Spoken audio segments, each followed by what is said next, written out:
don't do as a society anymore. Right. Not Plus, to it was actually the type of game that's DM versus the players. Yep. Alrighty. To an extent. And we live. All right. Yee. Yep. Here I'll. Do you want me to send you guys the links? You know. Sure. Yeah. I'm There you go. gonna send that to the people I was with yesterday so they can watch us play D&D. Okay.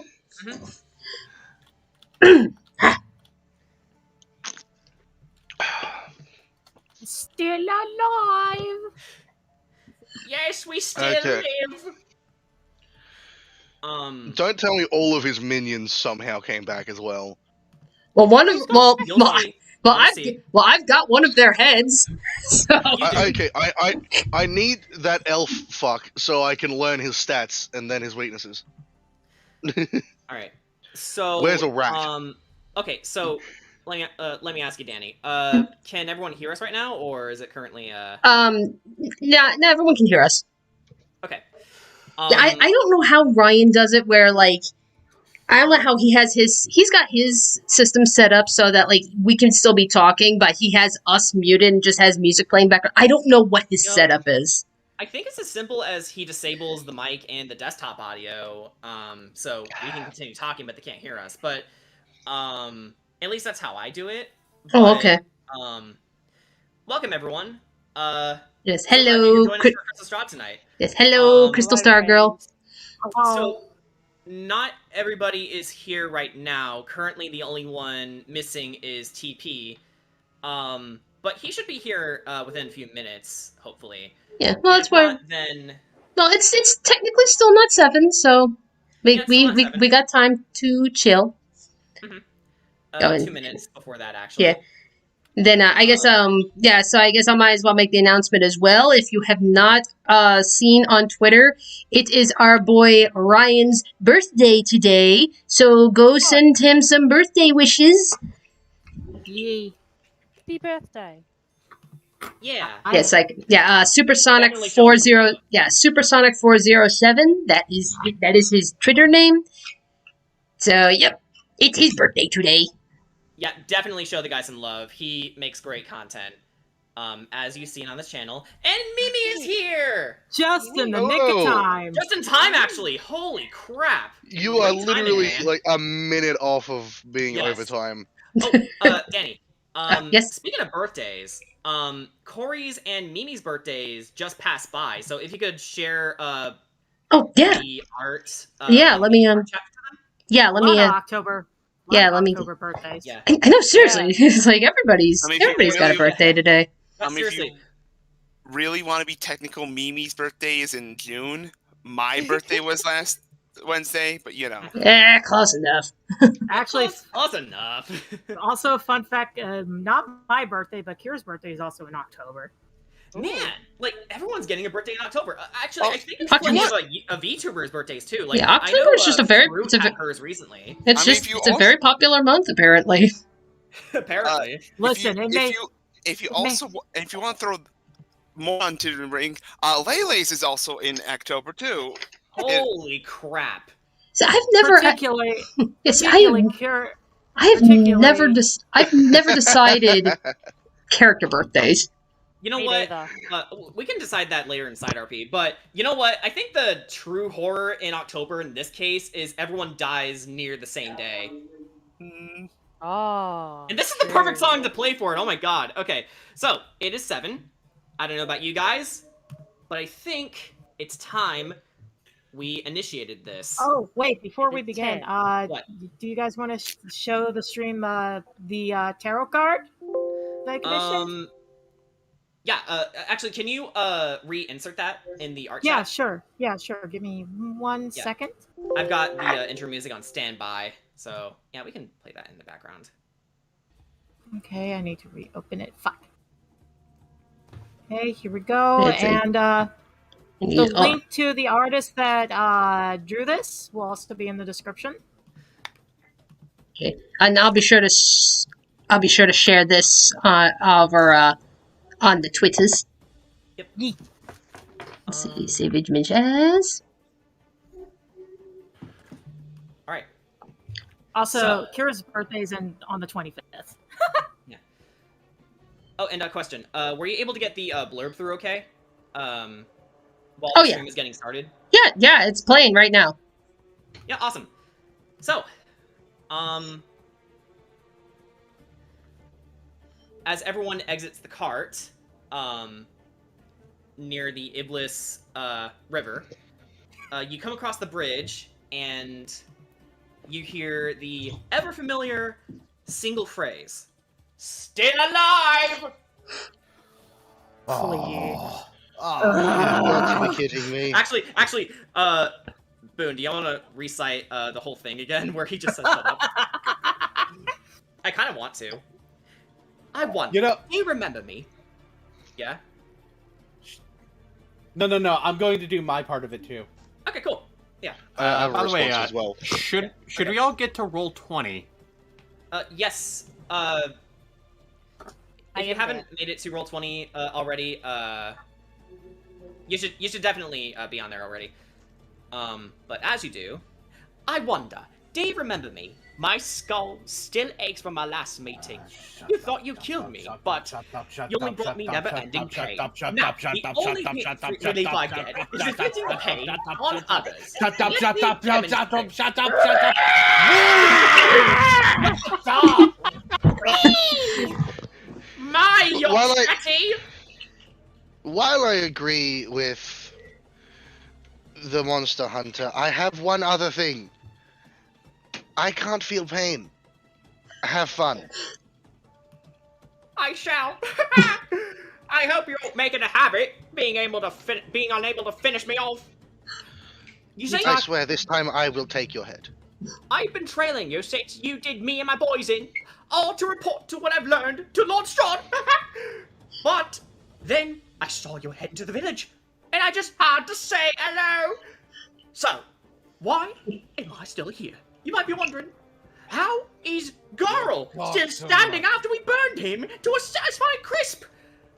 The answer is... He jumps in the liver, allowing himself to get carried by the stream. Oh, you coward! Get back here! You Because I'm miserable starting you! So, Amazing, man. who's gonna try and catch up to him? I can dart after him. I can fly. Okay, Ark, make an investigation check, real fast. Investigation. Alright, hurry, he's getting away. 18. Oh, what was that? 18. 18, okay. So, with that, you find an old boat. It's around this way. Actually, no, it's on the shore right here, if you see the ping. Yeah. Yep. I will drag Ark's butt over there. It's in rough shape, but luckily, it's still enough to float. It only, suits one person, though, so... Unfortunately, you may have to take this journey on your own. Everyone else is gonna have to catch up to you.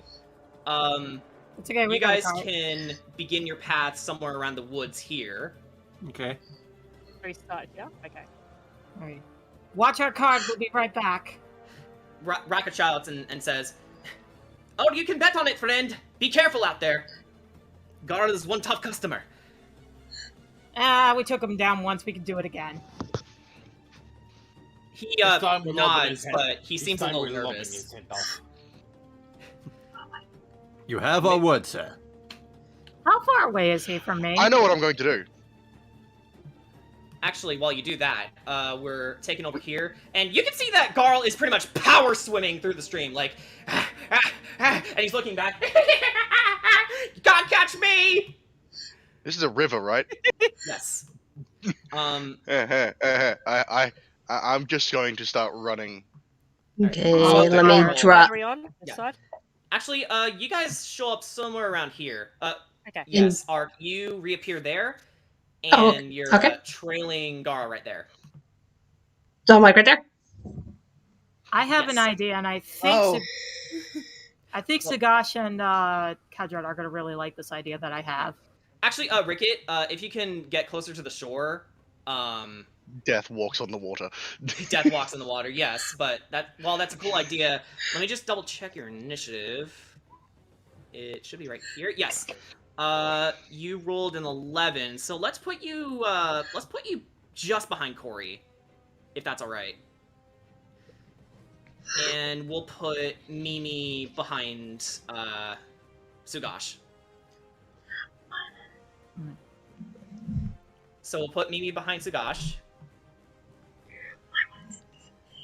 Mimi, you there? We'll put Mimi behind Sugash. Okay, hold on. Right, yeah, there we go. Yeah, there you go. I thought you had control over it too. So no, I wanted you to have control over it. It just feels rude to pick up someone else's token. And yeah, there you go. Perfect. So,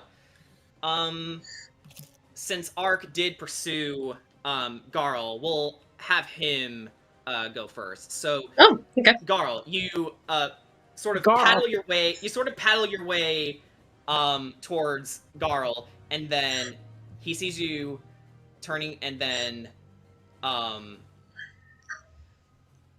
with that in mind, what do you plan to do?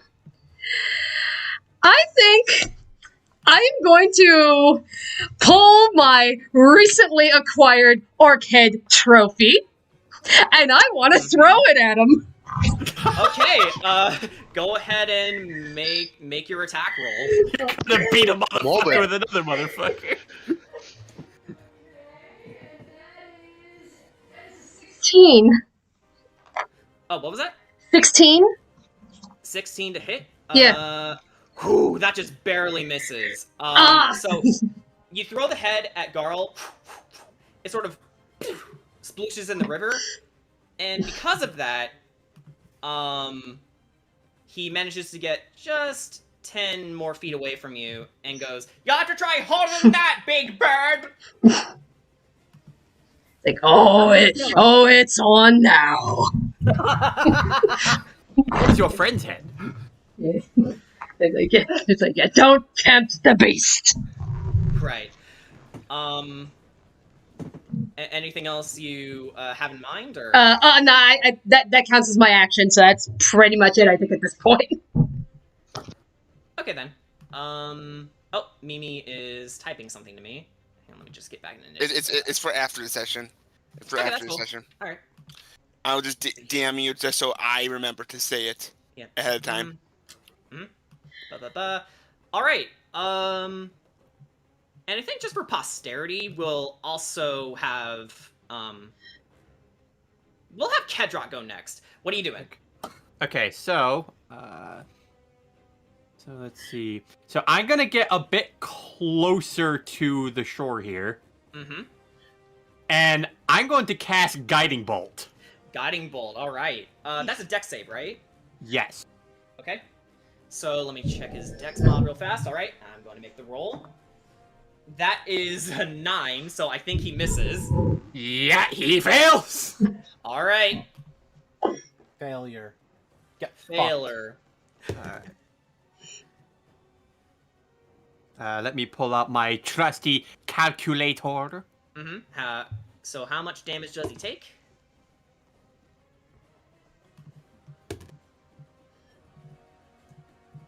A million.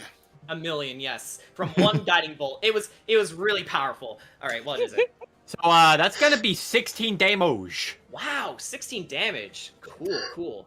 All right, let me do some quick maths here while I describe. So you hurl the guiding bolt his way. So after Ark misses with the head, he looks behind him and goes, "Ha! You missed! Ah!" As he gets struck with radiant energy, and then he sees you there, and grumbles a bit. You know, Garl, coming back to challenging us is actually quite a big mistake on your end. You want to know why it's a mistake? Because it means I get to kill you? Far from it. Make one big mistake, one huge one. If you value your life, if you have any plans of seeing tomorrow, there's one thing you never ever do before initiating a fight. Inviting me. I was so hoping you'd say You know get in what? range. You know what? Kedrot, let's have you make an intimidation roll.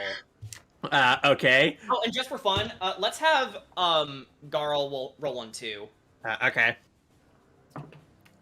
Okay. This This is when freaking Is a 19, boys? Oh, so against his puny 10, he starts to snarl, but then you start to erupt some flames from your mouth as you roar back at him, and he was actually a little surprised by that. Not frightened, but he was surprised that you had this much gumption about you. And actually, Ark, let's have you get a free turn to try and get closer to Garl. Sure, why not? Okay. Yeah, it's not your turn yet, technically, but... So, how many feet do you want me to roll? Move up, like 5, 10? 5 or 10, whatever. I can move right there. Yeah, alright. So, actually, I want you to go ahead and make an athletics check as you do so, since you're trying to roll against the current to get to him. Alrighty, athletics. 14. Uh-oh. So, with the 14, as you get closer and closer to Garl, you start to reach your talons towards him. You actually awaken a crocodile. It just spurts out of the water. And,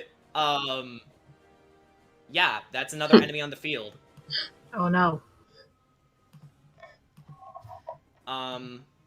So that is unfortunately a failure by 1. Ah! So you'll have to deal with that just to, get to Garl. Which, speaking of which, Kira, you actually share a turn with Garl. Oh, cool. I think for posterity, we'll have, him go first. And, he's gonna look to the crocodile, and he's gonna say, "Oh, yummy, yummy chicken dinner! Go get him, boy!" And then he is going to rage and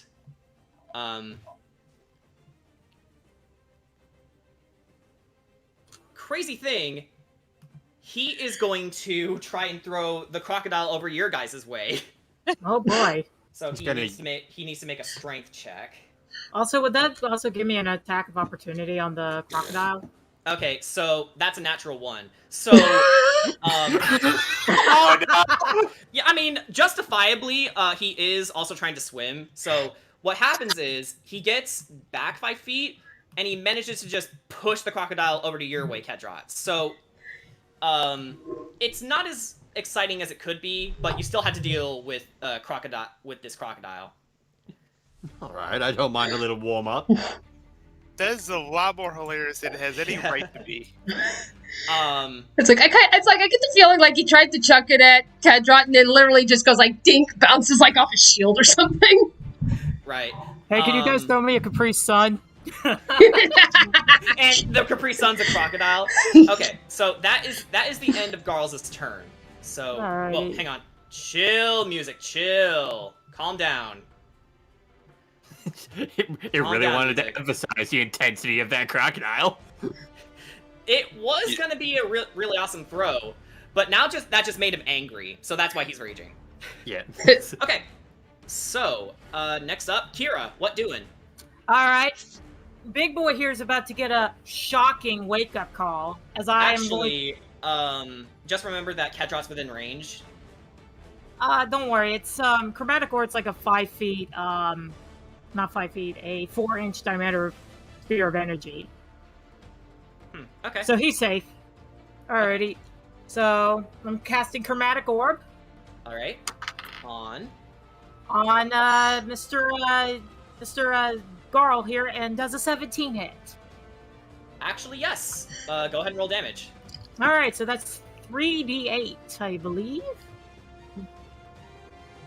Okay. Oh, it's 1. Okay. Yeah, 3d8. Chromatic Actually, orb wait, is what- okay. 1. Yeah. 1d8, sorry, my bad. Okay. Yeah, I was gonna ask what level you were casting it at. Yeah, sorry, my bad. Yeah, make sure you, yeah. My bad, I misread it. You're good, My you're bad. good. Okay, come on, baby, I need some high numbers. Woo! 7! 7 damage, okay. Alright, And because he's in water, I want to say that because he's water, there's like maybe a little extra Chromatic damage in Orb it. does No. 3d8. Oh, it does No, Chromatic 3d8? Orb does Chromatic Orb does 3d8 damage at level 1. Ah, okay. So Okay. go ahead Yes, and yes, roll it does. 2 more. Yeah. Okay. Go right ahead. Chromatic Orb is so good. Chromatic Orb is real fucking So- good. So 7 On the seven tier on of sleep. top of the Yeah, 7, 8, and 5. 8 and 5. Okay. That's 20. 20. Yeah. He's in pretty rough shape, it seems. Was that quite a shocking development there, Garl? He just smirks and just actually I believe that's the end of your turn, right? Yes, that's the end of my turn. Okay. So on his turn, Didn't he just take Let me his just- turn?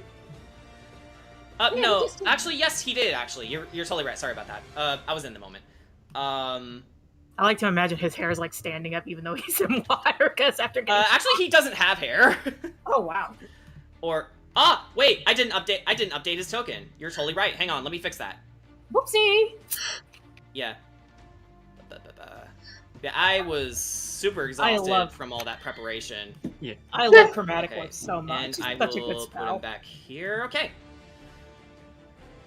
Alright. So, Corey, you're up next. What doing? Now, don't think I even need to move. No, I don't. I will cast Guiding Bolt. Guiding Bolt. Okay, awesome. Bolt the electric boogaloo. No, this is radiant. When with you that, have 2 spellcasters in the party. oh no, I dropped one of my dice, but for now,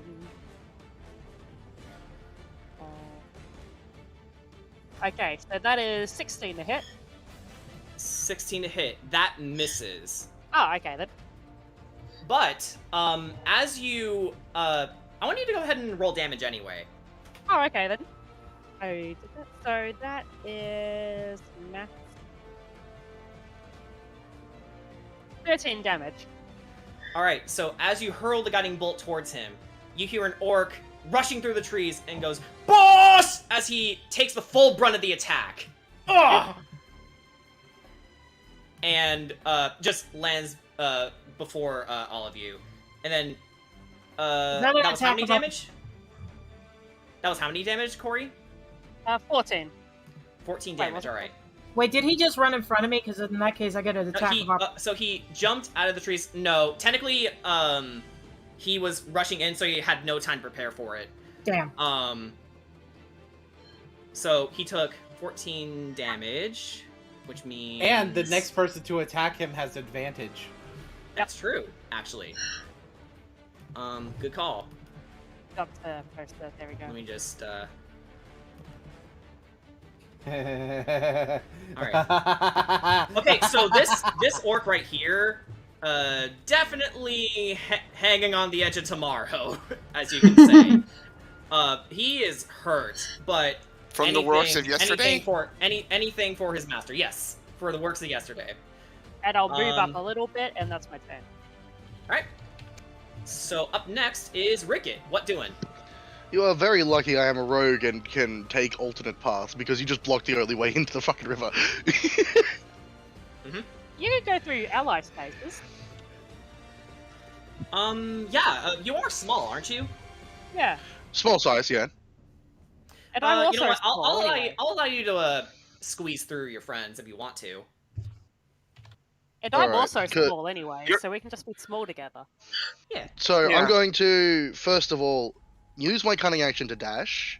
Mm-hmm. But to avoid being attacked, I'm going to make 5 foot this way, and then all... No, that's the wrong one. Whoopsie. 5 foot to here, and I'm going to I run all will the way say- down here. Yeah, I will say Garl did get 10 free feet as he's running against the current. Ah, neat. Hello there. Hello. Hello there. You are a bold one, Mr. Ricket. The hair is straw. you're bold. No, I said you are a bold one, not a bald one. It sounded like bald. You Yeah, his are a accent is a little Baldwin, weird. Alec. You are a bald one, Alec. You baldy. Get some Rogaine. It looks disgusting. Alright, I'm Baldwin going. Brothers joke. Yeah. I'm going to then. Oh, of course, try and stab him. Okay. Get him, Ricket. Yeah. Oh, are you fucking kidding me? Oh, What no. is it? Oh no. Nat 1. No. Oh, Okay, no. So as you try to aim your dagger at him, he grabs your arm, headbutts you, and you sort of fall flat on your back. Ugh. Okay. He's like, oh, you suck for life. You'll have to do better than that, boy. What is wrong with my dice? Dice You jail. put all of your dice in dice jail. Like poor Dion, I need to man. buy a dice jail. That will be a threat enough. Exactly. Dice jail with more dice. I will say as well. But that's my turn. Yeah, Ark, I will also allow you to get up to 15 feet closer to Garl if you want to. Absolutely. So that's 3 squares, right? Oops, sorry about that. Well, Ah, the map! No! No! The ship is falling apart! Sorry, go ahead. Okay, I was just saying, like, so that's 3 squares is 15 feet. Yes. Yep, there we go. Every square is 5 feet. Okay, so yep, there we go. Okay. So... You want to fix the map, please? Yeah, no. You did. I already fixed it. it's already been fixed. Yeah. I'm Okay, gonna have to request so... station. Yeah. Sugash, what doing? Also, I love the song, by the way. What is Sugash doing?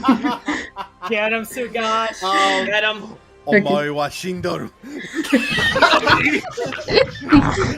No, it's not the orc that says Donnie, it's literally everyone else. Yeah, you know what? Do it simultaneously. 3, 2, 1, go. Omae wa mo shinderu. Shinderu. Sugash already said that, but... Yeah, I said Okay. the first part. Okay. Nani? So, advantage on, and you know what? We're doing it. It's the knee. Alright! The Do knee! I used to be an orc like you, but then I took a whip to the knee. No, a knee to the face. Knee to the face. Is it the knee of justice? Well, it is a 19 to hit. That definitely hits. How do you want to do this? Sent flying, and then a blast of light comes out. Yeah, totally. Basic, Okay. yeah. Yeah, while you do that, while I describe what happens, I need to get my best death cry going. So, Down throw knee. Sugash Down throw knee. Sugash just leaps forward. His knee comes up almost instantly. Ting!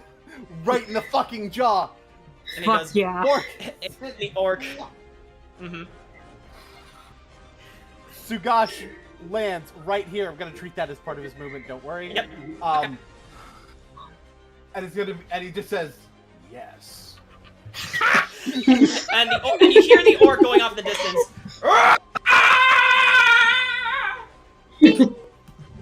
Game! And Garl sees this happening, sniffles, and goes, "You go, brave soldier." Sugash will snap his head straight towards him. He snaps right back. It's all around the world, just da da da da.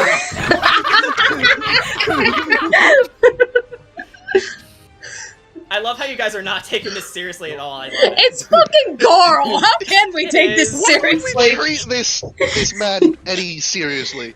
Yeah. He smirks. I- Your turn. Yeah. All right. I treat the traffic that caught me on the way home more seriously. All right. So you know what? I have a Garl question. Is going to. What's up? Would Sugash have a tether recovery? Yes. He Yes. probably would. Yes, actually. Oh yeah. He's a combination of Cap and the fucking Belmonts. Captain Belmont. Captain Belmont. Yeah. Captain Belmondo. Get it And I'm right. gonna extend the music here because this playlist is honestly pretty short.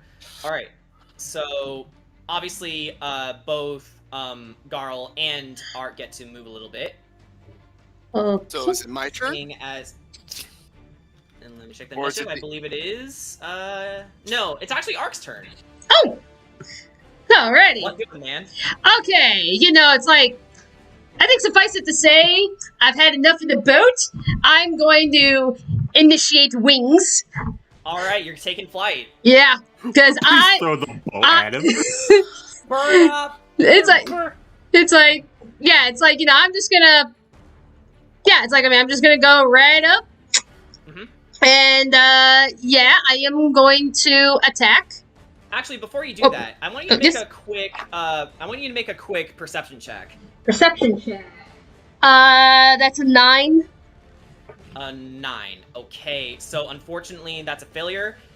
You can just barely make a shape out, but you did notice Garl putting his hand down on something, and he lifts it up, and you see yet another crocodile. Fucking gators. How has this man prepped so many crocodiles in this one stretch of river? It's Garl. He's from Florida. Okay. That's the answer. Oh my god, you're right. Yeah, he's That's from Florida. why he survives all these He's impossible a situations. Floridian. He's a Floridian orc. He's the Florida man. Oh no! That means he Florida knows. man. Florida man. That's Okay. why he can't die. Oh no! Keep Dr. Crafty away from him. And that said, he makes it closer to the shore as he is still being chased. So, Ark, Okay. what Okay. doing? Yeah, I think, I'm gonna try and catch up to him, and I'm going to attack him. Okay, so, seeing as you're flying, we can avoid the opportunity attack from the crocodile. Yeah. Okay. It wouldn't trigger anyway. Yeah. Alrighty. Okay, so, I'm going to try getting him, with my halberd. Oh, finally using the halberd, alright. I really gotta use this fucking weapon. Okay, does a 16 hit? It misses. So, Ah! what happens is, he hears it coming, and then he, like the Winter Soldier, catches it, and looks at you. Ah! So you do use weapons? A pretty little thing. And then he just tosses it back to you. Just try again, love. Ark Is is, he gay for the bird? Ark is just staring at him like, what the fuck is wrong with this guy? It's like, I know I'm fucked up, but this is... Like, are you coming on to me? Alright. Nice. It's like, I'm not hearing a no. Alright, so, Okay, but I think that's that'll- the end of your turn. Yeah, that'll end the turn. Alright, Mimi, what are you doing? All right. I'm does this count as 20 feet, or do I have to go like 5, 10, 15, like, or do I have to do it like this, then this, then this, or can I go like this?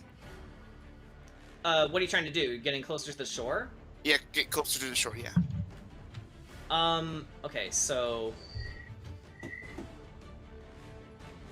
You can probably make it here with just your normal movement, but if you dash, you can get a little closer. Like, you can go from 30 feet here to 35 feet, there. I'll use All your right. I like to. action, though. Yeah.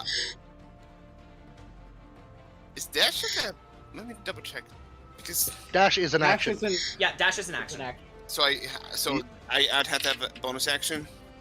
In that case, I'm only gonna go to the 30 feet. Alright. So right here. That being said, I'm gonna double check. This still counts as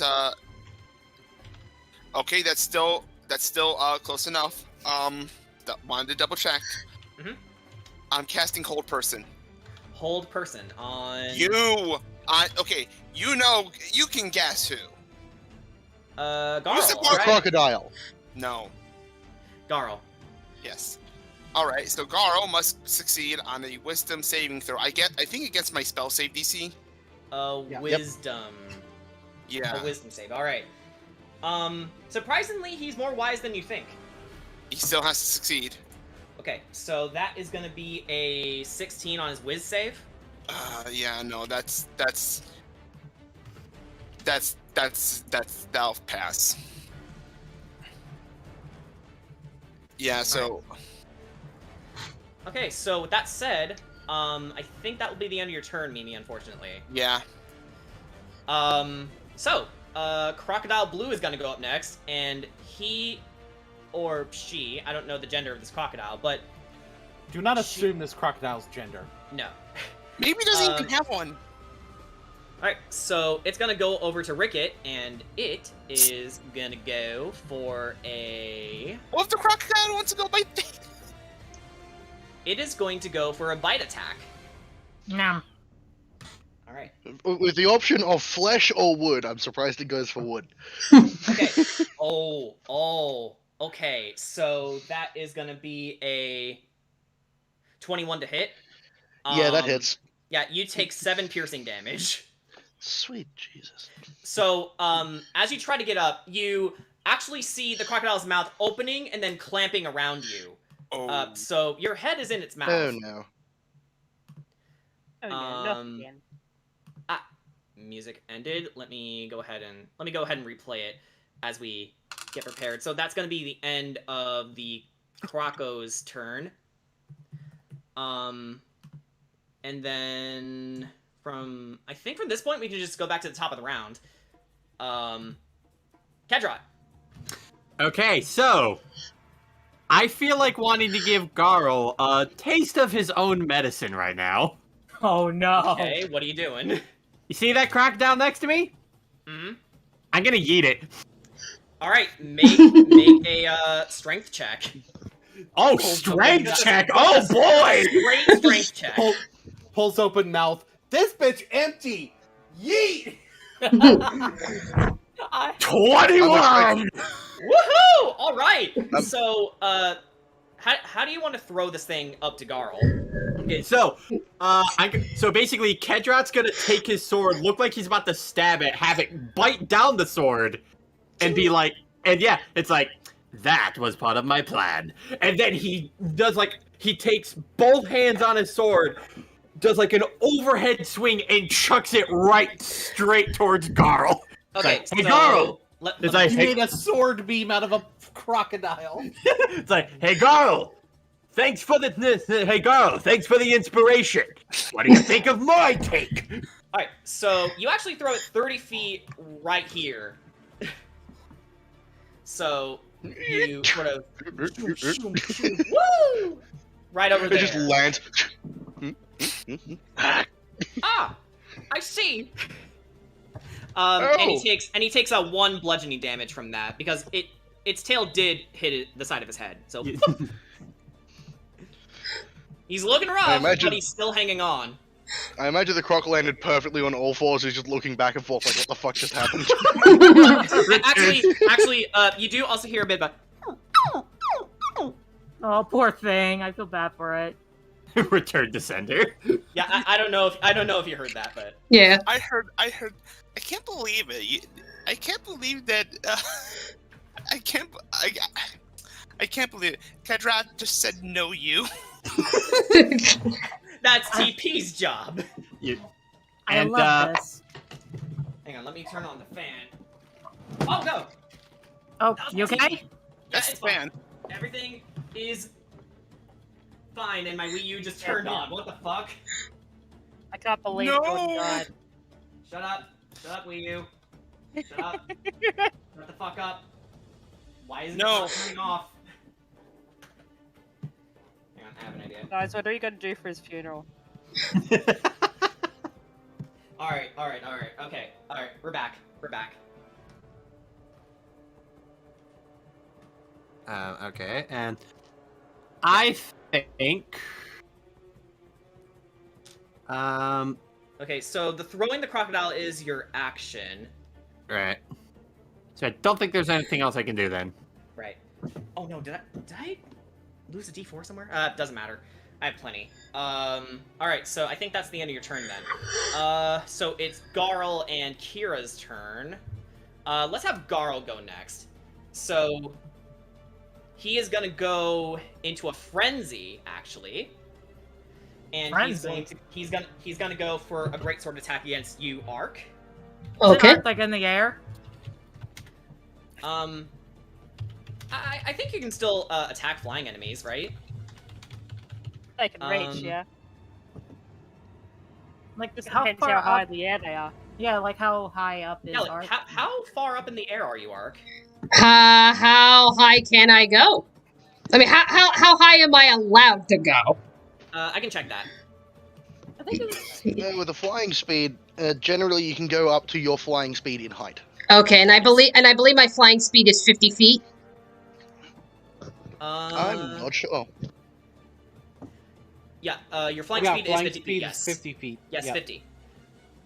Yeah. And your walking speed is 30. Yep. Yeah. Yeah, I mean, it's like, I would suspect, like, I'm probably not too high up, just because, you know, basically, like, with the last attack, I mean, I was flying towards him, and I was hitting him with my, you know, with my halberd. Have reach? It isn't, let me... Yeah, it should. It should. I believe it does have reach. Okay. Yes. Heavy reach. Yeah, two-handed reach heavy weapon. Yes. Okay, yeah, so it does have reach.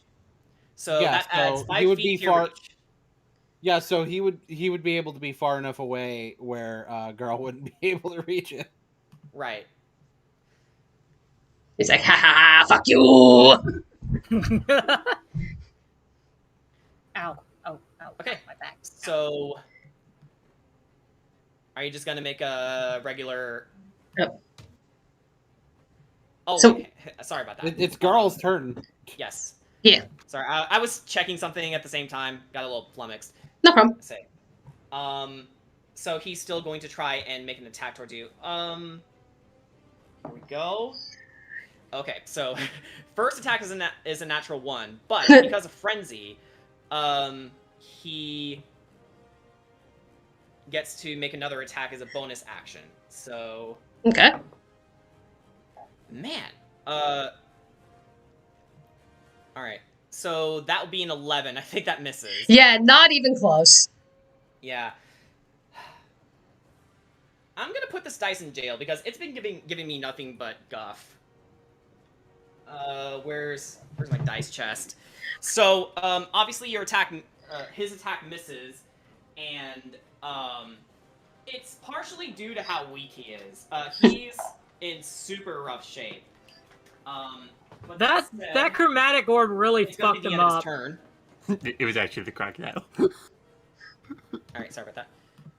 Alright, so it's my turn. Who's next? Yep, Kira, you're up next. Alright.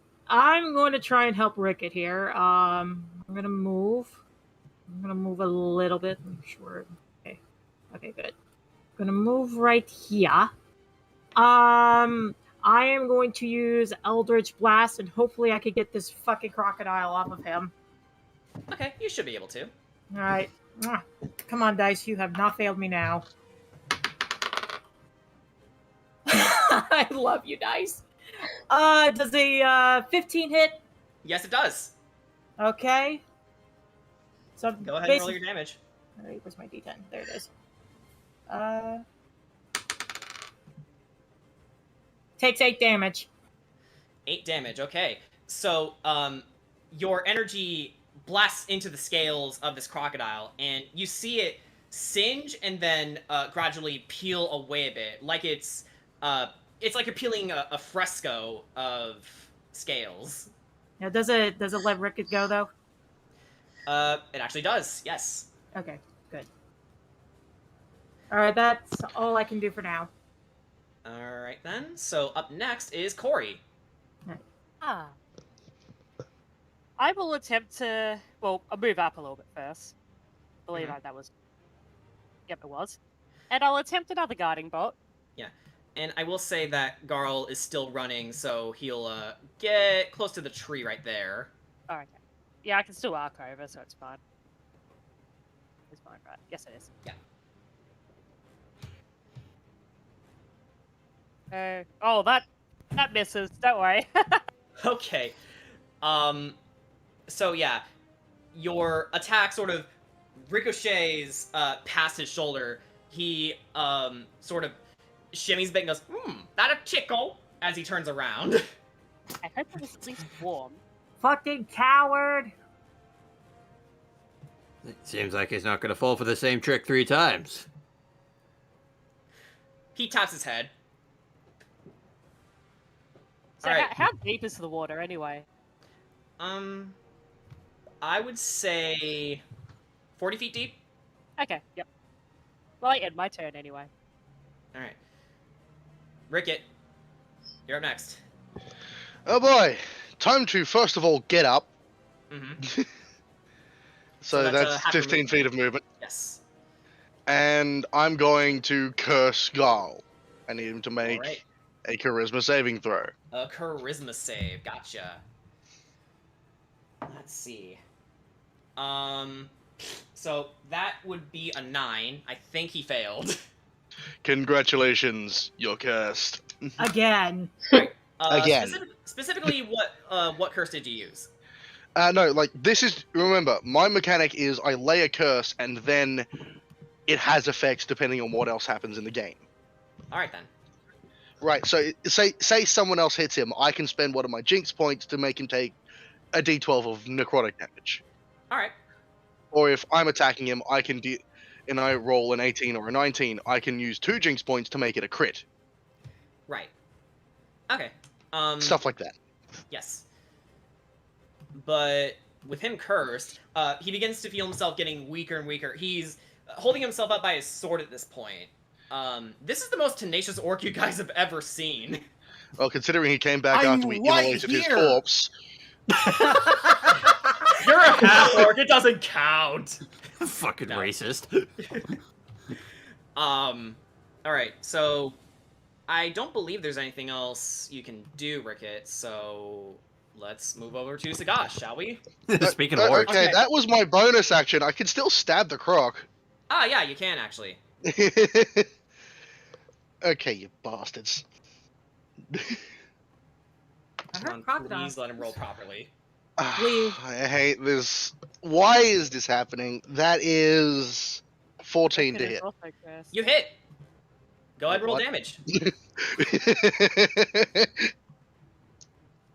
I'm using the short sword because I'm not trying to sneak attack. That is 6 damage. All right. So how do you skin this croc? Oh. Well, first of all, yes, I will skin it. Oh, you're actually gonna But- skin it? I'm going to skin it, and okay. Here's what Ricket does. Within the 6 seconds that this whole round will take, Ricket not only flashes a corruptive glance towards Garl and lays a curse upon him, but then sets upon the croc in front of him, who had just had his head in its mouth, and with a curious amount of skill, skins, fillets, and throws the meat over to Sugash. Ooh. Beta Crocodile meat. apparently tastes like chicken. I can confirm for the one time I had crocodile. A really gamey By the way, fish. y'all know why Sugash's favorite food is chicken, right? Yeah. Because it takes on the flavor of anything you put with it. It's beautiful. All right. I think with that in mind, we can continue on. And the croc has to disappear as well. Yes. So, gosh, what I doing? haven't done that for a while. Actually, I don't think there's really much you can do. You guys are pretty much out of the Bullshit. Bullshit. Bullshit. Wait, no, he's a monk. He can probably do a running jump. How far? You how know far what? Is the shores? Maybe, yeah. How- You can make it to this rock here, and then Oh sort god, he of- could do a you do a sort of- running jump. Parkour! Parkour! yeah, possibly you can possibly parkour your way there. It'll take some doing. Hang though. on, hang on. I love the meme. This area here looks like it's just shallow enough to stand in, and there's 20 feet. Yeah, I think you're right. So- Worst case scenario is that I could just spend my last sorcerer point, cast chromatic orb, and make an ice path. Pass an acrobatics check to jump out of the shallow water for your acrobatics or Yeah. athletics check to Yeah. jump out of the shallow water, and you should be able to make it. Yeah, so while you're doing that, you'll have to go ahead and pass that acrobatics check, but go ahead and make a movement now. Making the movement. Mm-hmm. So make the acrobatics check. Which I you should love have no being a problem dim with knowing this. these things. 15. That'll do it. So, you sort of run through the water, trudge through it, and then with just enough effort, you leap your way out of the water and then make it to the shore. And Garl turns around, sees you, and says, "Oh, that's impressive." If I may RP this slightly, when I'm coming in through the air, and he just turns and goes, "Oh, that's impressive." While I'm in the mid-air, I'm just gonna flying kick in his face. Okay. Why do a flying kick? You could go for another knee. No, You are you're performing right. a When Captain he's down Falcon there. long jump. No, Long no, even jump, better. Long jump. No, even better. He's doing a common rider kick. Actually, yes, I'm Common Rider 2 now. Fuck it. Sure. Sure. All right. That is. Dang, for a second I thought that was a crit. Alright. But it is a 22 to hit. Mm-hmm. That definitely hits. Cool. I need to roll damage on an unarmed strike. Mm-hmm. Local half-orc jumps across half a river to kick that one guy over there. Local half-orc saves the day. Local half-orc beats up Florida man. No, That's gonna be 6 damage. 6 damage. How do you wanna put this guy 6 feet under? Again. My foot smashes into his face. One of his eyes pops out of his fucking head. That attack is just filled with rage. So as you land the hit on his face, and as his eyes pops out, you hear a sickening crunch as his jaw snaps out of its socket, and you see his tongue lolling out. He spins around, and his head lands in the water as he drowns and bleeds to death. Pop. And in an effort to preserve their lives, every remaining crocodile, including the one hidden in the water, green, disappears. Hey, yeah, okay, Can I flavor how we get Red to leave? Oh, After yeah, that sure. kick, I'm standing over Garl, and I just snarl over at the crocodile. And it sort of whimpers as it swims back in the water.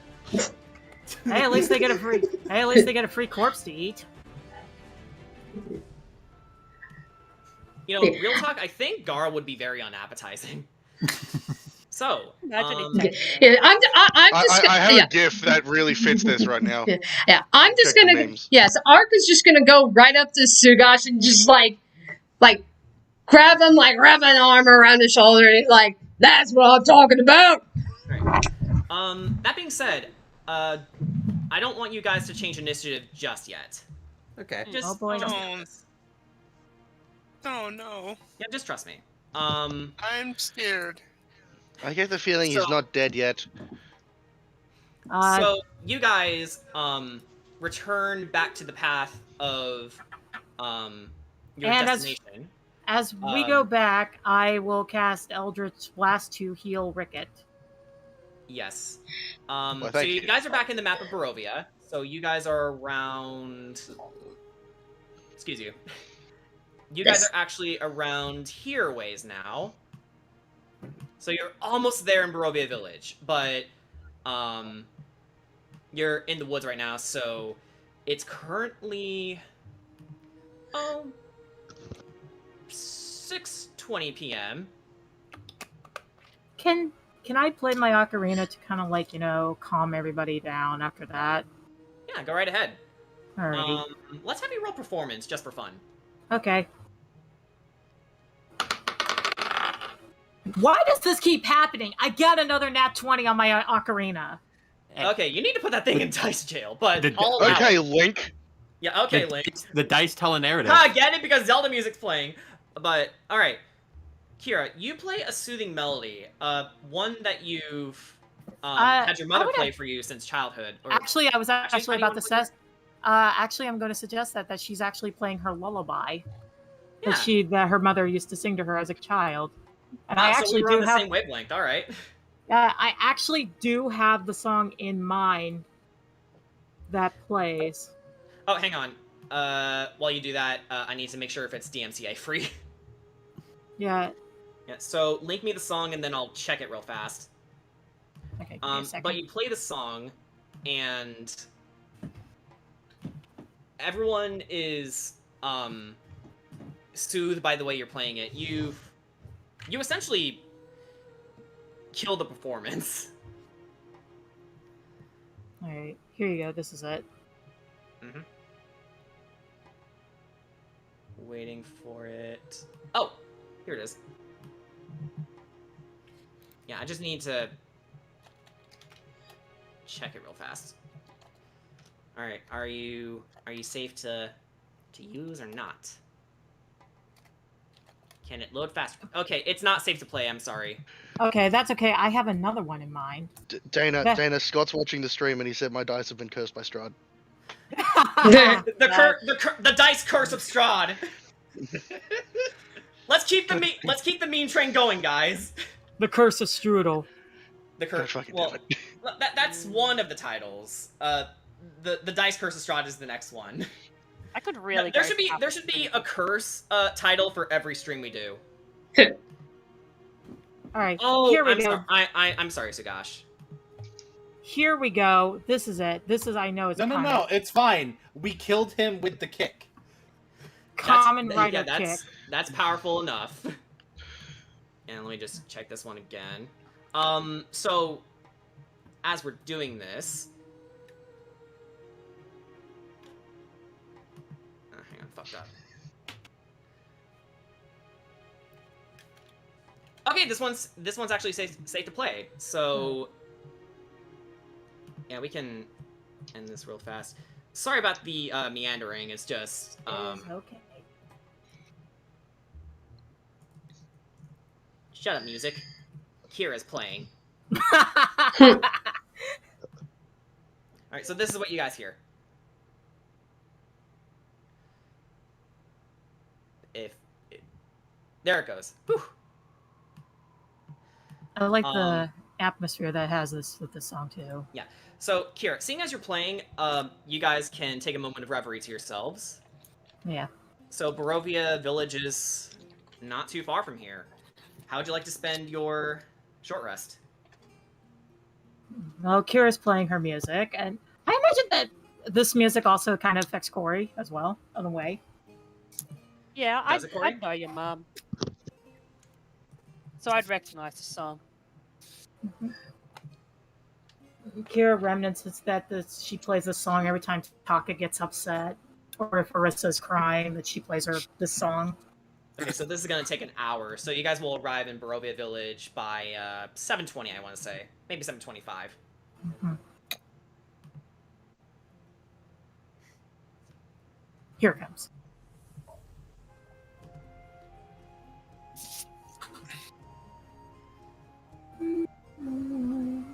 Oh, I So- know this song. Rotka, Should add a character. I don't- yeah, Rotka sits in the car and looks back to you all and says, "All right, everyone, we can rest here. That was some battle, wasn't it?" Sugash is just stretching afterwards. It's like, maybe this time he'll decide to stay dead. Fucking annoying. Ain't that the truth, brother? I can't believe he will. Oh, what was that? I don't believe he will stay dead. Well, He's come they back don't before. call him Garl the Undying for nothing. So, good initiative on He that. wants to. Why is he He wants to undying? Well, supposedly, he was cursed by a witch who lived long before our time. He proposed himself to be a great warrior, and he wanted to commit as much genocide as possible to appease an old god. But the hag knew of this, and as he murdered innocent lives, she cursed him. So every time he dies, he rises again, becoming more and more deranged as he returns. First you say. That seems like a very stupid punishment. That sounds like it's just feeding into his obsession with bloodshed. It really does. That's stupid. This hag is an enabler, and That's stupid. That witch was stupid. Why would you grant someone with that level of insanity immortality? That's just asking for trouble. Most of the hopes that he'll learn from this. The truth is, actually, legend has it, if Garl dies 100 times, then he will perish. I wonder what he's at now. Good At question. least 2. Actually, Sagash, why don't you go ahead and roll a history check? ooh, okay. Because this is starting to become more familiar to you now.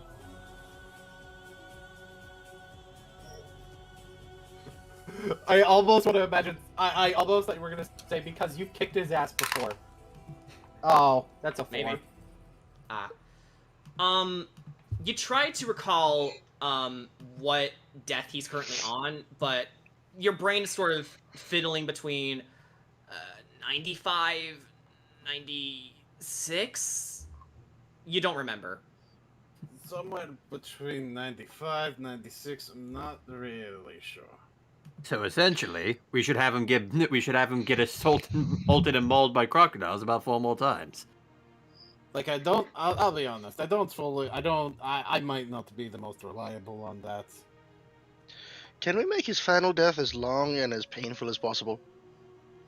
Teleport him to the ethereal plane. Ratka just sort of shrugs his shoulders and goes, I don't care. That's up to you. I was more so thinking pull off his fingers one by one. He sort of squeams a bit and says, that could be arranged. Followed by his toes and slowly moving towards his core, making sure you sear every wound so he doesn't bleed out. Holy Bahamut. Everyone is immediately disgusted. I normally just Look. kick him in the face. I was taught how to torture people in one of the worlds I went to. It's surprisingly useful.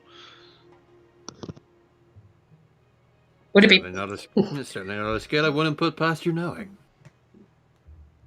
So I think I'm probably gonna take me a nice little nap. I need some rest. Mm-hmm. Good idea. I will sit watch.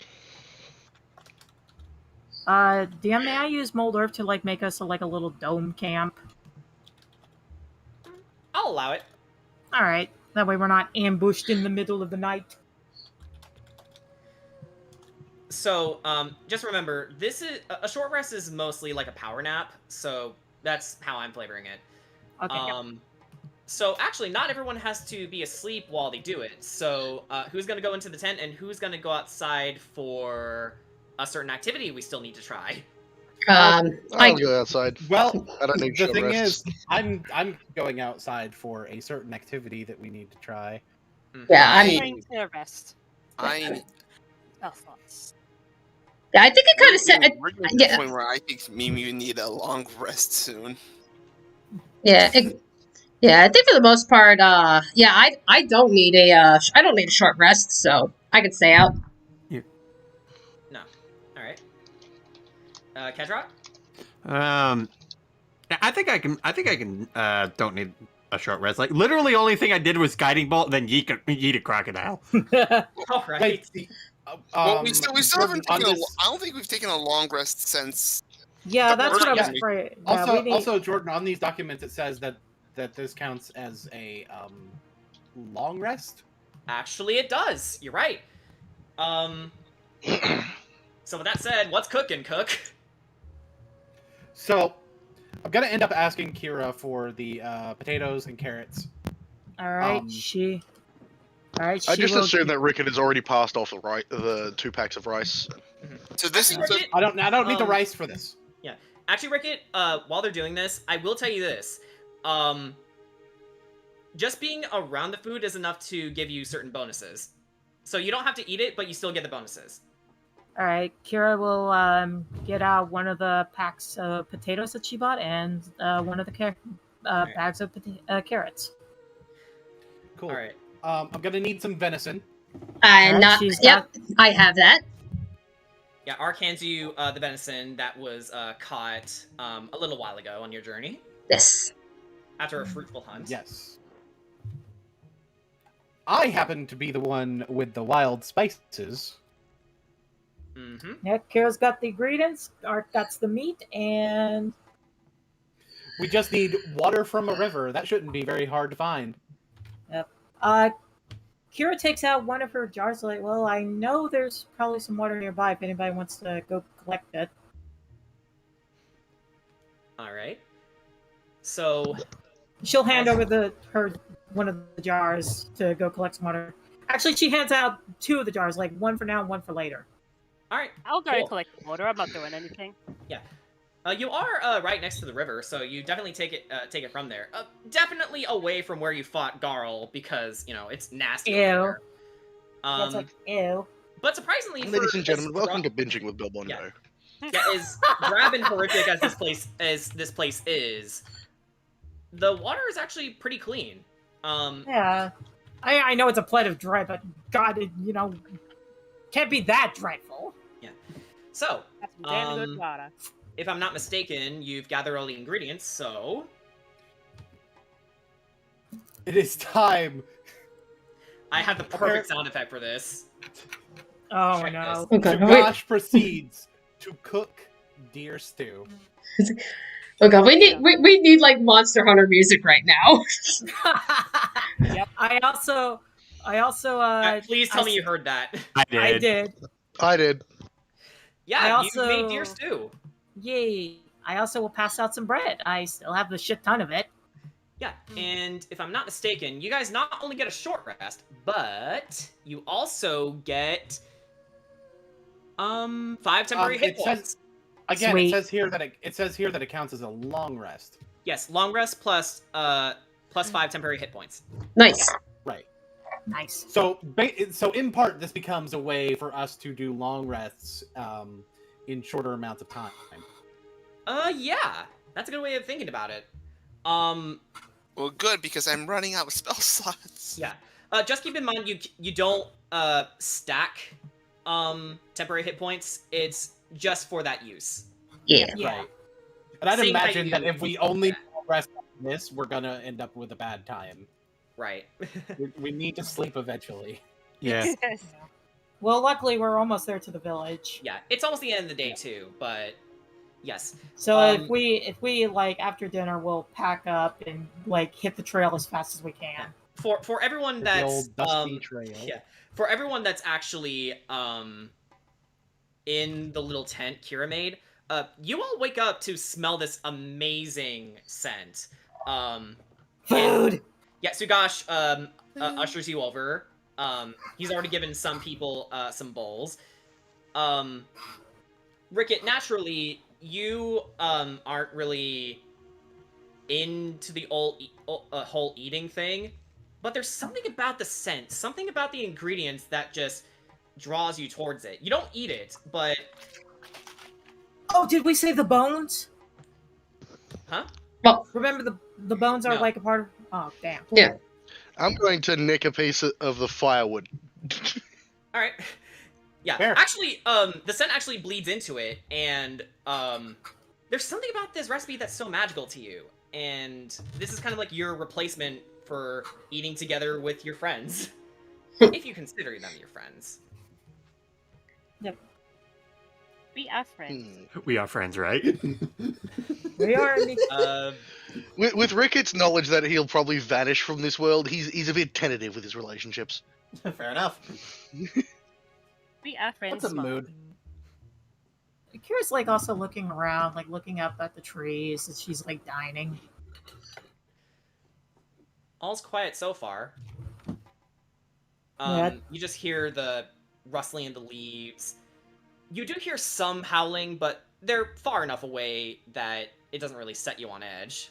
Yeah, that's what she's worried about is the wolves. Could I perhaps like dive into the air and just kind of like circle around, just to make sure like there is truly nothing coming our way? Yeah, go ahead and make a survival check. Survival. That would be. Scroll down. That would be a 10. A 10 will do it. Yeah. No danger here. You do see some creatures off in the distance, but they aren't really bothering anybody. Wolves are just flocking around in their packs. Some deer herds are busy trying to find a safe place to rest. You even find some villagers here and there just living among the ruins of Barovia itself. And you also see the mist creeping on by, as it usually does. Okay, I was worried about the music there. Oh, okay. So with that in mind, an hour passes. It is around 7:25. So the sun And- is starting to really dip down, so we probably need to get a move Yeah, on it's now. definitely pitch black now. You actually arrive at the village in record time. Sweet. So Ratka ushers you all to get back in the cart. You all ride with him up to this distance. And actually, with that in mind, we can get some key art going. So Sweet. Yes. Actually, I should also get the page ready for it. I did bookmark it. Give me 1 second. Alright.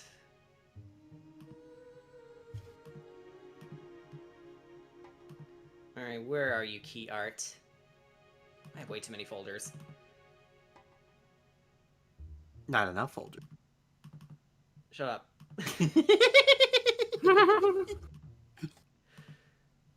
Just open a few more tabs.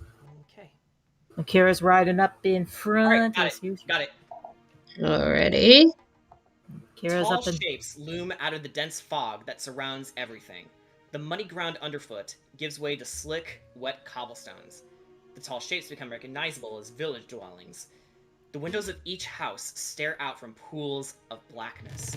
No sound cuts the silence except for mournful sobbing that echoes through the streets from a distance. And also, upon arriving to the town, Ratka was stopped by a guard. Halt, Ratka. Emmerich, hello. Checking for contraband? Half listening, Emmerich the guard says, the Dreadlords kept this town safe for many generations, but we can't risk any criminals making their way inside. I understand. And as Emmerich begins inspecting the cards, he's almost up to yours, and Ratka sort of looks back and mouths, "What are you doing? Hide." What are you gonna do? Can I Rickett is cast an- already in the trees. Um. I think with that said, let's have everyone roll a group stealth It's check. like, goddamn, what? Why is this key art so big? It's like, Roll. I have no idea. I don't Are know. you fucking kidding me? What's happening? What did you roll? I rolled a fucking 3! Okay, there we go. I'm the rogue! Okay. Okay. I'm gonna Okay, allow you okay. to change d20s because holy shit. Okay, and what is I'm- wrong with this one? Shit. Okay, I'm sorry. What are we rolling? Stealth. You're rolling stealth as a group. No, Oh, the thing is, I've used a different dice each time. What the fuck? 9. Ricketts Uh, knows. I mean, I ro- that's before your modifier, right? So even like, so what? Yeah, you just roll stealth as you normally do. Yeah. So Add a d20 and then your modifier. yeah. So, and I believe your modifier is like a 6 or something. I mean, Oh, this roll it's- isn't much better. All right, what is it? 7. Okay. So that's the 13. Yeah, That's the just put it down. Yeah. 15. Okay. I get. My total is a 13. All right. I don't know what the fucking problem is. And I love Scotty's comment. Strahd really hates Rickett. okay. You know what? I'm actually gonna blame this on the fucking vampire. Okay, guys. Okay. Here's the thing. So, with this in mind, Kira goes into Corito mode. Rickett, you get the idea to usher everyone inside your bag of holding. So you open it and you gesture them, get in, trust me. And begrudgingly, all of you do. You hold your breaths, and as Emmerich opens your cart, he just sees a vaguely child-looking doll with a bag in his lap. And he exits and looks to Ratka and says, all right, so far so good. And Ratka waves and says, okay, thank you. And you carry on inside the village. That was scary. Yep. Whee! We're in the bag! Alright, so if we can Get- get the music ready. Get in the fucking bag, Nebby. Secondly, swag, get in the bag. You're all Nebby now. It's like, get in the fucking bag! Oops. I'm not saying anything to make sure I don't waste any breath. Yeah. So, Yeah. I'm just gonna like open the bag after he's waved us through.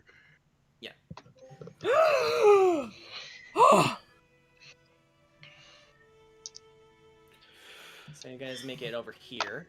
I appreciate whoever made the get in the fucking bag reference. Alright. So, Where are we? Hold up. oh yeah. You are all around here. The Okay. bottom right of the map. This So, is Once inside the village, Okay. Ratka stops the cart and says, and just like that, we're in. Is there an inn in this town? Yes. It should be just down the road. If you need me, I'll just be outside of town. I like sleeping outdoors. I get to count the stars. Whatever stars I can find, really. He looks up at the dark skies. It looks like it's about to rain, actually. Alright. He says,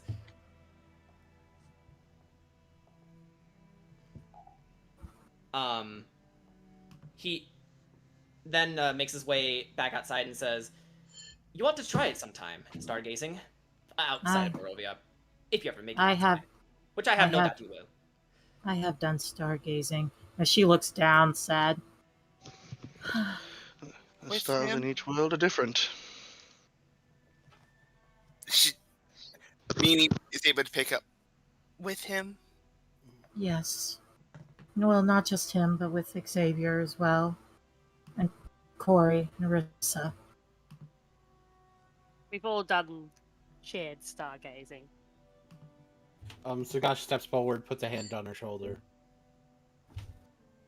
Comforting hand. She looks over at Sagash, giving a soft smile. He smiles Alright. back. And Alright. with that, as you split off from Ratka, you make your way through the rain-soaked cobblestone streets of Barovia village. And you find many a building in general disrepair or low upkeep. It's a drab and depressing little town. Not a lot of color is here.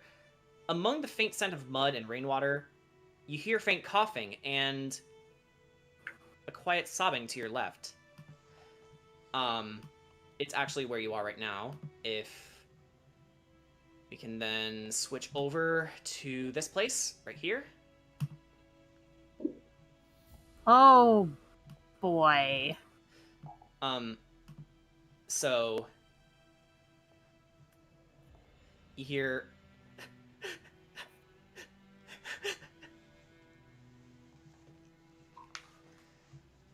What's the matter? Kedra immediately approaches her. please go away. Madam, what seems to be troubling you?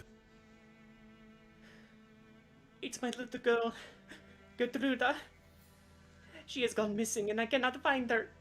I fear the worst has happened. Alright, try to calm down. Tell us everything you remember before she left.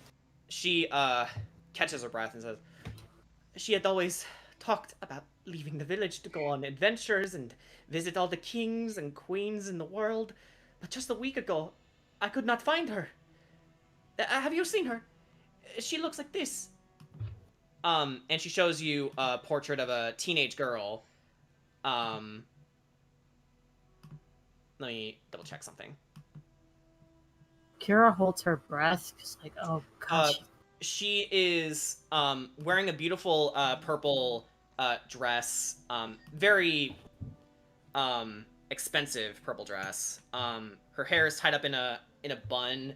She has vivid, wide blue eyes, and she seems to be looking off to the side a bit, as if she didn't really know where to look as this portrait was being painted.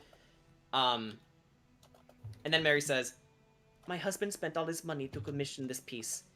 It and this doll are all I have left of her. Kedra takes a look at the image. Like, it tries to make sure he gets everything memorized, like from every detail he can see on it, and then he places a gentle hand onto hers, like on hers, and just looks at her. We're on a rather complicated journey. However, if we find anything, if we find her, I'll assure you, I will bring her back unscathed. I promise. Make a persuasion check. May I provide the help action? Let's have Kedra make the roll. Okay.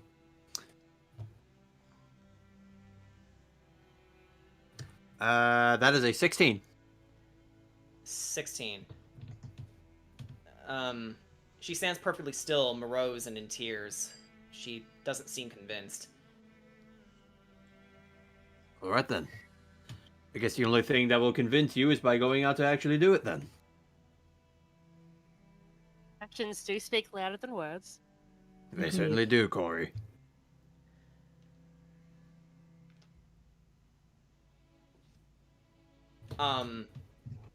She says, are you looking for a place to retire for the night? You certainly wouldn't mind one. She says, as she peeks out of the door, the Blood of the Vine Tavern is just 5 blocks away from my home. Then you take a left. They're always open. You can't miss the glow. Alright, thank you. Please, bring Gertruda home safely. There's nothing more precious than the bond of that of a daughter and her mother. We will find her, I promise. She nods in understanding.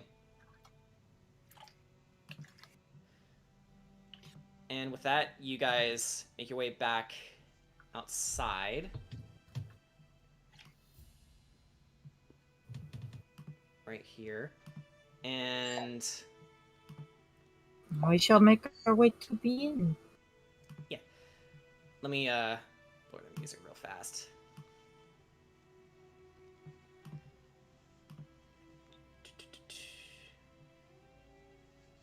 Something feels second. very... Here we go.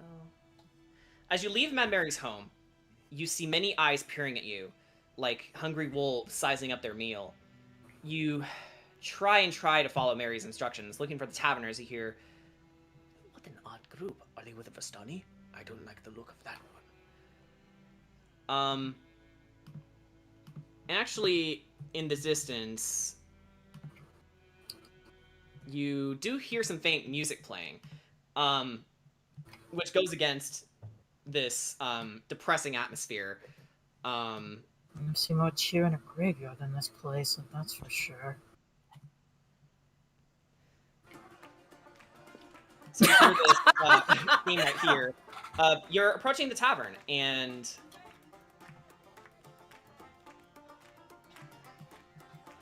Vibing? it's I'm just up here. The planes start colliding. And give me a sec. The tavern is right up there. If you can see the ping, it's through this corridor. Oh, I just noticed there's two Kira icons on the map. Oh, there is. Whoops. Oops. I'll just delete one of them. Yeah, I'll delete this one. Give it to. Delete this. Delete this. I hate this. What odd music. Mimi, as you feel the eyes of a couple men look your way, you begin to feel your chest tighten up, your breathing getting heavier and heavier. As you begin to try to sink into yourself, you just barely notice a loose rock on the floor, and you try to steady yourself until you bump into a larger man in his late 30s, scruffy beard, receding hairline, a large, blocky nose, and two icy blue eyes turn and say, "Hey, watch it, bitch!" Suddenly he froze, as do you. As you feel your head and realize your hood is down, you are exposed. Two more men came to check up on their friend, and you see hatred in their eyes. You're a damn tiefling! Did you sneak in here so you can curse us? Eat our children? It's bad enough we have to deal with strangers coming into our town, but now we have a tiefling bouncing around? And the man you bumped into says, "I say." He pulls out a club, and his friends pulled out knives. "We say a prayer to the Morning Lord to exorcise this demon."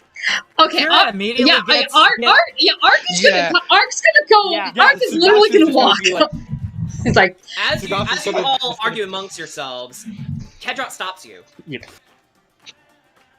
Kedra decides he's going to approach them and actually gets in between them, standing in front of Mimi. What exactly is the problem here, sir? He kind of froze Yeah. Kira stands in front of Mimi, by the way. and just tries to get her hood back on. yeah, What Ark. exactly is the Yeah. What exactly is the problem here, sir? Do you not see? There's this half-demon cursing our land.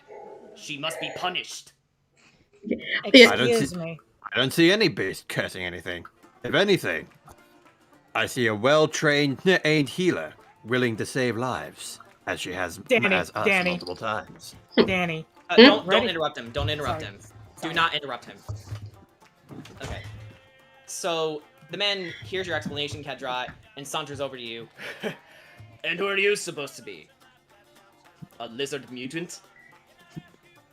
You can call me whatever you wish, but I'm not going to allow you to sit here and mock one who is clearly showing you no trouble. You have no reason for your aggression. Would you rather our land be cursed? And his friends say, "Yeah!" As if it's not already. He brings up a point. Make a persuasion check. So, that is a 19. The men just sort of look at you, scoff, and say, "Whatever. Your funeral." And then they sort of walk past you and go, "Come on, boys. This tavern has some rowdy music anyway." And Is this truly the will of the mob mentality nowadays? fair? Gosh rolls aside. He's It's like gone. big. It's just about Alright. everywhere. Sit around. Yeah. And I walk up to you, Mimi, and I just put a hand on your shoulder. Are you okay? Yeah. Do not worry, Mimi. We won't let anything happen to you. Pay no mind to ones who know nothing. You want me to go bash their heads in for good measure? She nods no. No, I don't think anybody would question if their body turned up with their necks with their throats slit. Just Give the word. No, no, no. If anything, that would cause more problems. All right. So, Kira's gonna go. Do you make your way to the tavern? It's just Yeah. what I just want to have to deal with Hey, all Mimi. the time. Yeah, Mimi. Later tonight, just you and me. I'd like to talk. Will that be okay? Okay. You all enter to hear cheering as this bard was just finished playing a tune for an audience. Mostly a tough crowd, but the cheering definitely came from the 3 Vistani you see just in front of you, sitting in front of the door. Let's see here. A single shaft of light thrusts illumination into the main square, its brightness looking like a solid pillar in the heavy fog. Above the gaping doorway, a sign hangs precariously askew, proclaiming this to be the Blood of the Vine Tavern. Along with this place is, shall we say, bussin'. He was, the bard, you just heard playing a fun and upbeat tune and singing his heart out. Rickett, you recognize his particular race immediately. This man is an ogreish. As he finishes playing, none of the bar-goers seem that impressed, but as I mentioned, the 3 Vistani owners, you see as you walk in, cheered and clapped for him. The ogreish bowed and smiled. Thank you, you're much too kind. And for those of you who did not expect my arrival, I can only hope I made your day just a bit brighter than it started. And most of the patrons just turn to their drinks. Alright. He's from Atharis, where I'm from. Really? Ogreish are essentially wise men. They attach themselves to a community and live giving information in exchange for food. They know so very much. How would an ogreish end up here? Oh, the same as us, got dragged in here.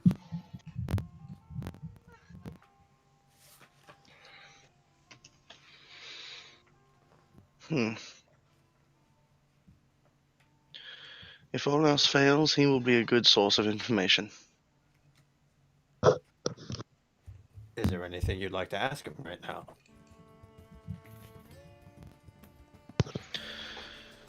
I'm not sure. Kira's gonna go get us a room for the night. Oh. So, actually, Kira, as you approach the sisters, the youngest one, eyes sparkling, stands up and inches towards you, and she says, "Hi, welcome to the Blood of the Vine. You must be the new arrivals. We're so glad you chose us." And the second oldest, this one right here, approaches her, pats her on the back, and says, "Settle down, Alenka. These travelers are likely just passing through." She whispers, "Besides, we can't have him know they're here. You've taken a huge risk bringing them to Barovia in the first place." "Sorry, Mirabelle." And the oldest chuckles and looks to you all. "The factual one would be Mirabelle. I am Sordia, and all 3 of us are the owners of this establishment. Are you looking to stay for the night?" Yes, please. We were exhausted. Then you found the right place.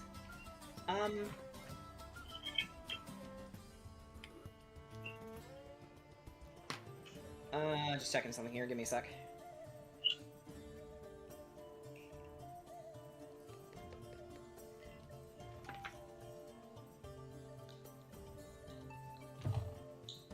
So...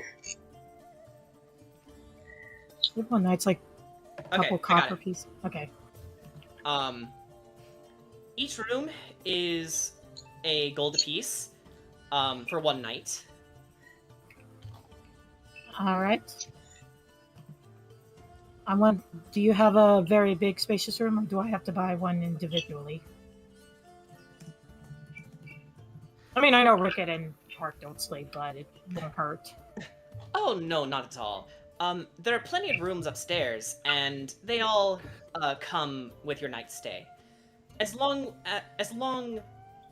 as some meals that we will prepare for you in the morning. You can ask Eric over by the bar back there. She points to a man just cleaning tankards, mostly minding his own business. All right. All right. So- I will throw the girls a gold piece for the night. So 7 gold. 7 Yeah, gold. it's for 1 gold a person. Yes. Okay. Yep. 7 gold. All right then. So she takes the gold and says, "Thank you kindly. All right. Please enjoy your stay in the Blood of the Vine." And we can actually reveal the upstairs here. Yeah. Yeah, boy. So far, this is the happiest place in this village. There we go. Hey, Feel Lamau. itself for a sec. Okay, so Dibs on the biggest bed.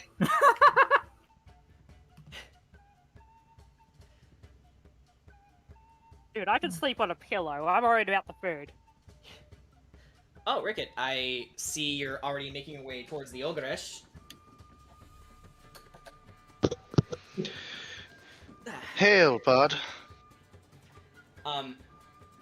The Ogreish turns your way and says, "Well, howdy there. Who might you be?"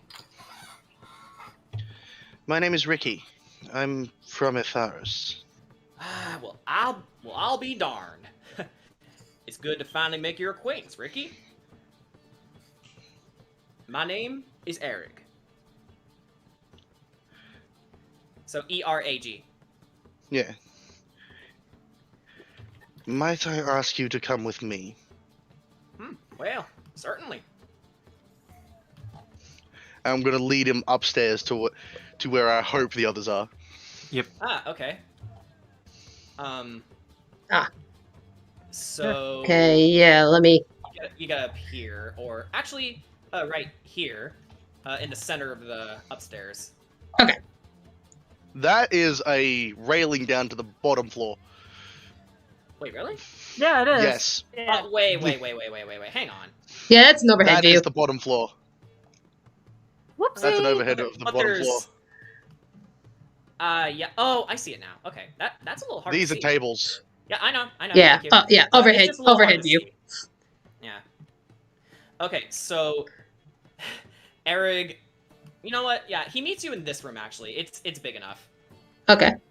Oh, Mimi, where are you, by the way? Look, I keep on forgetting to add myself to these rooms. Yeah, it's a pretty easy thing to forget. Ark on the bed. Big Bird on the bed just Yeah. ruffles his feathers, sits down on Paul's Yeah. horse. Yeah. Just sticking Draw in me the like- corner. Yeah, that's a good Draw me nest. like one of your French birds. Yeah. Okay, so Erig follows you upstairs, Ricky, and he sees all of your friends and says, well. So the rumors are true. Lock the door. Kira locks the door. Alright.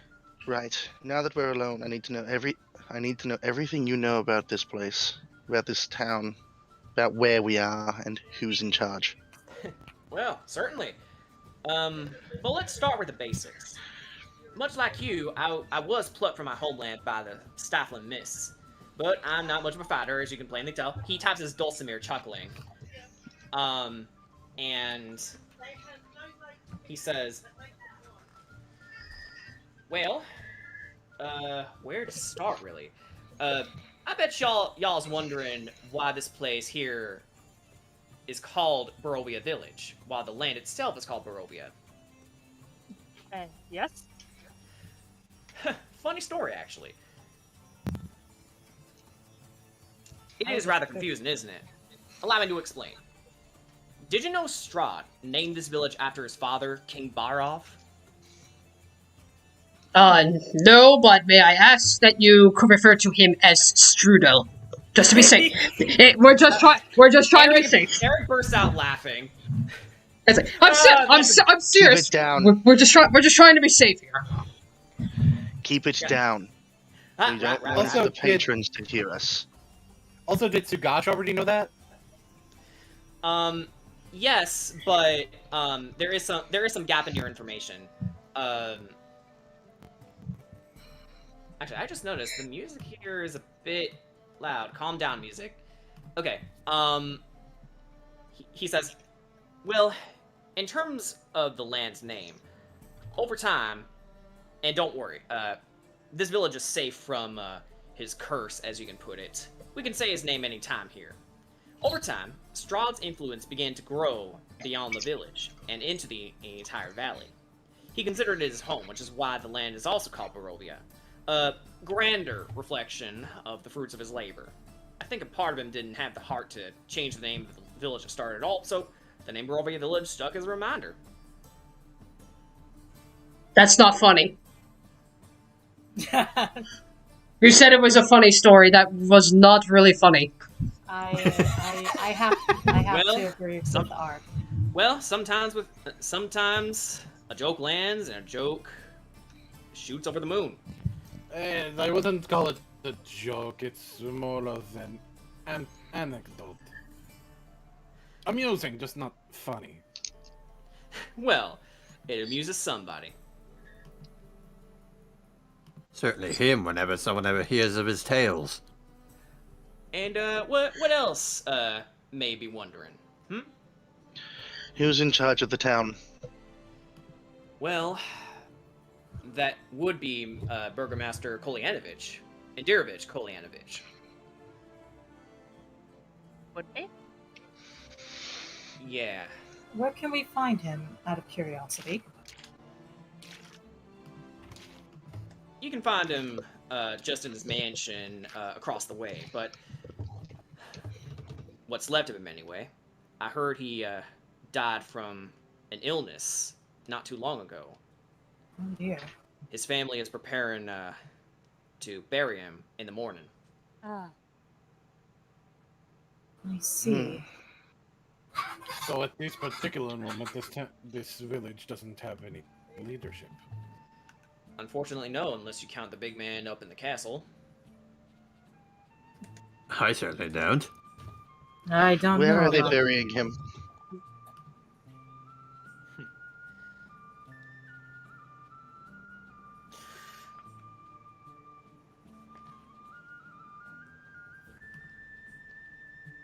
You know, he looks over to you, Rickett.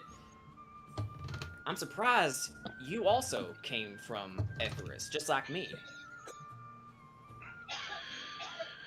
Well, let's just say I got here a very different way.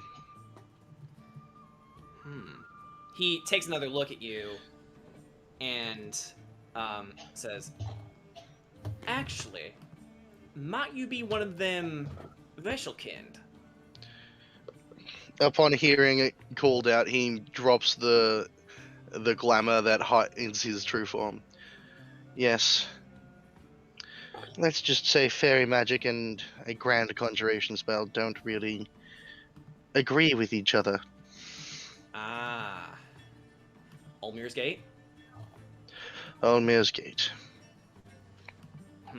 Sorry to hear that. Have you been managing just fine? Well, considering every few years I teleport to a different world and have to live there, I've been handling it. Hot dogs and sausages. At least you've been taking in. Yeah, don't break the immersion, please. Sorry. At least you're taking it in stride, little man. As for me, he turns to you. I, very much like Ricky here, am from the distant land of Etheris. My love, an elf named Gilthan, traveled from the Astolian Empire to the city of Lysich to sing our songs and give kind words where there was none. Every day was an adventure with him, even as we did nothing except survive its dangers. You see, he would have been my husband by now. He traces along the grain of his dulcimer, but soon my dearest Gilthan, when we traveled to the Borak Empire, he contracted the weeping pox. My condolences. Yes, Rickett, you know full well what the weeping pox is. I can only hope that the rest of my kind were able to soothe his pain. We all did. As Vexwikind were very good because they can't get sick. They were very good nurses. The doctors tried everything they could to save him, as did I. But it wasn't enough. This instrument is all I have left of my beloved Gilthan. I continue my work in his honor.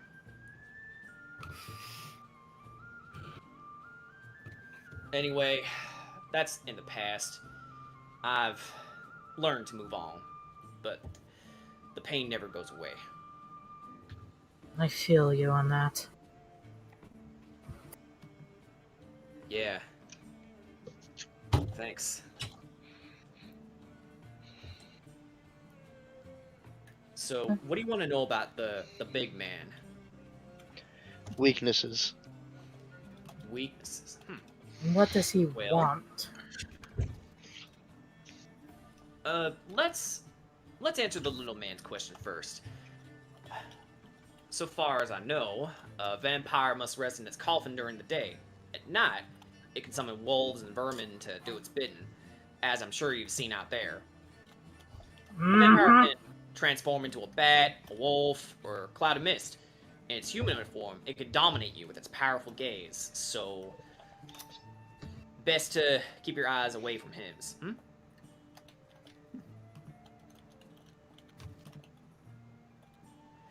Shiver. Kira just shivers.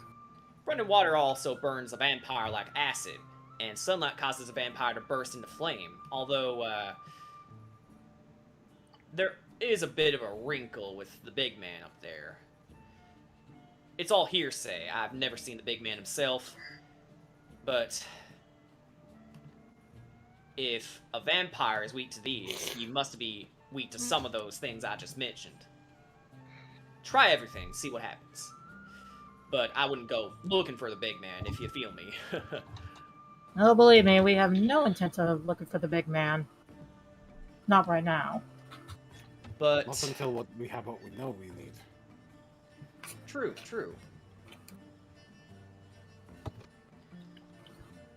It's also said that the Devil Strahd is a curse placed on the land because of a forgotten sin of the Barovian ancestors. But this is what the Barovians believe. Between you and me, I think he turned himself into this monster. I can just about verify that. That right. Hold on. The more I look at you, you carry a whip scarf around your neck.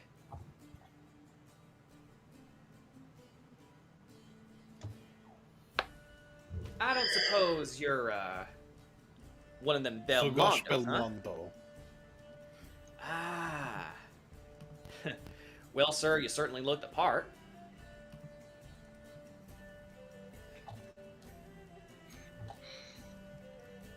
As far as your family, they've been battling Strahd for many years. Close to, I want to say, 3 generations.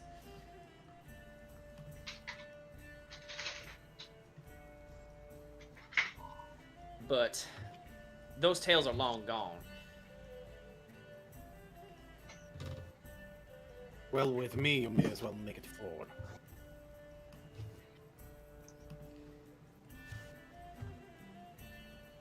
Well, perhaps by your hand, this big man will finally come tumbling down.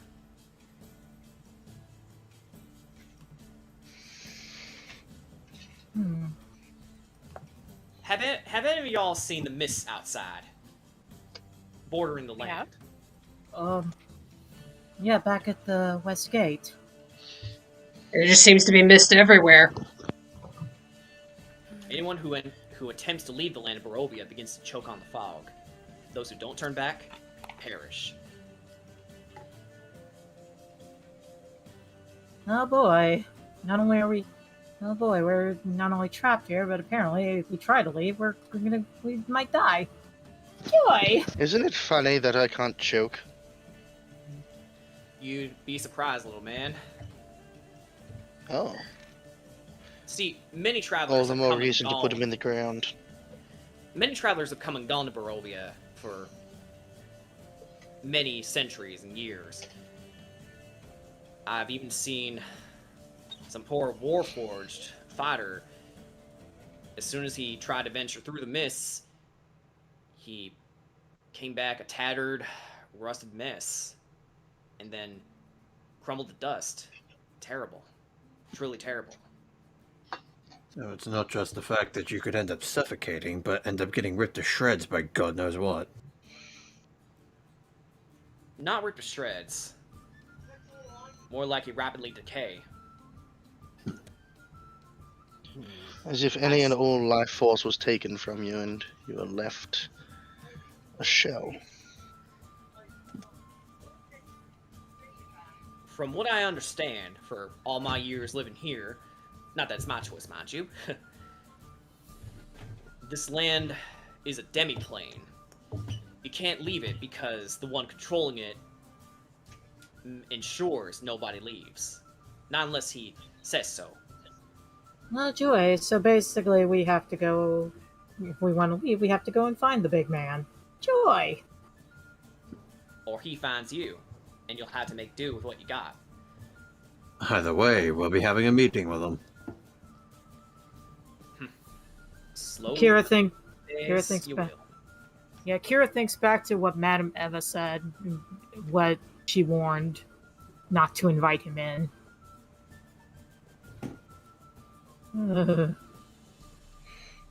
What does he want?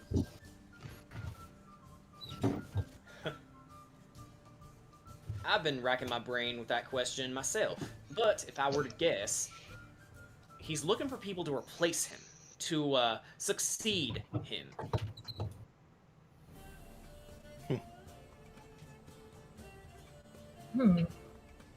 But he wants the best of the best, you understand. I see, so he's looking for an apprentice. You could say that.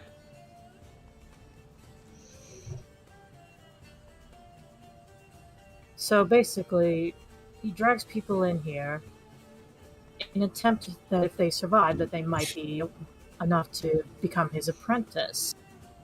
Interesting. But hold on. There's no need to get gung-ho about this. I've heard stories, tales of how Strahd defeated entire parties of adventurers, even taking some of them in if memory serves.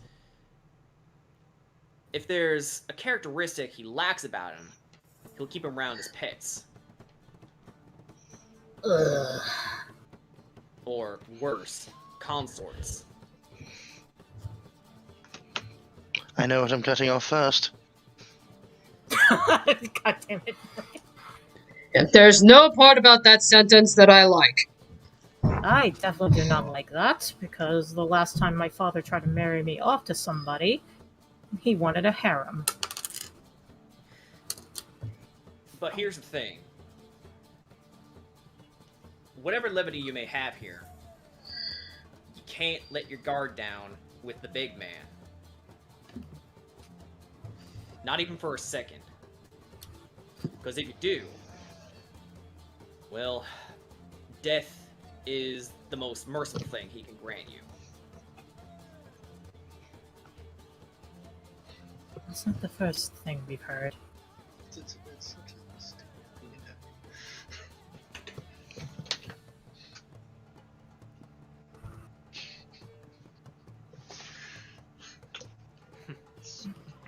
Is there anything else you wish to know?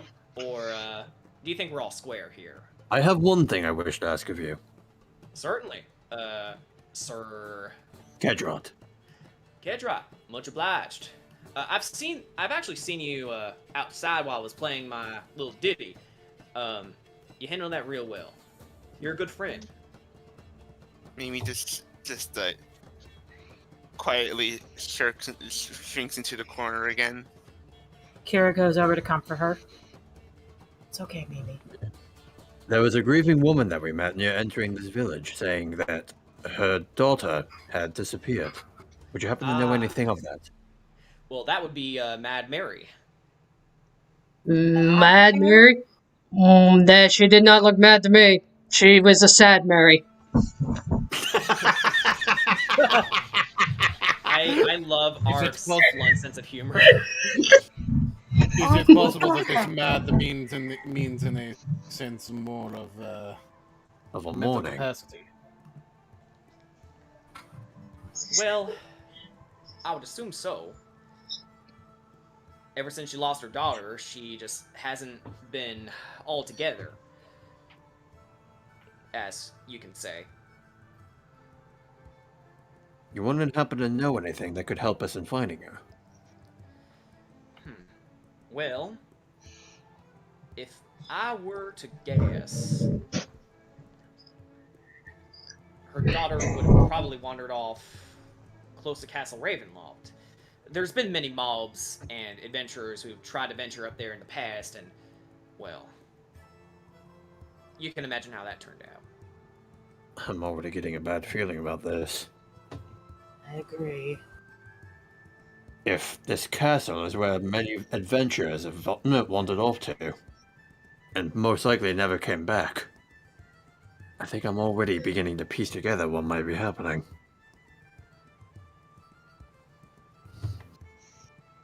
And that kind of intuition is what's going to help you on the road, I reckon.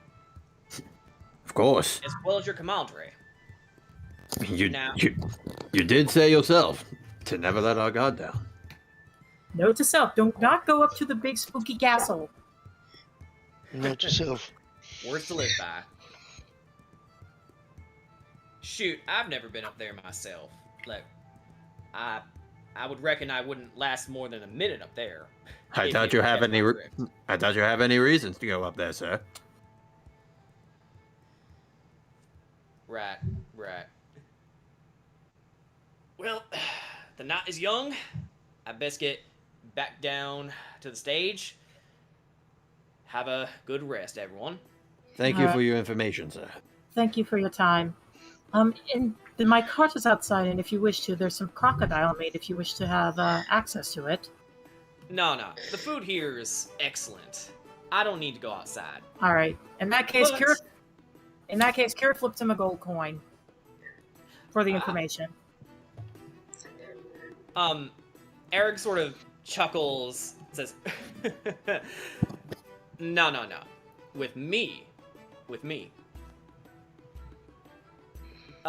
And he returns the gold along with another one. I tip the audience.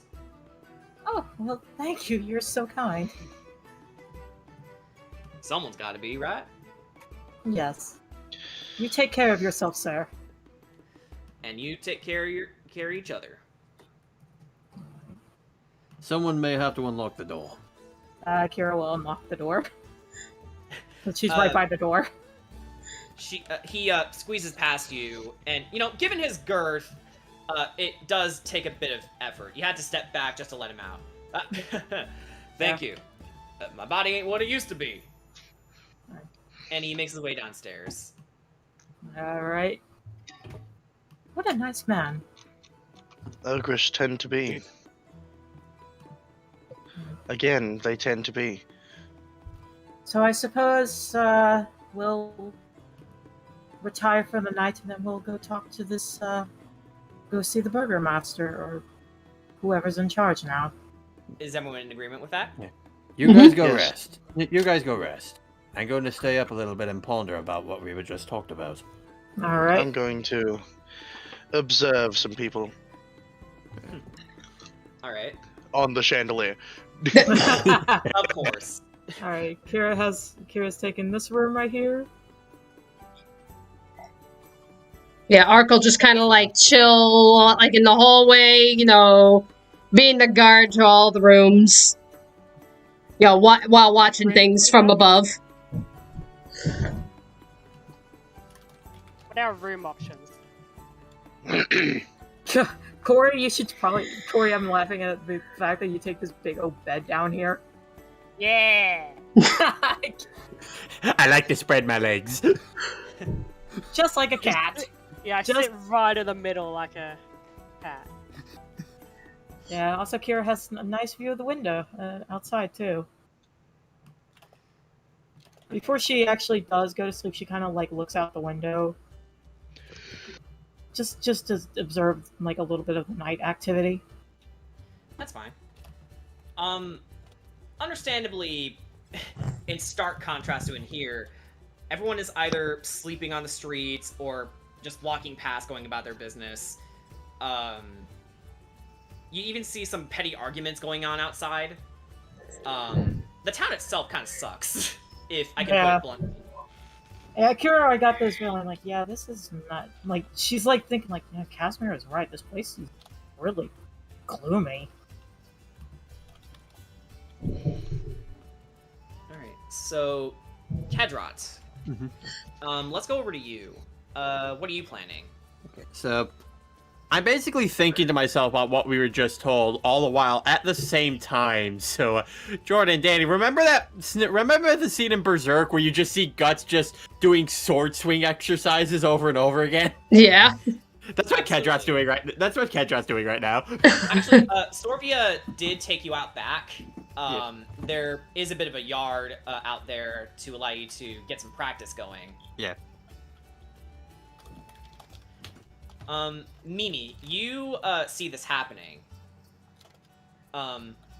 You were suddenly woken up by the sounds of him doing his thing, and then you motion your way over there. We can have them sort of hang out somewhere above. Part of her was seeking like she was hearing the sword swings and it's like, oh no, is he hurt? Is someone hurt? Wait, hold on. Where are we? Just above the border here. Oh, If you okay. can see it. Yep, there it is. Yeah, I didn't prepare a yard. Okay, fair enough. How dare you? Actually. Let me see if there's. Actually, we can put you down there real fast. Give me a second. Yeah. We'll put you in the forest area. Just Mimi and Kedrot. Yep. Hi, Ark. Yeah, well, Ark was there because of last time. Yeah. And Mimi, make sure you put your. Okay, it's not. Okay, let me actually put my marker on the thing. Why is it not letting me put my marker on the thing? I can do it. Drag if and you're drop it? having trouble. There Yeah, you go. drag and drop them. There you go. All right. Okay. So, Mimi finds you in the backyard, swinging your sword around, practicing its angles, strengthen your swings, things like that. And you turn and find Mimi watching you. Oh. So, hello then, Mimi.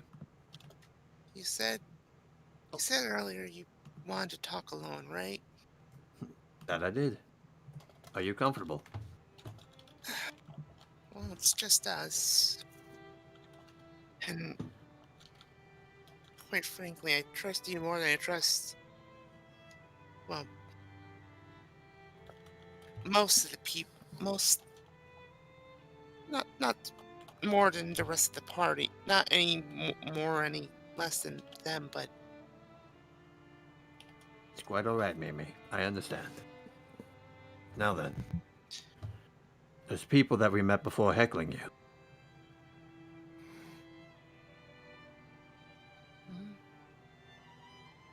How do you feel about those who simply see you as a tiefling? hurts. just hurts. Care to tell me why it hurts? Because it's all the same. Something I didn't choose to be. Something I don't want to be, but... And yet, that's all they see. That's... And they... And...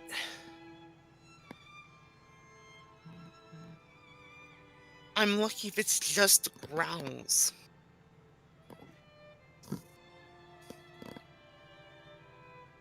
I can understand that. The way that they saw you, simply calling you those terrible things. And yet, after everything I've seen of you, you're nothing of what their remarks were. They can sit there calling you a vile monster, a tiefling, demon, or whatever. You're none of those qualities to me. I've seen your healing abilities firsthand, even ones that saved my life even. We wouldn't be this far without you. Just know this, your skills are well valued within our party.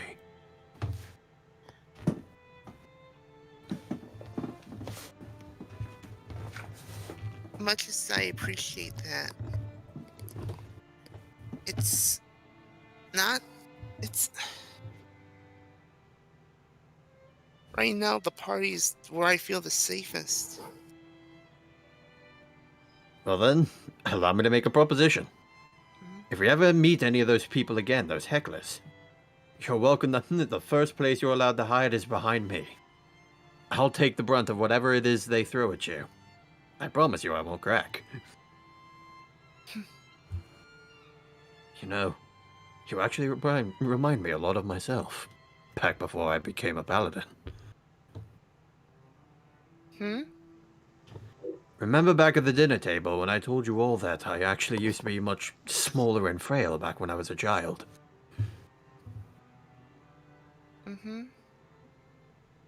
It was then... I was in a very similar boat as you. I was picked on for something I never chose to live. A small, weak, frail little thing. Of course I was still growing, but... I wasn't exactly in an environment that was encouraging me to go further. People picked on me. Made fun of my height, my strength. I couldn't fight back because they were stronger than me. To think there was going to be a time where I thought there would be no further path for me.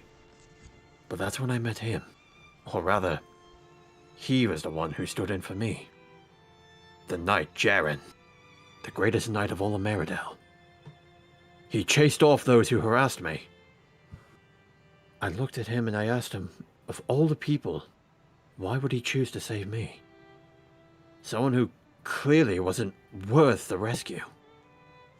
But he looked at me, kneeled down to my level and said words that continue to echo through me even now. Words that give me never-ending strength. Because I can still grow.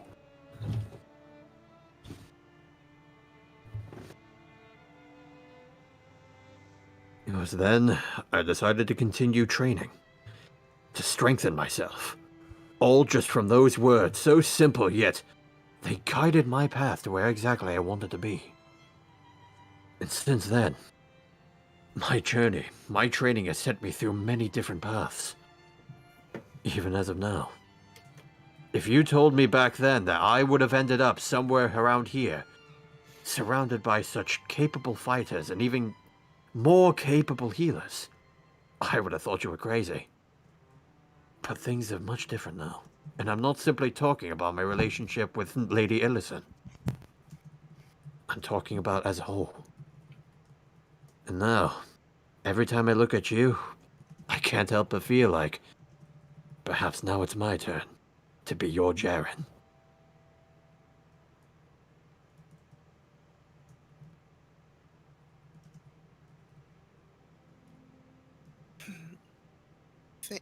Think she's starting to tear up. Kedra gently puts a hand on her arm. Mimikyu, You can still grow.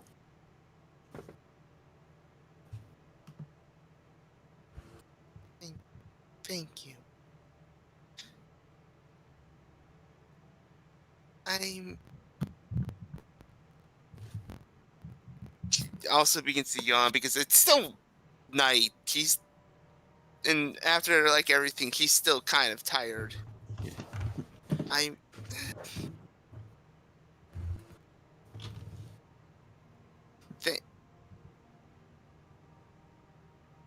Do you still need someone over here?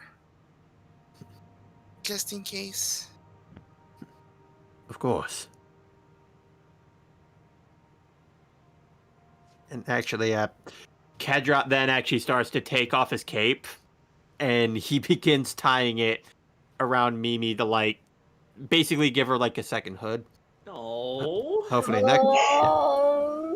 next time it doesn't come off so easily. I want a picture of that. I Okay. actually do want to draw that. Oh my god. Do it. Do not let me forget this. Mark it down in important things to note. Yes, please. Someone can someone do that? I got it. I got it.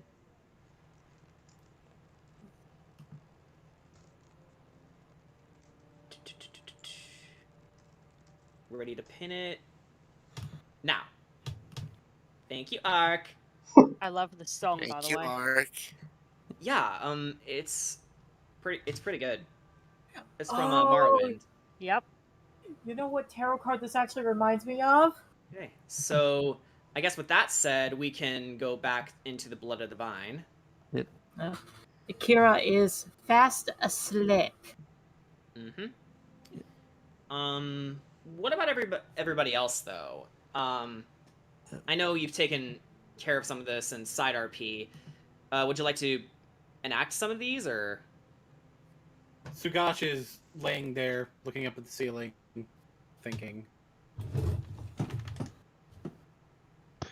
Rickett had found himself on the chandelier, gently rocking it back and forth, thinking about the promise he'd made and how he'd tried to force his own magical instability to allow him to stay in this world long enough to fulfill it, before calling, Eric, could you give us one from Atharis? I've missed our songs in my storied travels. Eric looks up to you, winks, and tells you, "Can do, little man. This one's one of my favorites." And he plays a tune from the Elvish Kingdom of Charniolt. It's a lilting, beautiful tune, which he actually plays on one of his 3 instruments. Let me take a look at what he's got here. If the sheet will let me. On his pan flute. Mr. Maniac is like, Jordan, screw my commission. You're drawing that first. I'm more than happy to do both for the next time I stream, but that's besides the point. Yeah, it really is atmospheric. Anybody else? Win stream win. Basically, I help. I'm basically just helping. Like, I'm just getting back, walking Mimi back in, just affirming her. Have a good night's sleep. Yeah, especially since she's tired and. Kira's just having a very pleasant dream. She's dreaming about a lake out in her kingdom where she used to play with Taka at. The moon is shining bright. The stars are glistening in the sky. It's just a very happy, tranquil dream.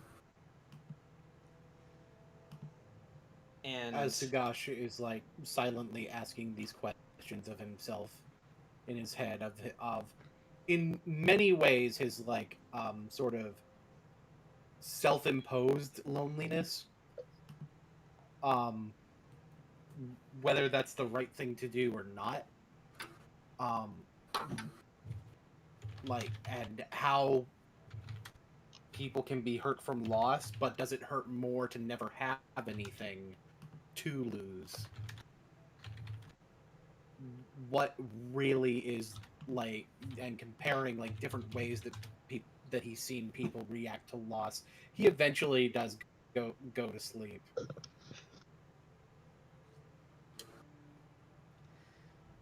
And Reed just sleeps, but oh, I'm she'd sorry, like Corey, to go wake ahead. up early to suss out the food. Okay. Let me just check. Okay, so you guys arrived at 7:25. What's that plus 8? Just for future reference. Like, you don't wake up immediately. I just want to know for 3. 3 in the morning. Oh, plus 8 hours. Yes, Yeah. it's 3 in the morning. Okay.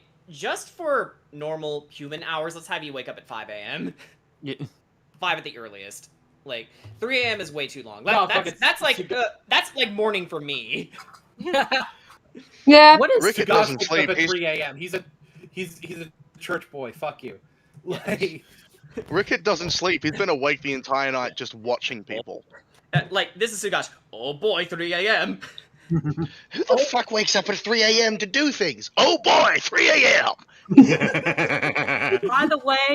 By the way, that little interaction with Kedrot and with Mimi, the card I pulled out for that was the Two of Cups because I thought that was really precious. Aww. Would you like to give a little description of that? Uh, Also, what side did you pull it from? It's from my own tarot deck. The Two of Cups. Give me a minute. Let me get my little handy dandy book. Coins, swords. Where are my cups? Sword.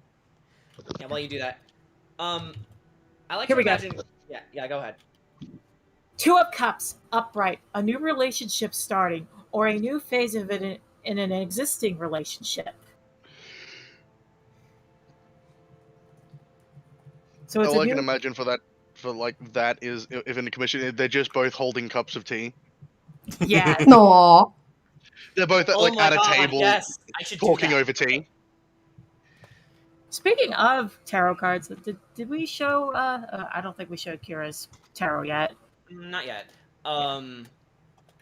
If not tonight, we'll show it for the next stream, definitely. But, Corey, is Corey here still?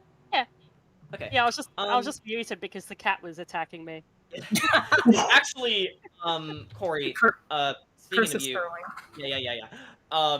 How would you like to spend your night? Did you just go like straight to sleep and then just? Oh my God! What if Corey sleeps like a cat? Yeah, I was imagining like a What cat is the- sleep. She curls her leafy tail up and sort of wraps herself in, like right in the middle of the bed, like this. Oh my God. Oh my... Why do you think I'm choosing a lot of cat vines for Corey? She's just a Because cat she's lizard. small. Yeah, cat lizard. Cat lizard. The lizard. But yeah, she'd like to be up early so she can go get and suss out the food. Yeah. Okay, so before you guys all wake up, though, Ark, Yes. as the bulk of your friends drift off to sleep, you begin to hear a voice in your head.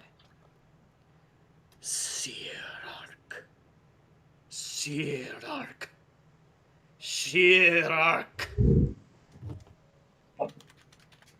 Hear now, but fear not my voice. I am the chief of hunters, the bloodletter in the thick of battle. I am Kavan, the forefather of your tribe. Where the hell are you? And why are you talking to my head? How did you get it? How did you get in my head? I am here because you are here. I have waited over 10 centuries for your arrival, my kin. And it would seem you have been kissed by death itself. Regardless of your body's transformed state, your will lingers on, which means you are capable enough to do as I command. What? Oh my God. Okay, look, I have no idea what you're talking about. You're gonna have to elaborate a little bit more. You wish to seek answers? Yeah. You will find them. I was not alive during your first life, so I do not know the full extent of your past, but I do know where my kin have walked and flew to. Go to the Wizard of Wines to begin your quest.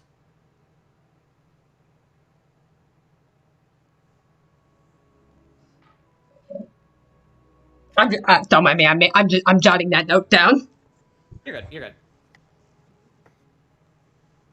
One last thing, my kin. Remember this adage. Let the heat of your blood warm your body and guide your talons. Let the heat of your blood warm your body and guide your talons.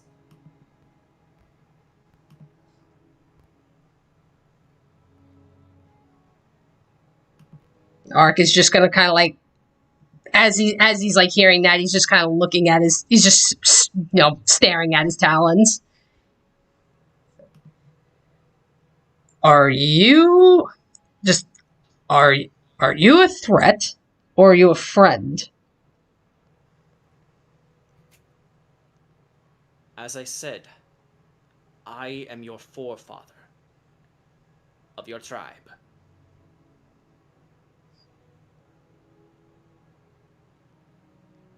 Again, if you expect me to just take that at face value, I don't even remember my tribe. You do. Those memories are just repressed, locked, buried. On your journey, you will uncover it. And when you do, you will remember. And you will be in greater pain, but it is through that pain you must endure.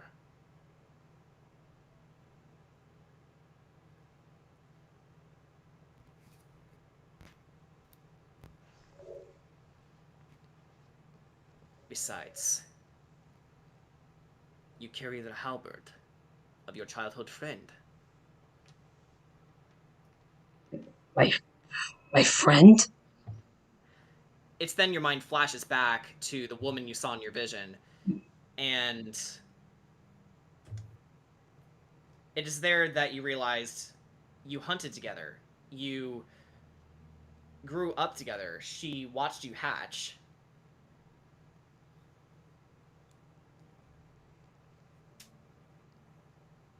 Again, her name escapes you, but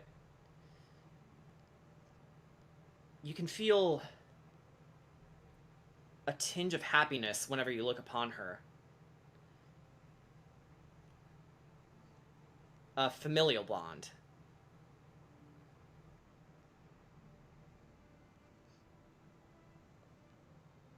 With that, I just kind of just very slowly just kind of just clutch the halberd and just kind of hold it closer. See? You do remember. Just less of your past.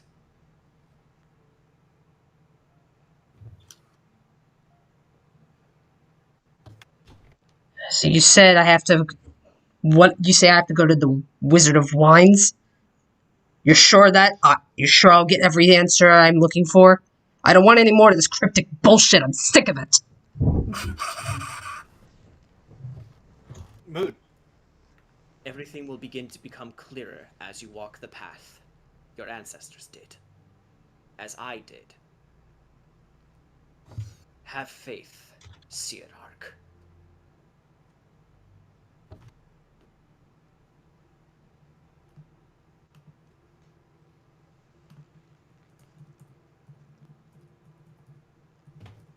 And this is how it's spelled for you in particular.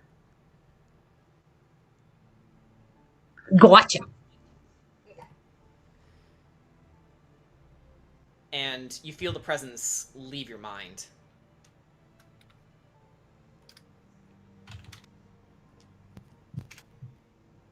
Message is such a good spell. Okay, that's random. I mean, it is, but... Alright. So I think with that in mind, let's get...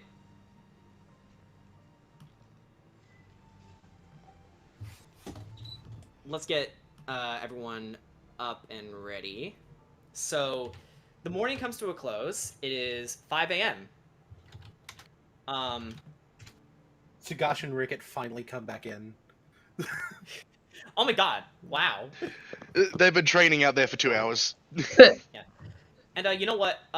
Let's say because it's early in the morning, these guys are gone. All right. Just the tavern owners and the barkeep are getting ready to open up. They see And you all come Perry's down. right there. They see you all come down, and Alenka says, "Ah, hello, welcome.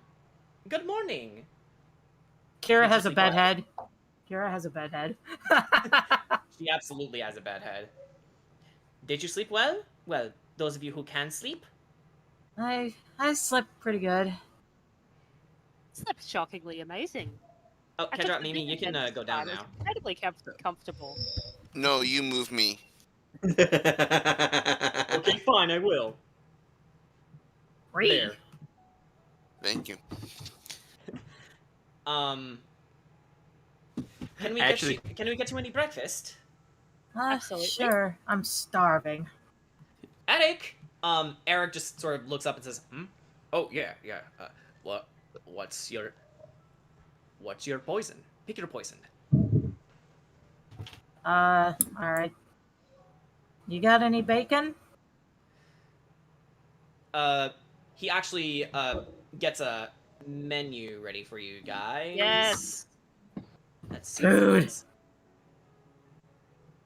By the way, I gotta ask: is anyone noticing that Mimi here it is wearing my cloak?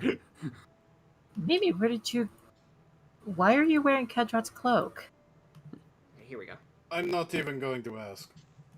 It's to make sure her hood doesn't fall off so easily as it did before. If I see those men again, I want to give them a piece of my mind. I want to give him a piece of my fist. I would Alright, take guys, a piece from them. the menu is an important things to note. You don't have to. You don't... Oh, really quickly, since we did rest, does that mean we recover everything? Like our Yeah, you're fully healed. All right. Keep in mind you also have the temporary health from the amazing deer stew that Sugash made for you. Mm-hmm. Yeah. All right. Kira is going to order some nice wolf steak with some roast potatoes. All Pays right. it with a silver. I'll have the knucklehead trout. Okay. Fish. Sugash is also interested in wolf steak and potatoes. All right. Okay. Sugash, you want me to cover for you? Or... Sugash will pay for his own. Okay. He is cool with it. Yeah. I think I'll take myself also a wolf steak with roast potatoes with a red dragon crush. Oh, shaking it up a bit. Kira's not allowed to drink, and I don't think Corey's gonna let her. Actually, early for they do have alcohol. water. Yeah, they do have water here, but it is free. Wait, hold on. The red They have dragon well crush at is the red dragon crush is an alcohol. Yeah, Red Dragon crushes and alcohol. Okay, then no, I made it. I'm not allowed to drink, so neither are my characters. Okay. So, all right, yeah. Kira also asks for some water. You know what? Sugash is gonna get a red dragon crush. Okay. Oh no! I'm just gonna take the stew. Okay. So, for those of you who tried the stew,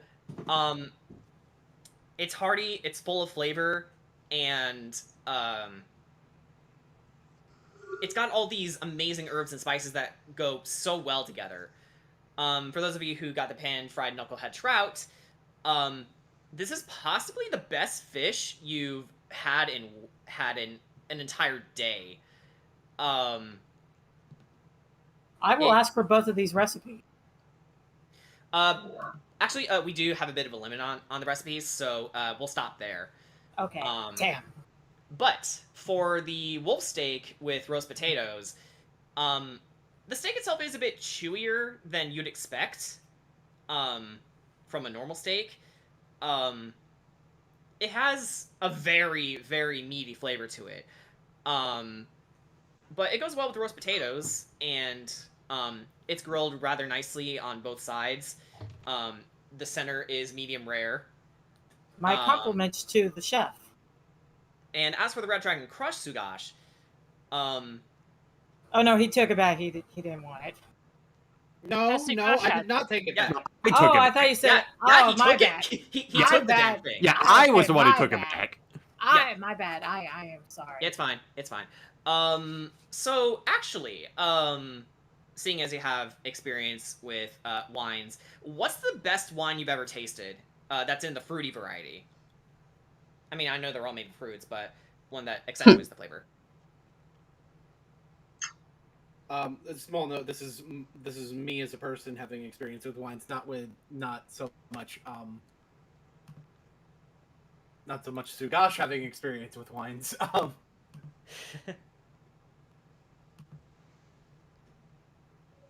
You know what? I do in particular have a tendency to like Chardonnay.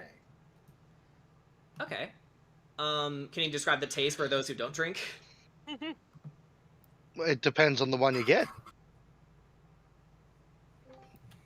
That's the thing. It really depends on the wine that you get. You can have several red wines that taste completely different.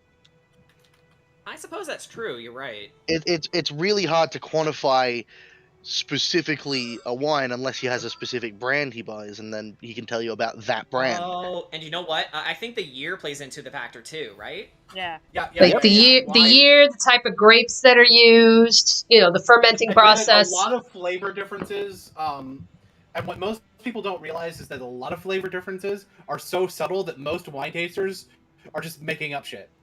Yep. Yep. I would say that's true. Yeah. I've heard about No, it is true. It is 100% true. Oh, I taste notes of cereal and nutmeg. Notes of nutmeg is actually something that some of them have said before. Yeah, I can imagine. No, that. notes of nutmeg. That's a real thing that people say. Okay, so that's a rather broad question. I apologize. I've also made it a rule to never drink. I did drink something accidentally when I was a kid, but we'll talk about that after the stream. It's a wild story. I didn't get drunk, but I was very young and I didn't realize I was drinking it. But as you all sit down and enjoy your meals, Sorvia looks to you and says, "So, how is everything?" Delicious. Nom nom nom nom nom. Wonderful. Thank you very much. You are quite welcome, my friend. And we hope that it gives you enough strength to continue your quest. Thank you. Eric, you can actually see the barkeep immediately cleaning some silverware and plates. Bree looks at Sugash disapprovingly. Now he just sort of turns his head in his direction and sort of shrugs. That's the last of the Red Dragon Crush, under his breath. I do happen to have another bottle. I mean, yeah, you have a bottle, but it doesn't really help them because, like... Yeah. Sounds like we really after this, we really should go to the Wizards of Life to fix what's wrong. Yeah. Also, side note: if one glass was going to be enough for them to run out, I'm not the problem. so fuck you. Yeah, it's like. Yeah, it's I like. wasn't gonna say anything. But... Okay. It's like, yeah, but as soon as Kira said, going to the Wizard of Wines, Ark just, just sternly goes, yes. Ark? I would be inclined to agree. So, as you all enjoy your meals and talk about what to do next. You actually see someone coming inside. Let's see here. Where are you? There you are. You see a young man in green carrying a sword on his back. He motions over to you all, and he says, "All right, let me get the dialogue ready." Okay, she's squealing. Why is she squealing? I can't tell. Out of character, So, I'm squealing because I love this character. guy. Okay, everyone, simmer down. The man walks up to you and says, excuse me. I'm sorry to be a bother, but are you 7 looking for work?" Kira looks up at him, and she kind of gets a little shy.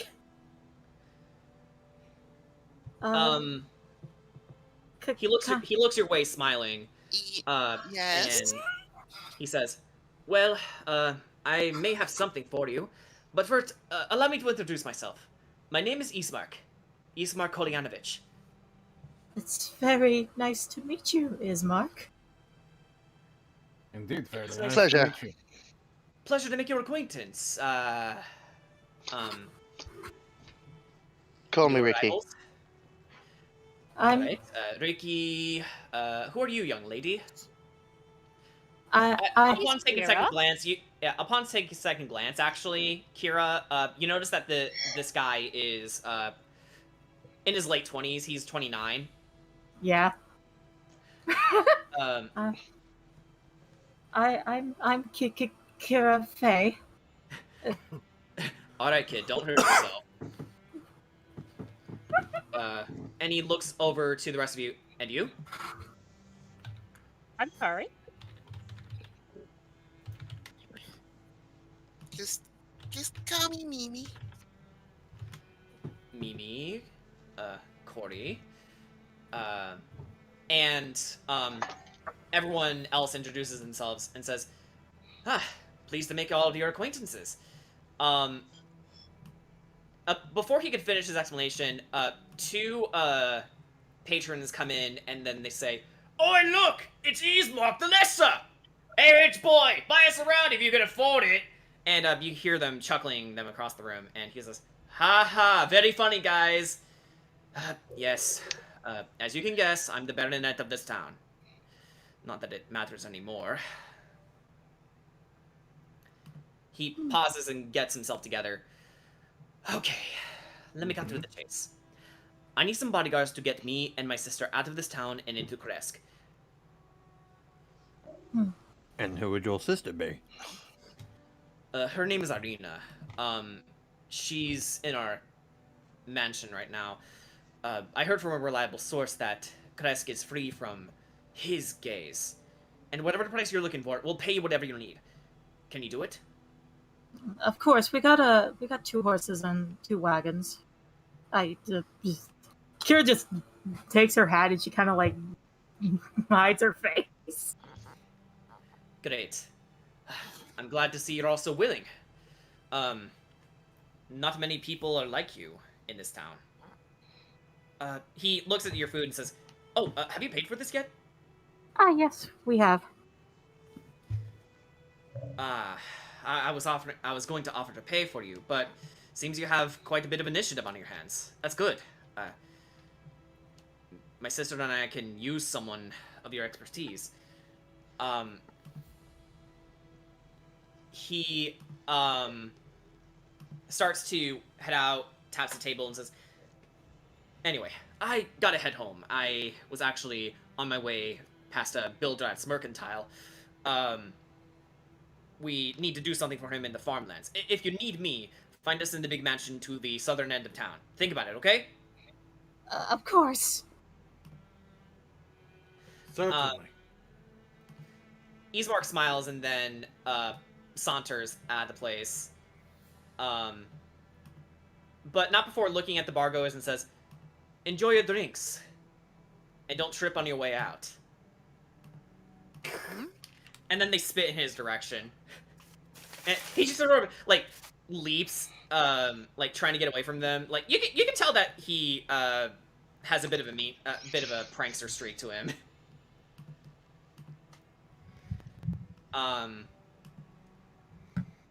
So you all finish your meals and you make your way back out into the streets of Barovia, unless Kira, what Yeah. was up there? What was going on? Well, just I don't You know. were fluttering like a schoolgirl. I just thought he was cute. That's all. I mean, he was, but.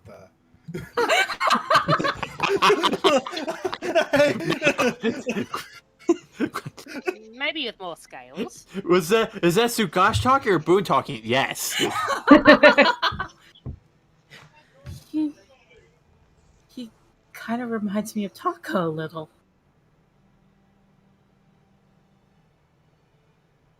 Kira's heart is just like good thud.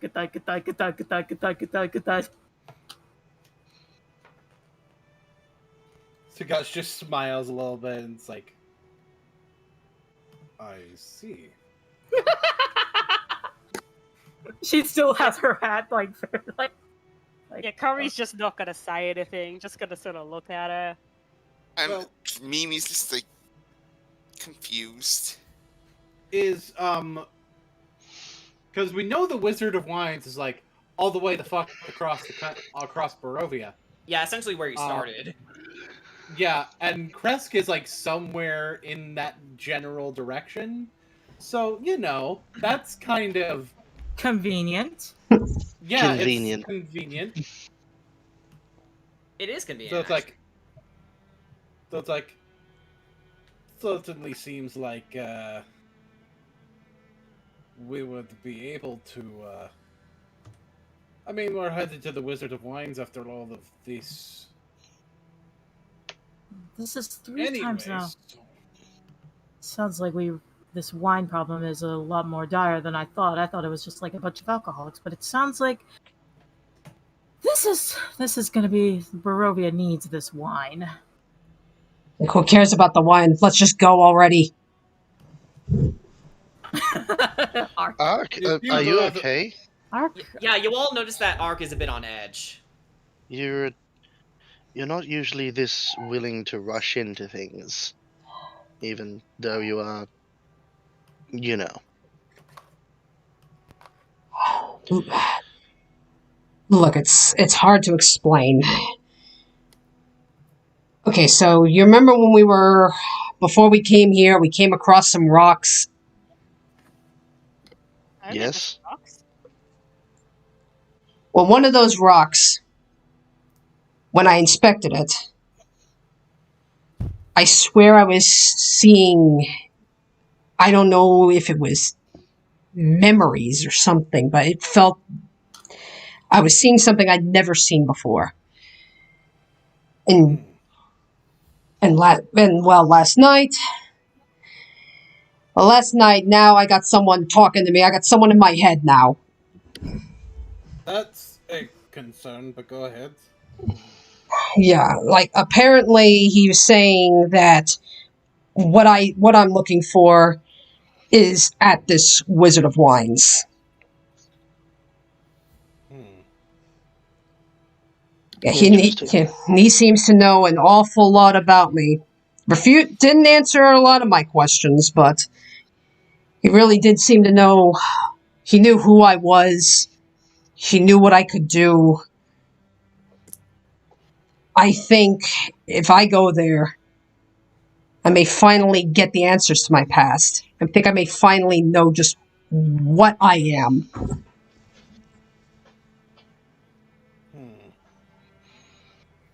I don't know if this is a trap or if I don't even know if he's a friend or a foe. He wouldn't even answer me that. He wouldn't even dignify me with that answer. But this is the closest I've gotten to finding anything. I have to take it. It's also something that we have reason to go after anyway, so if it is a trap, it's a trap we'd be walking into regardless. As you have this conversation, you suddenly hear a scream. Ah, shit. I'm starving! Ah, shit. What Oh, the? no. What in the name of Bahamut was Did- that? It came from the north end of town. Well, time to yeet Move, ourselves now. over there. We gotta go. Go, go, go, go, go. And it leads you all to what is known as the Church of the Morning Lord. You all make it up here, right there. Alright. This place looks... Atop a slight rise, against the roots of the pillar stone that supports Castle Ravenloft, stands a gray, sagging edifice of stone and wood. This church has obviously weathered the assault of evil for centuries on end, and is worn and weary. A bell tower rises toward the back, and flickering light shines through holes in the shingled roof. The rafters strain feebly against their load. The heavy wooden doors of the church are covered with claw marks and scarred by fire. And you hear a faint prayer in the background. Unfortunately, you can't make any words out. It's that quiet. All you can hear are the occasional S sounds uttered by whoever's inside, which do sound Barovian, but again, it's too faint to hear.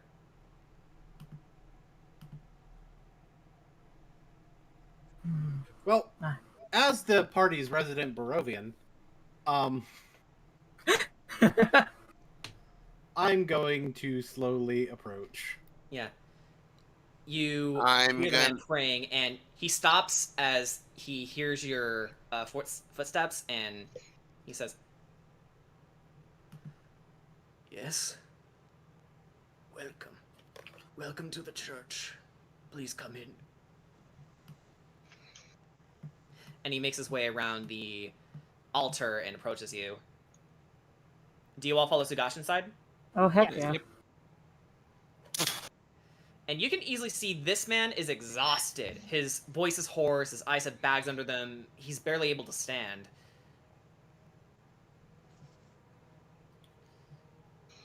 My name is Father Donovich.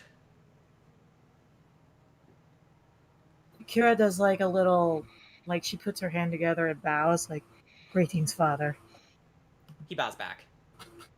Greetings, Father Donovich. I am Sugash Belmondo of the Hand of Tyr. You're Luke Donna and Simon's boy. Simon! Oh no.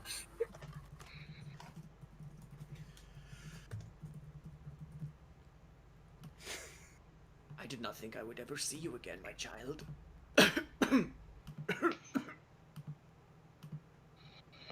Are you okay, Father? Do I remember him? Make a history check. Yeah!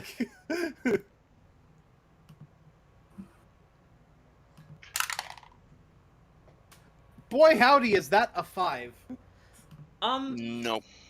It's vague, but you start to remember. It was when you were really young, like 3 years old. You were actually sheltered in this church by Father Donovich. He, understandably, was a lot younger back in the day. You can see that the years have definitely waned on him, and obviously, with his current state, he looks very worse for wear. The years have not been kind to you. We should sit. We should sit.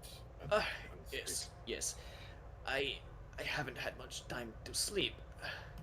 You find one of the less ruined chairs here.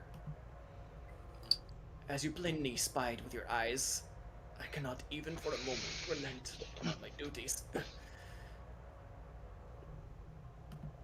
What on earth happened? You hear more shouting from the background, and you actually see a trapdoor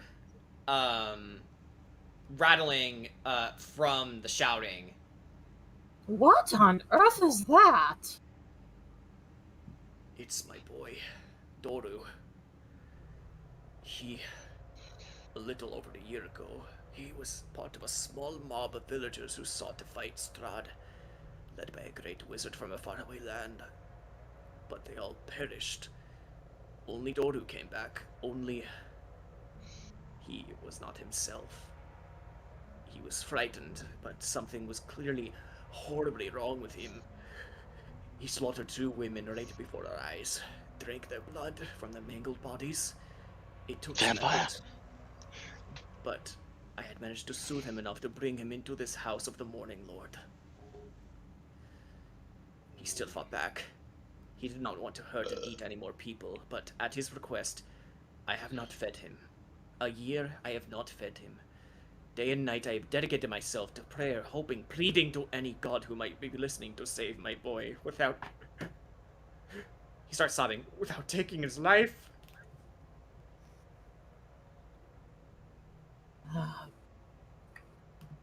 So, she looks over to the others, like, kind of pale herself, like, oh, we might be dealing with her. We are not. This is not good. So, what does Sugash know about removing a vampiric curse? You actually remember that. Remember way back when you got that remove curse scroll, the one use one. Mm-hmm. We still have that, don't we? Yep, Kira has it. She still holds it. We happen to have a means to that, potentially. We also have Rook to hold him down, so he doesn't try to fight. Wait. I think it's best if only one of you ventures downstairs. If he sees all 7 of you, there's no telling how he might react. He is poisoned, do you understand? Cursed! Cursed by the man in that dark castle to become a creature of chaos. Then Let me do it. no. I don't have blood. I can't be turned into a vampire. That does Kira. make sense. Kira hands Rickett the rope. Like, tie him. If you could tie him up, I can use the remove curse scroll. He motions over to the trap door, which is actually, you follow him down the hall to the entrance and then into this room with the blue rags. He opens it and he says, "Be careful. He cracked 3 of my ribs. One of them punctured my lung.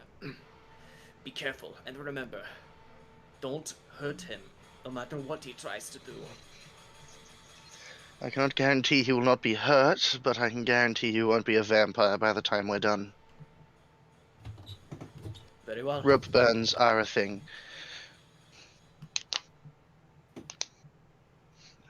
And with that, Ricketts going to venture in. All right. To the basement. Please be careful, Rickett. You venture downstairs. I Yep. revealed a little bit of the area. So... Hey, I see it. It's not on the grid. It's not on the grid properly. Oh god. actually, you can alt hold your character so it is centered. I learned that recently. There you go. Yeah, it's really useful. I'm just so used to using the grid. Yeah, I don't blame you. Okay, so Rickett.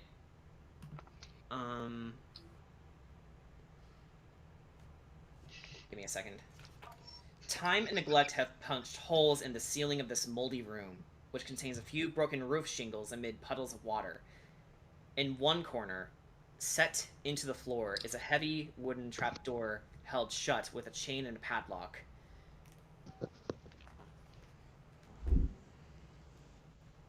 And as you make your approach,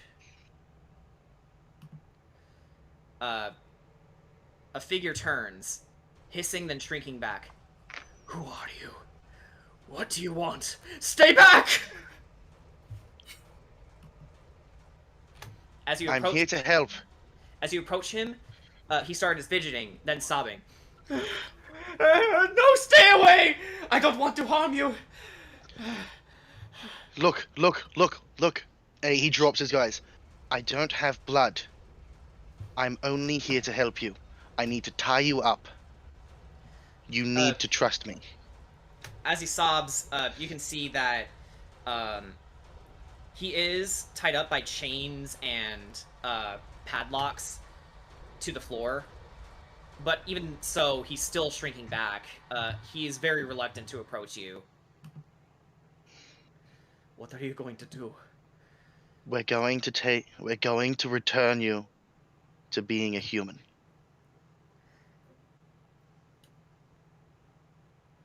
Did Father send you? Yes, we have something that can save you. There is no saving me. No! Saving me! No! He tries swiping towards you now. Because he smells your blood all the way from upstairs, everyone. I have an idea.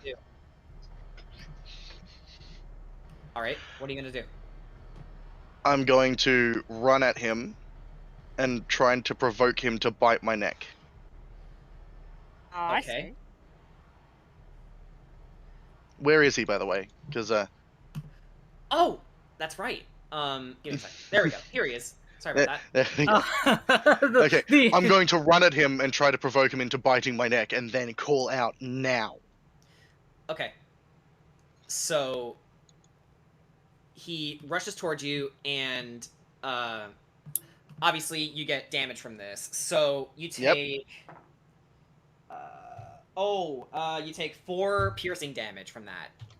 Okay. Thank fuck for temporary hit points. Indeed.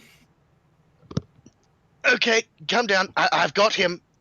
Okay, I don't know for how long, but please now. Alright, Kira's rushing Rick is in. going to wrap his arms around him and do his best to hold him still using the rope. Yep.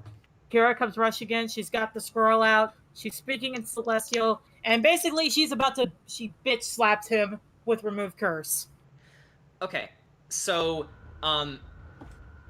as you pull out the scroll of remove curse, Doru starts to convulse, crying out in severe, agonizing pain.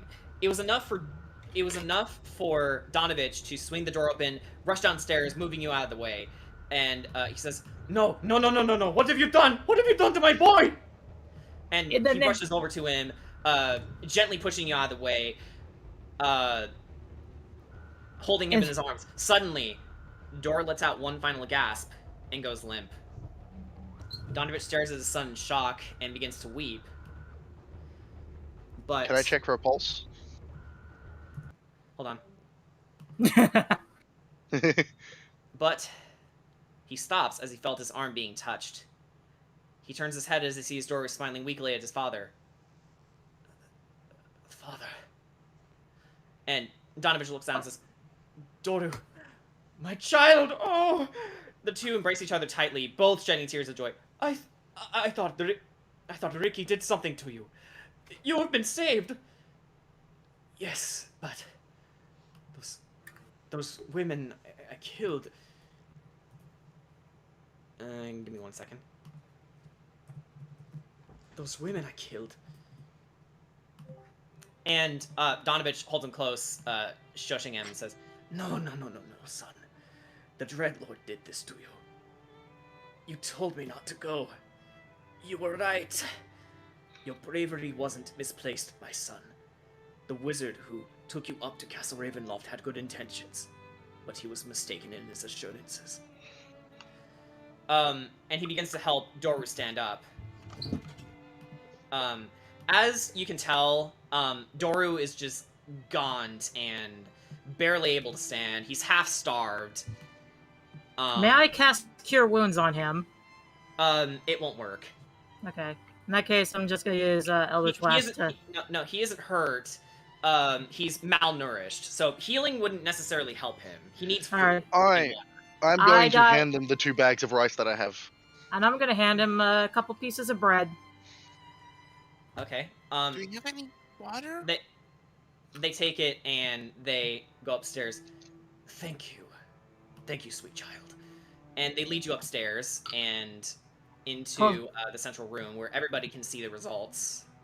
Also, Kira uses Eldritch Blast to heal Ricky.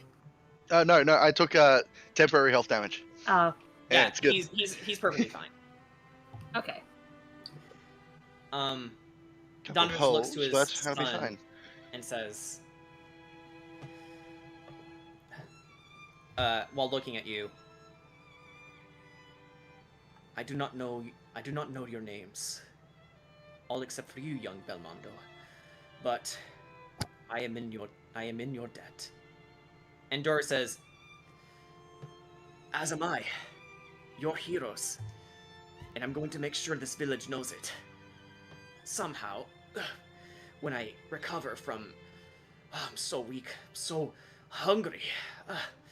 And he starts biting into some bread. Actually, Kira I looks... do. I want to say I do have some hot dogs and sausages in my inventory. Oh, you do? Yeah. I don't know if that will help. Doru sort of looks at you, approaching him with the hot dogs and sausages. Well, actually, no. What? Actually, no. I'm gonna give them to Mimi to hand them over. Ah, okay. So, Mimi, he gives you the foods, and you approach Doru, and he eagerly takes them and says, thank you. You look lovely, by the way. What may I call you? Mimi. My name is Doru. I'm sorry you had to see me like this. He chokes a bit because he was swallowing too fast. Kira will give him one of the jars that has water in it, to help him, No, I'm fine. Thank you. Okay. And he takes it. No, I'm not fine. And drinks it. Just take it easy. Relax. You're safe. I know that now. Thank you. You're very welcome. And Donovich cries, sheds a tear of joy, and looks over to Yusugash and says, This is the answer to my prayers. Thank you for arriving, Sugash Belmondo.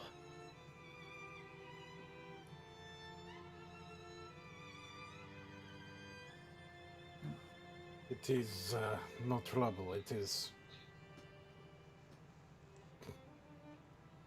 what I do. He What bows we and do. says, he bows and says, I do not have much to offer, but he begins making his way to the altar again, and he actually pulls out a set. Give me 1 second.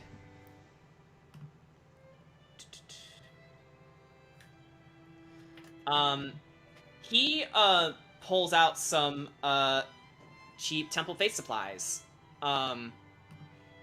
So anyone who needs those supplies of that nature, you can purchase them from him. I'll buy him. Okay, so give me 1 second to Sugash is probably gonna need some holy water. right. Good thing we I'm have a going to need some cleric. carpenter's tools. Yeah, give me a Good. second to find what we got here. Remove curse. It is strong as hell. It's I actually should a have- useful spell for this campaign. I should have taken a Let's see. feat Okay. that gives me carpenter's tools proficiency, so Rickett could just build shit. Okay, so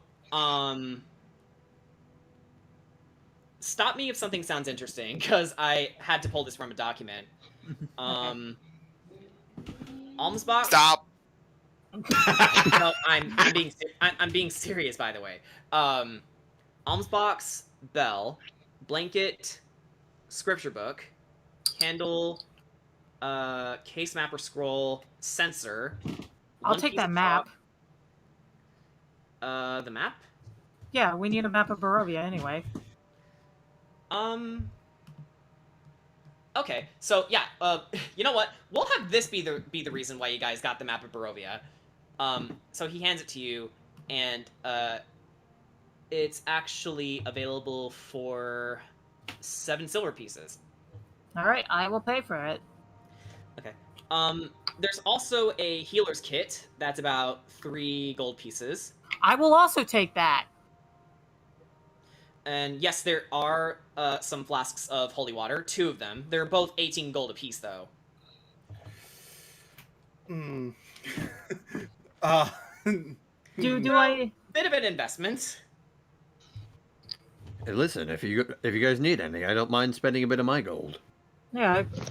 Well, I have like 28 gold, so I'm definitely not going to be able to buy the holy water on my own. I will give Sugash 30 gold pieces. Dead ass. So Okay. with that, I spend 6 more, and that'll be 2 flasks of holy water. Okay. Now, about the Book of Scriptures. Yes. Are you with me? How much would those be? He checks his little notebook and he finds that would be 18 gold pieces, my child. All right. And for your troubles, I'll give you an extra 2. Thank you. This would go well for rebuilding the church. I hope it all goes well. Actually, Kira, there is an herbalism kit for 3 gold. All right, I'll buy it. All right. Holy And- shit! I'm getting good shit here. You actually ended up buying his entire stocks, so Wow. Once again! Oh my god! Look no, what I bought! I mean everyone, not just you. For the Yeah. record. Okay. But he smiles and says, I am hopeful that these will be serviceable on your journey. It will. Anything that we get has to have a meaning, and will serve a purpose. Actually, yeah, before we end up heading out, Kedrat's gonna walk up to him, and I want him to give another bit of 10 gold to him, saying, "From one holy man to another." I cannot possibly take this generous tip. Consider it donation. We all have someone who we need to worship. He holds his necklace. I have Kira- mine. Kira Yeah, I shows have- her. Yeah. Don't interrupt him. Yes, Sorry. I have mine. And I'm certain that your own lord will be much more pleased once you're able to rebuild his own establishment. Regardless of who you worship, I hope that you can take power from the Morning Lord himself. He and Mother Night will be watching over you. And hopefully they watch over you. Thank you. Truly. And I think with that, you actually hear rushing inside. Where is he? You hear Easemark rushing inside and says, "Who screamed? Who?"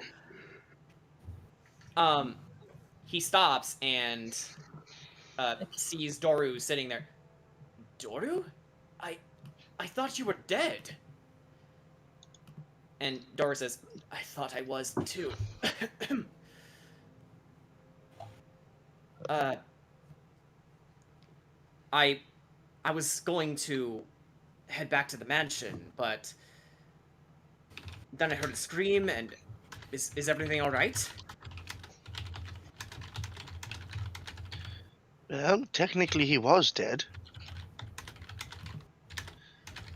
What happened to him? He looks so gaunt. Vampire. I slapped him with remove curse. He was turned into a vampire. I see. Apparently it's been a year and a half of not being fed. Well, seeing as you're here, I can take you to my mansion if you're ready. I believe now that we have dealt with this situation, we would be prepared to do that. Sure. Let's go. Sure, follow me. And he gives you sort of a weird glance, Kira. And with that, you guys make your way over to the Burgomaster's mansion. So you sort of appear right around here.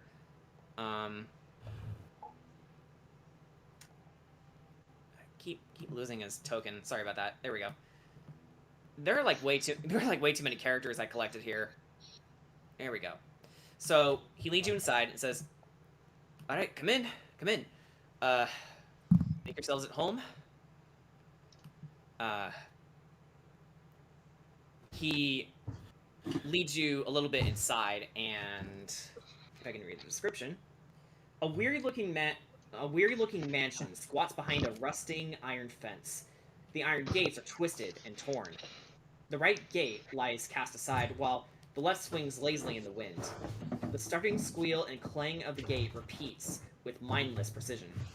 Weeds choke the grounds and press with menace upon the house itself. Yet, against the walls, the growth has been tramped down to create a path all about the domain. Heavy claw markings have stripped the once beautiful finish off the walls. Great black marks tell of the fires that have assailed the mansion. Not a pane nor a shard of glass stands in any window.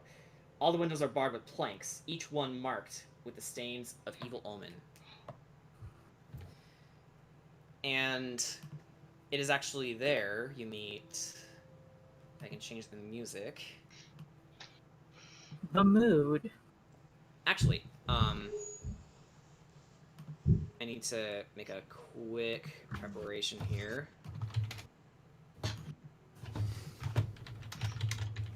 Have to go in my history for this.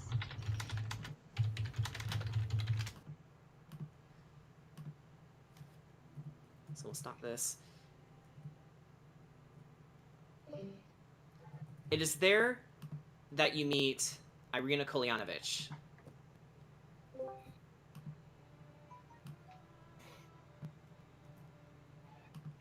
And I'll prepare this too. It is there you meet Irina Kolyanovich. Currently preparing the body of their father. She hears you all enter, turns around, and sees her brother standing there. Her face is lightly glistening in tears. So he steps by the doorway here. This is her. Ismark, if this is your idea of cheering me up, then you failed miserably. Shyly, Ismark rubs the back of his neck. No, Irina. These people are here to help us bury Dad. Oh. She turns back around, places her hand on her father's wrapped hands, and recites what you recognize as a Barovian prayer, Sugash. May your body provide for the soil of our land, and your soul pass on to the mist that surrounds us. Irina sniffs and wipes her own tears away as she stands back up. Where there's life, there is hope. He's ready. Ismark turned to you, Seven, asking, "We need to take him to the Church of the Morning Lord. Who wants to help us carry him?" I would be willing to assist with that. Yeah, thank you. Something I have done before. Someone I would you like loved? You don't need to roll anything, Sugash. So, how many people do you need to carry this casket? With you, I think that'll be enough. Ismark, Sugash, and Ark. Okay. So, he leads you all through the cemetery where Father Donovich looks to you all. He guides you all to a proper spot in the graveyard. Somewhere around here. Okay. Oh, sorry, Sugash. So yeah, Irina and Ismark follow you there. They place their father's body in the hole that was prepared. Who has the shovel?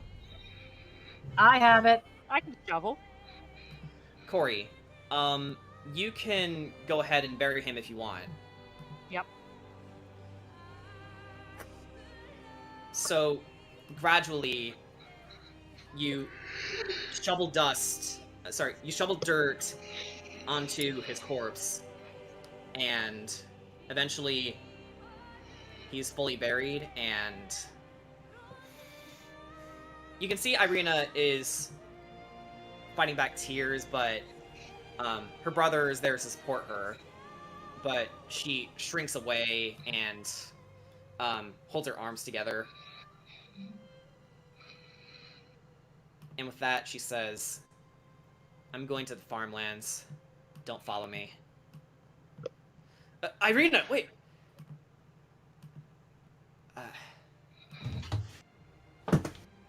He looks to you all, still saddened by what had to happen, but I'll see you a lot later. And then he leaves too. May Kira recite a celestial prayer over their father? Certainly. All right. She prays in celestial, but the words that Kadrat and Corey could pick up is the word Bahamut. So she's invoking the power of Bahamut to guide this soul to a resting place. Actually, Corey, you join her in prayer, and then Kadrat and Mimi, you also join, giving your own prayers from Illuset's Oath and with your goddess, Mimi.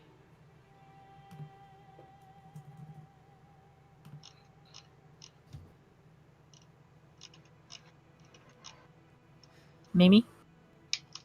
Yeah. I was saying, Mishkal. I am so sorry. It's fine. I also realized that I had muted too. Yeah, please pay attention to your mic. Oh please. no. I was paying attention to everything else. Okay, it's fine. Let's keep going. You're good. So, with this in mind, where are you guys going next? Well, I suppose we need to talk to Irina about apparently getting her to Kresk.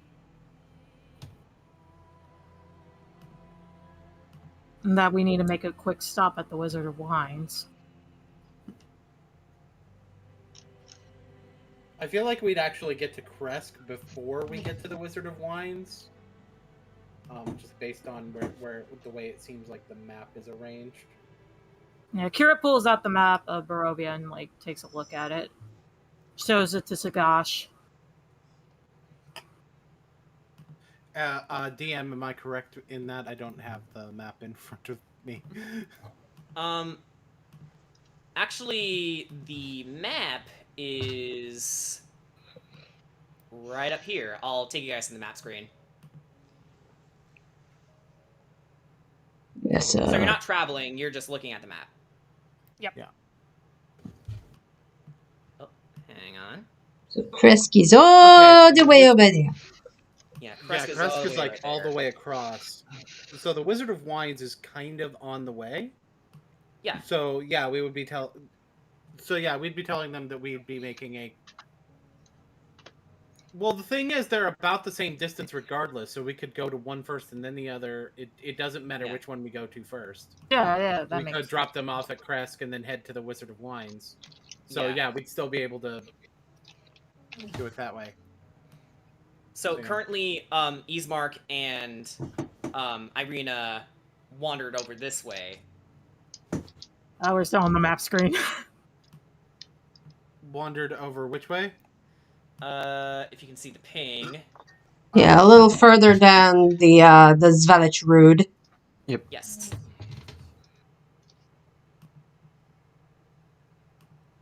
That doesn't seem like a good. Does that seem a little bit not good to anybody else? Is it just me? Oh, totally Think not. that's Yeah, not that's good? totally not good. Um, No. as you guys wander down the road,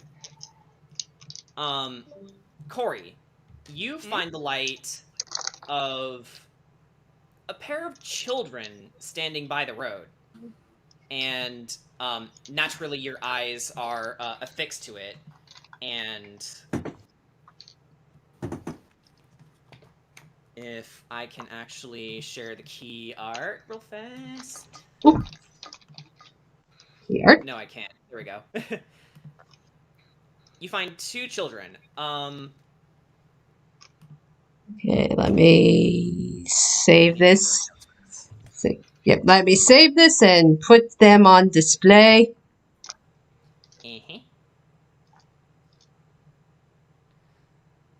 Are they sort of Yeah, looking no, at totally us? not a creepy vibe at all. Not in the least. Yeah, totally not. Oh no. Are they looking at us or? Yes, they're looking your way. This doesn't look like The Shining. What are you talking about? Totally not. Come play with us, Sugash. Why do I No. feel like I have to put more children down?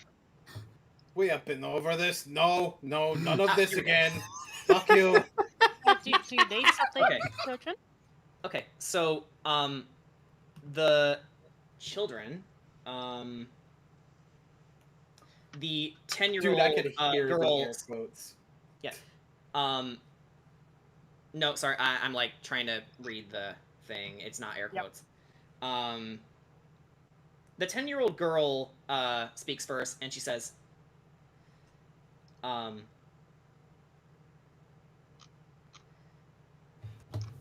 damn it, Mr. Maniac. Excuse me. Would you like to help us? What do you need help with? Her 7-year-old brother starts speaking up while he's weeping and holding a stuffed doll, saying, "There's a monster in our house." The girl then points to a tall brick row house that has seen better days, but its foundations are still strong enough. And this is actually another bit of key art. Oh. They're in Durst Manor.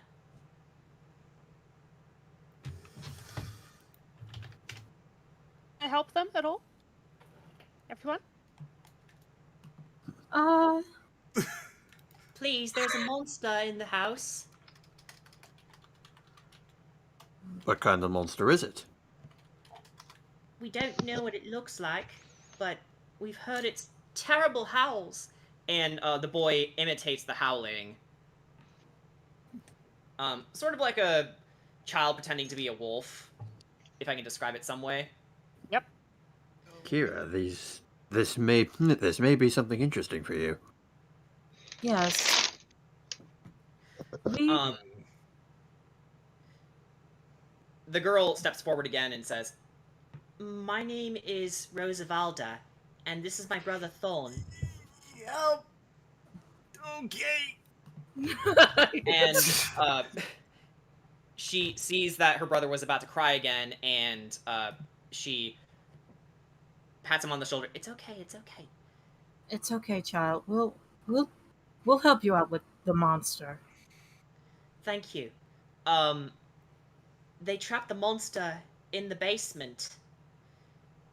Please, it's getting louder, and we do not know if it will stop."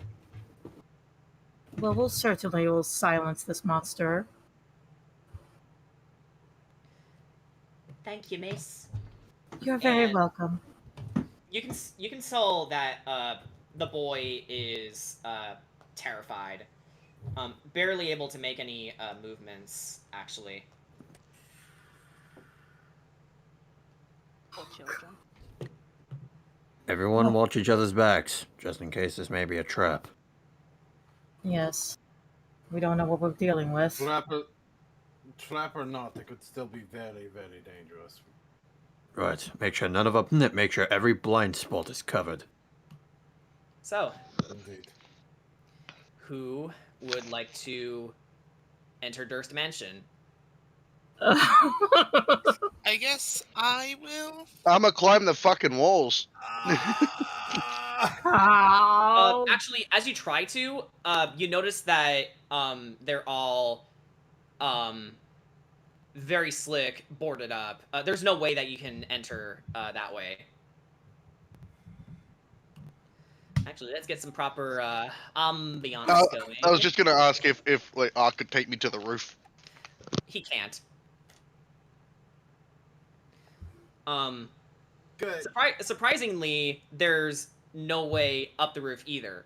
Ark, you even took flight, and you notice that everything is boarded up. It's a strange sight. So they want us to go to a house that we can't even enter. The front door is open. We could always try the front door. That's an option. Knock out the boards on any window you see. And you're like, or that can be arranged. Hmm. So yes, you enter this space right here. We'll go in, but we need to knock out every window we see. We need as many exits in case something goes bad. You know, it's already something throwing me off. If everything boarded up, and yet the front door is the only thing left open. What has me worried is the creepy children in the middle of the road. That was a little odd. And the fact that they'd ask 7 complete strangers rather than people who live nearby. 2 That much words. That much Haunted we can't. house. That much we can't exactly assume. Yeah, we can't assume too much that no one that we were the only ones they've asked. Yeah, exactly. 2 Especially, words. Haunted house. I'm not I'm not denying that for certain. However, I am going to take into account that more than likely we weren't the only ones they asked. Especially considering the rudeness that we met with in the town before. I doubt they were given much help otherwise. A wrought iron gate with hinges on one side and a lock on the other fills the archway of a stone portico. The area is unlocked, as you noticed, and its rusty hinges shriek when the gate is opened. Oil lamps hang from the portico ceiling by chains, flanking a set of oaken doors that open into a grand foyer. And let me just fast.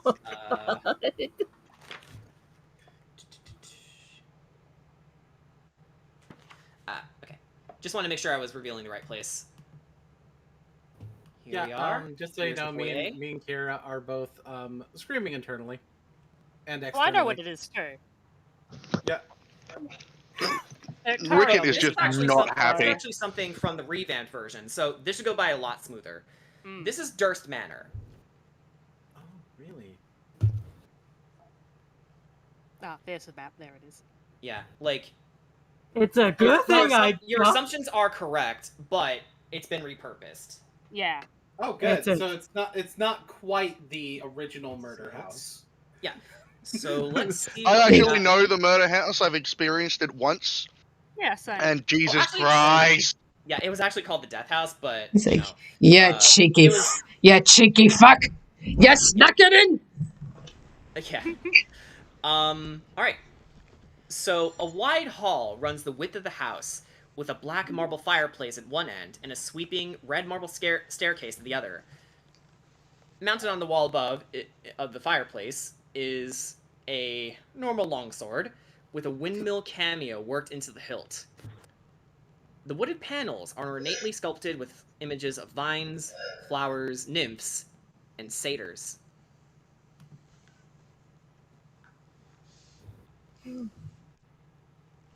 Interesting. Can I roll an investigation on the sword? You can certainly try, yes. Yeah, in case like maybe one of our big boys might be able to use it. Well, that sorry, go ahead. would be 15. 13? 15. 15, okay. Also, make sure that you're putting your rolls in the roll chat. Okay, my bad. Sorry. Yeah. this goes for everyone. So you can see that the sword is definitely non-magical in nature. It's bolted into the wall pretty brusquely. Although you can tell that there are some inscriptions in it in Barovian. Alright. Sugash, can you translate these, this, as I point to the sword? Yeah. Yeah, I'm going to look at the sword and translate. Yeah. So, Sugash, on the sword reads the inscription of the Dursts. Of the Dursts, well, yes, probably. It is a family heirloom, it seems. Neat. And as you're inspecting the sword, give me a second here.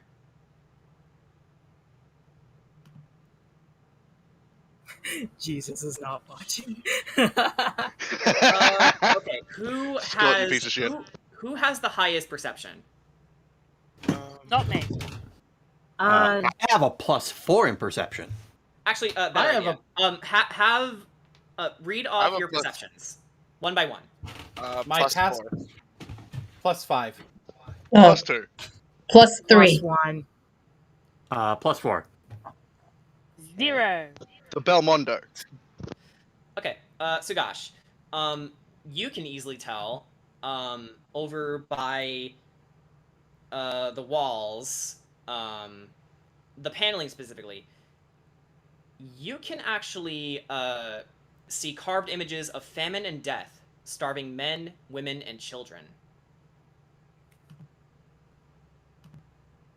That's a bit of an omen. I'm getting bad vibes about this place, you guys.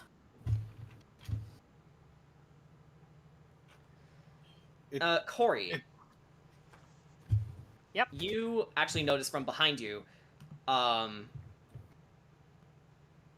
a door, in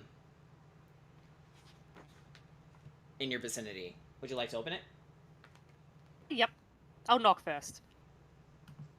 As you knock, it sort of swings open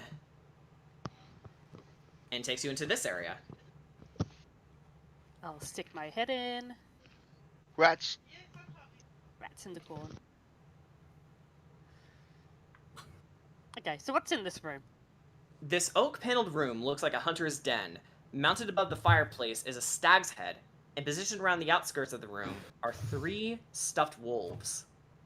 2 padded chairs draped in animal furs face the hearth, with an oak table between them supporting a cask of wine, 2 carved wooden goblets, a pipe rack, and a candelabrum.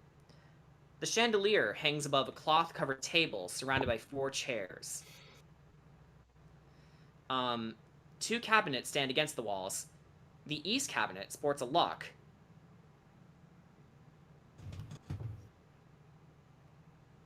Can I try and pick that lock? Yeah. Go ahead and roll a... Make a dexterity check. Just a general dexterity check. I got thieves' tools. Ah, even better. And proficiency. Mm-hmm. When he gets done with that, I want to check this other cabinet. What is wrong with my dice? That's a 10. Okay, so, your lockpick sort of breaks as you try to get it in. You know what? I think, seeing as this is your proficiency, I'll have you roll advantage. That is much better. 17. 17. So, inside, you see a heavy crossbow, a light crossbow, a hand crossbow, and 20 bolts for each weapon. You found some loot. Nice. Yeah. Oh, there's 2 Kiras again. Hang on, let me, there we go. Kira learned the duplication spell. She learned an invoke duplicity. I thought that was a trickster domain thing. Yes. Don't tempt me. I do have an arcane trickster rogue. We have some crossbows here. Actually, Kira is proficient in crossbows, since they're light weapons. Sugash is not. Ricket is proficient with hand crossbows, being that they're light weapons. Yeah, I feel like given Efficient, that Ricket. I'd rather just stab. Yeah, I feel like if Ricket found them, I feel like he should have them. Yeah, or at least one of them. Yeah. Do you want to pick any of these, Ricket? I'll take the hand crossbow and the bolts for it. I'll leave the normal and heavy. All right then. Sugash, the north cabinet you notice is unlocked, and it holds a small box containing a deck of playing cards and an assortment of wine glasses. I would like to inspect the deck of playing cards a little bit closer. It's the deck of many.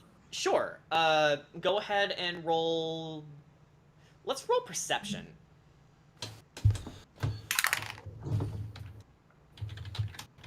Dirty 20. Dirty 20. Oh, sorry. So, inspecting the cards a little closer,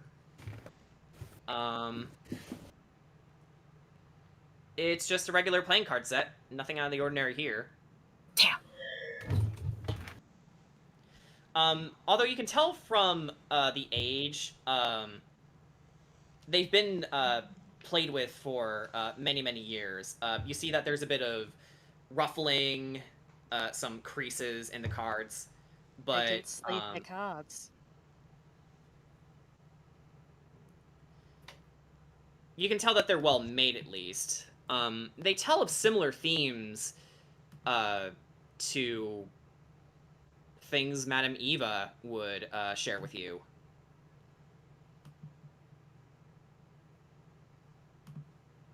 That aspect is super interesting. It's not a Taroka deck, though. No. That you can tell just by looking at it.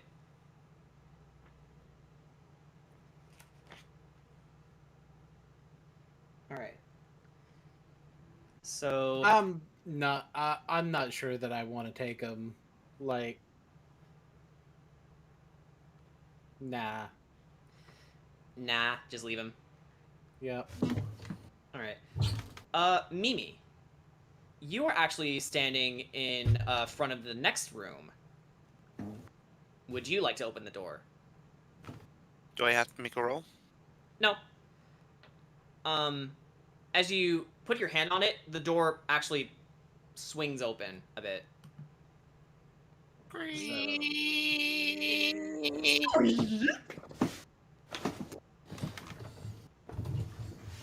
Okay, so it leads you to what is bathroom. known. Well, no. Actually, believe it or not, this is the kitchen and pantry. That looks like this. It actually does look like a toilet. I'm not gonna lie. I agree with you. It looks like a toilet. Yeah, it's a kitchen and a toilet. It's a bit untidy. It can be But actually, the description for it, the kitchen is tidy with dishware, cookware, and utensils neatly placed on shelves. A work table has a cutting board and a rolling pin atop it. A stone dome-shaped oven stands near, yeah, I think that's supposed to be an oven, near the east wall. It's bent iron stovetop connecting to a hole in the ceiling. I do not trust any food being cooked in a bathroom. Actually, from your passive perception, you notice that there's no food in here. all this stuff and no food. We could use the pots of pans. She does call for a Sugash, so. Excuse me. Yeah, so Sugash, For you a- hear Mimi calling for you. Sugash just going all over the place. Zoom! He is a speedy boy. He is monk. However, you do notice the shelves of the pantry are lined instead by empty burlap sacks that used to contain flour and grain of various sorts. So they're empty. Hanging on the walls of the kitchen and inside drawers are various cooking implements that could be served as improvised weapons. Meat cleavers, butcher knives, iron pans are available in abundance here. Not that you guys need them. No. Did somebody say and more knife? Knife. More knife. Oh, knife. You know what? Just for fun, I'm gonna More take step. the meat cleaver. Okay. Rickett, what do Uh, you ye- have there? A nice Several food. knives. No! A smoothie. Actually, Kira, as you cry out, your voice carries through the entire manor. It echoes pretty far. But why is Gosh. this part? Why does this look like it's dark even though it looks like it's another wall? It looks like there's more to it to the room. Actually, Right. yeah, in Right here. oops, hang on. It looks like the kitchen should go on for longer. Yeah. Yeah, Yeah, it's there right we there. go. You are correct, actually. Actually, would someone mind making a perception check for me? I I'll will. do it. No, I want Yeah, to. you know what? Let's have Mimi do it. Yeah. Okay. Let me remember what my perception is. And let's go to where's the roll stat? There we go. Okay. I haven't got to make much rolls all night anyway, so Let the Mimi have the chance. Yes. alright, so what does a 22 do? A 22 allows you to it allows you to open the door, and you can see the emaciated body of a rat that can be found behind a crate, actually. Oh. But She again, no food is here. she does kind of scream over the rat though. Maybe are you okay? Understandable. What is it? What's here? And Sugash goes in. It's like, oh. Oh, that's gross. Ew. Hmm. That poor Based on rat. what I'm seeing, this place was abandoned a long time ago. Which makes it very strange that those children were out there. I think we've been we've been bamboozled. Boarded up windows, creepy children on the road. I told you, 2 words, haunted house. Yep, we've been bamboozled. Let's get the hell Okay. out of here. Okay, so Corey, you open the pantry, and once again, there's no food here. It's just purely empty, and you guys are starting to notice a theme here as you all begin to go back into the main hall.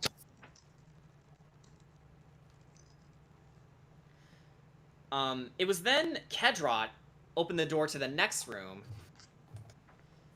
where you find a dining hall.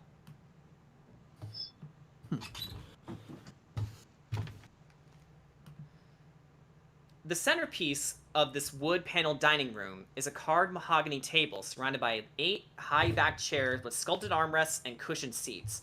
A crystal chandelier hangs above the table, which is covered with resplendent silverware and crystalware polished to a dazzling shine. Mounted above the marble fireplace is a mahogany-framed painting of an alpine vale. This is easily the most colorful room in this entire mansion. Mahogany. Mahogany. Yay. Mahogany. Sugash, I have a question for you. Yes. How old do you think this building probably looked before we entered inside it? You know what time it is. It's time for Sugash to roll a history check. Surprise, this is now Rickett Manor. Oh no.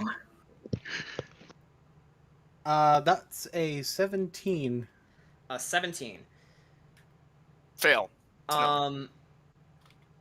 You notice that this is actually, as your memories come back, that this is the house of the Durst family. They're, a well-to-do family who, used to, be quite prominent in the lands of Barovia. And they were well known for their farming industry, and it was even said that they owned the old mill that you guys passed by last night, actually.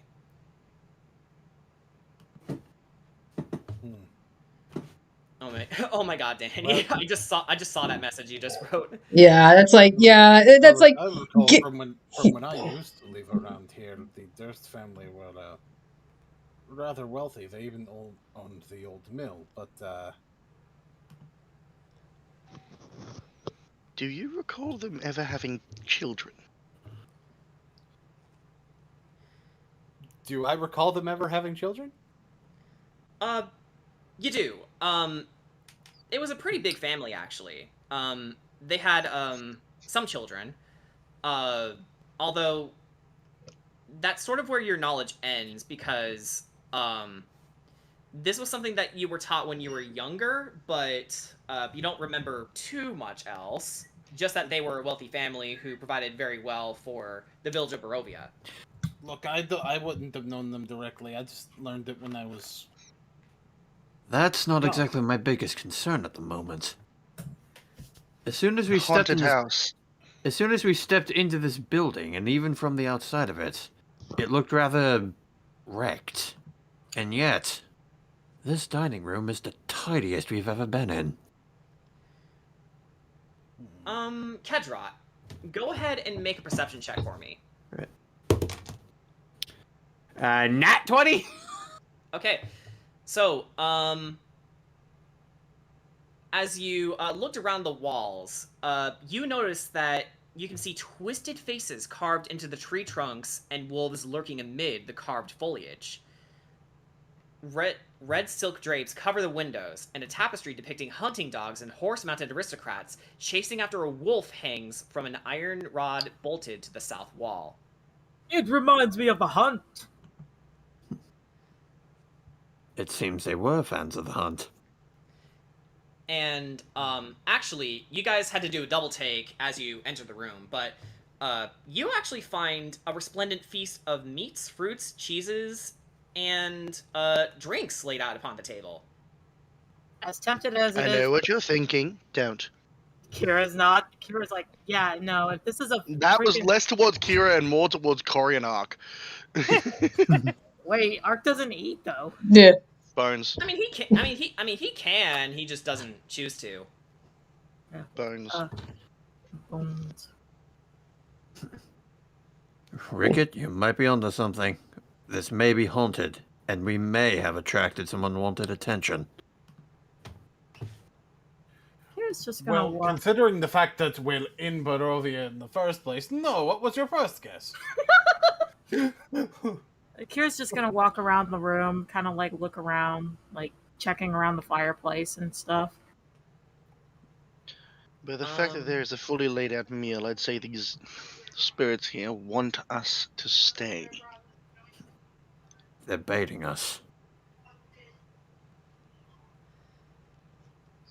Alright. I would say that you guys are pretty much done in this room. I am. Do we really want to investigate the rest of this? This just seems like a giant trap. I think we should probably get the heck out of here. I'm in tune with that. I'm inclined to agree. Haunted houses never work out well for the people who So, aren't guys, dead. As you motion your way to the door, you notice that something is blocking it from the other side. Oh. Good. You try to shimmy it open, rush it down, try to kick it down, nothing's happening.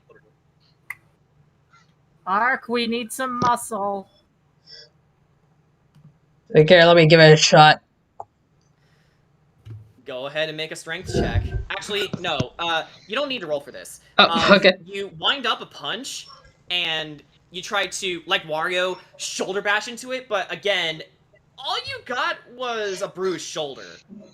It actually hurts you. No, I like to imagine. No, I thought you were actually gonna be like, okay, Ark's gonna go for it. Open sesame. No. Well, I've done everything I can do. It's like, no, Ark's not that. No, Ark's not that dumb. Alright, But He may be dumb, but he's not stupid. yeah. But that being said, would you say I took any damage from that? Nope. Okay. Just a minor bruise. Okay. So Alrighty. no damage, but it still hurts. All right, It's since like a flesh wound. all right, since brute force won't work, let's try some magic. Eldritch Blast time. Okay, so as you cast Eldritch Blast on the door, all you did was pretty much add a beautiful but large blast radius where the door is. It's still standing. So muscle, Fuck. muscle doesn't work. Magic doesn't work. Does anybody else got any We other have bright to- ideas? We have no You choice. notice some stairs. We have to go upstairs. Is there any Means we place don't have with a lot of door? choice. but Weapons. these- Everybody, listen. Get your weapons out. We're in a house that clearly doesn't want us to leave. Be ready for a fight. I'm sorry, you guys. This is my fault. No. That's Admittedly, I wonderful. should have spoken up before we entered the building. Well, what would we have done if there really was children who wanted help? Plus, There were two children standing in the middle of the road. Yeah, you did see them. Plus, Why if would you, they stand in the middle of the road and wait for people to come to them for help? Because they've already asked everyone else in town. You'd be surprised how proactive children can be. So speaketh the child. Yeah, Corey, you sort of roll your eyes at Rickett as you ascend the stairs with everyone Yep. else. This is what I get for wanting to protect children. Look, Kira, you did. Look. Kira's in the depression phase. It's like, Kira, you did nothing wrong. You were just trying to be nice. It's the ghosts that are being dicks. Exactly. plus, Admittedly, Can confirm the ghosts are the ones being the dicks here. admittedly, they may not even be trying to kill us, but you can never be too sure. Regardless So- of such, we're in this mess already. plus, I would have probably also wanted to check the house anyway. So There may be something that needs to be exercised within here, and they really do want help, though. That's also Exactly possible. too. Maybe, but as a rule of thumb, don't trust creepy children standing in the middle of a road. Ever. Don't trust creepy children standing in the middle of the road. To be fair, like, easy mistake to make. Easy, understandable, but Understandable, but just don't do it.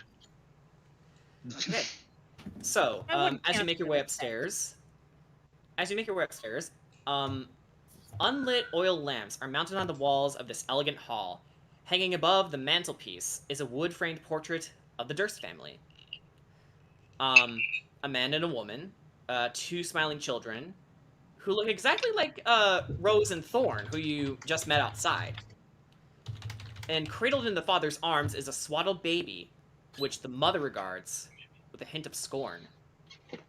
Standing suits of armor flank wooden doors in the east and west halls. Each suit of armor clutches a spear and has a visored helm shaped like a wolf's head. The doors are carved with dancing youths. Would I this is from Kira's kind of background? Would she kind of recognize that look of scorn?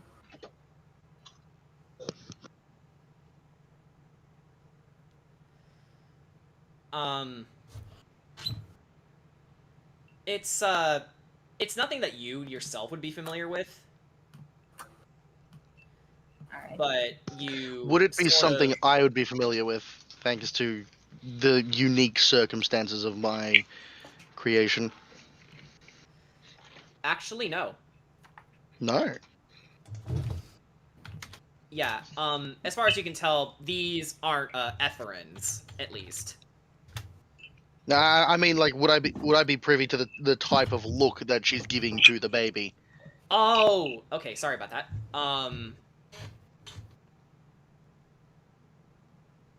You only have ever gotten that look once they found you out. But other than that, that's the only point of reference that you can make with it in terms of relatability. Do I in some recognize? way. Do I recognize what kind of? I assume they are elves. The family is humans. Okay. This is getting weirder and weirder.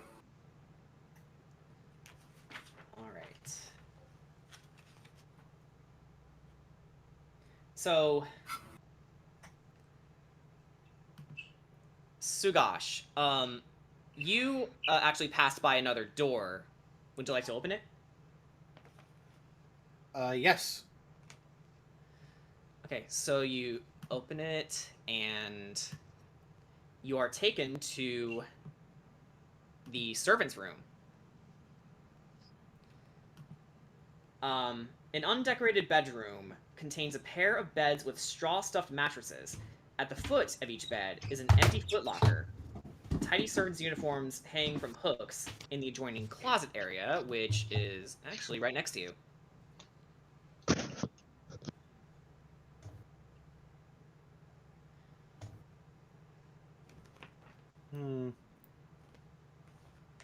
Alrighty.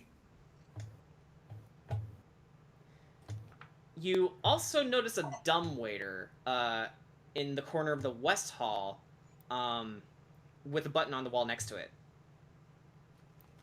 That's no way to refer to Jeeves. It's a good waiter. It's like, hey, don't insult the waiter. That's not very nice. It's not dumb. Huh. You're dumb. I love doing that one. Alright.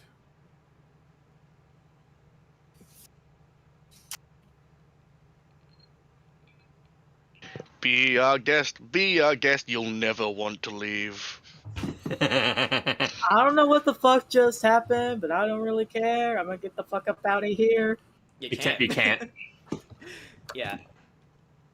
I don't know what the fuck just happened, but I don't really care. I'm gonna stay here against my will. It's like, oh look, the world's still bricks. The world I is actually see- made of bricks. I see something on the back here. Can I take a look at that? Uh, I see 2 chests there in the servants' quarters too. actually, Those are like actually, that's actually just a wall, okay. as Alright. far as you can tell. Unfortunately, They're gonna be like nothing particularly in there. There's a dumbwaiter. But... nothing wrong here. Nothing wrong here. Go Nothing slapping wrong in the with me. dish. Oh, what? Someone added me. What's up? Oh, okay, Corey, thanks. So Corey is gonna be on BRB. Actually, what do you guys think? Would a 5-minute break be in order? Sure. I think a 5-minute break would be a good idea. Yeah, okay. So, meet you guys back in 5 minutes. We are going to take our bathroom break, and when we return, we will continue exploring Durst Manor. Okay. Okay.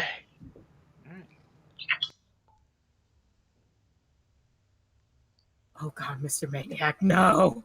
I'll just put the stream begin stream back on, just to let people know. I know how we can do this. What? How do you mean? A board game from Hasbro. As a pagan myself, I do not touch Ouija boards. I think they are the worst.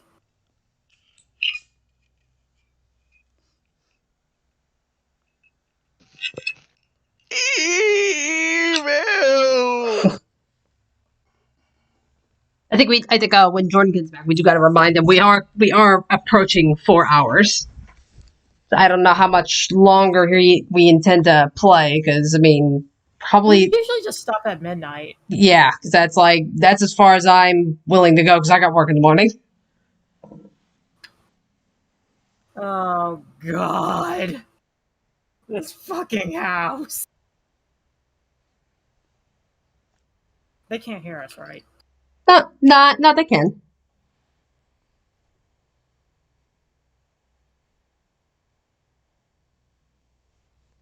Alright. I am going to attempt to get up from my spot, and I'm gonna go use the restroom and take my meds. I'll be right back.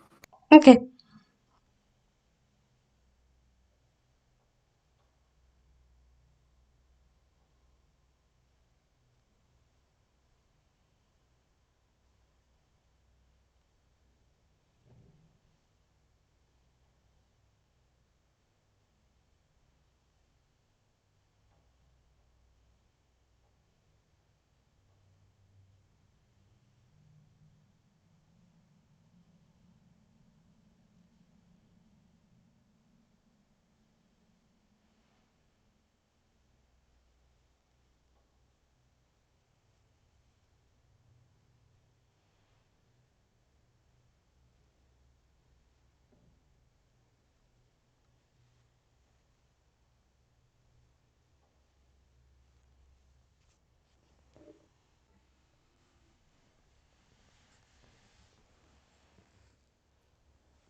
Scott, you probably shouldn't use my real name. Thanks.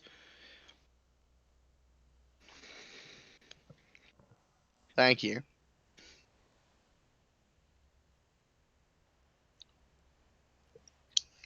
So how's everyone doing? I'm doing okay, Mr. Maniac.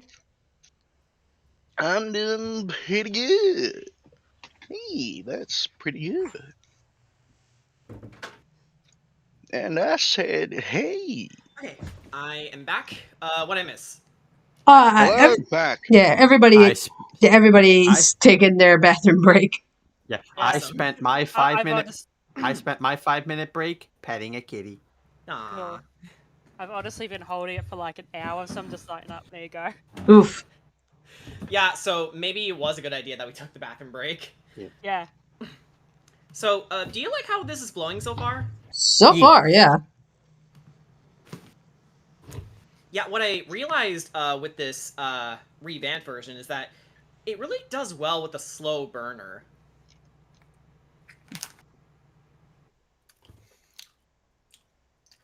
I like it. Also, I had some roasted pumpkin seeds downstairs. Nice. My little brother and his girlfriend made jack-o'-lanterns earlier, and my brother's is pretty funny. Like, it's like he stuck a hockey puck inside it and a hockey stick in it, and it's like the pumpkin has this surprise face.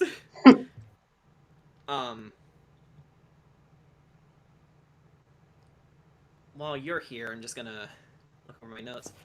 How's everybody in the chat doing so far, though? Maniac's like, yeah, Maniac's like, Sugash, I know how we can communicate with these spirits, Kira. Well, how do we do that? Sugash pulls out a Ouija board, a board game from Hasbro. Yeah, it's like, then, is YouTube's algorithm a pain in the ass? The party slides the thing to yes.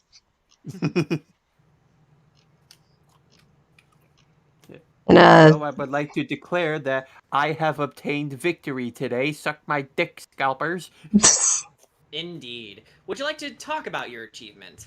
So, I had a friend who tipped me that there were actually that the Target had the Mewtwo V-Union set available to purchase. I'm like, okay, you know what? I'll try to go there, see if I can get it. It was not there. Scalpers beat me to that. But then, just before I left, I'm like, you know, I doubt Walmart's going to have anything, but just in case, I'm going to go look. And there was Greninja V-Union, the one I actually wanted. Alright. Dead ass. Okay, everything... And from one of the packs, I pulled a $90 Dragonite. Sweet. Yo! See, suck my dick, scalpers. You missed one. Okay. Yeah, we're actually making pretty good time in this dungeon so far. Okay. Okay, so who's here? I'm Art, back.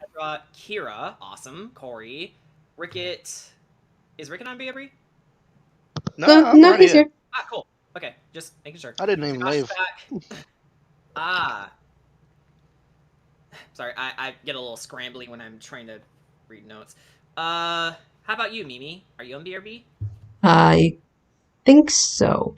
Muted, so Okay. probably. And Scotty in the chat is saying, I actually enjoy watching this. It's very cool with a lot of good humor.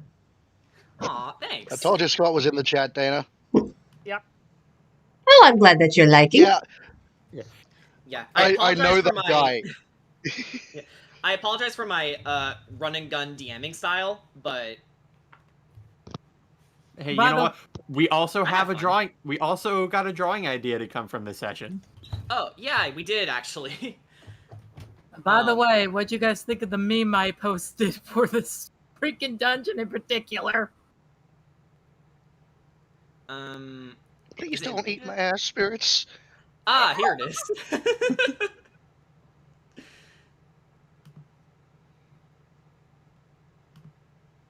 I can't think of what I want to snack on, so I just got a drink instead. Yeah, that's fine.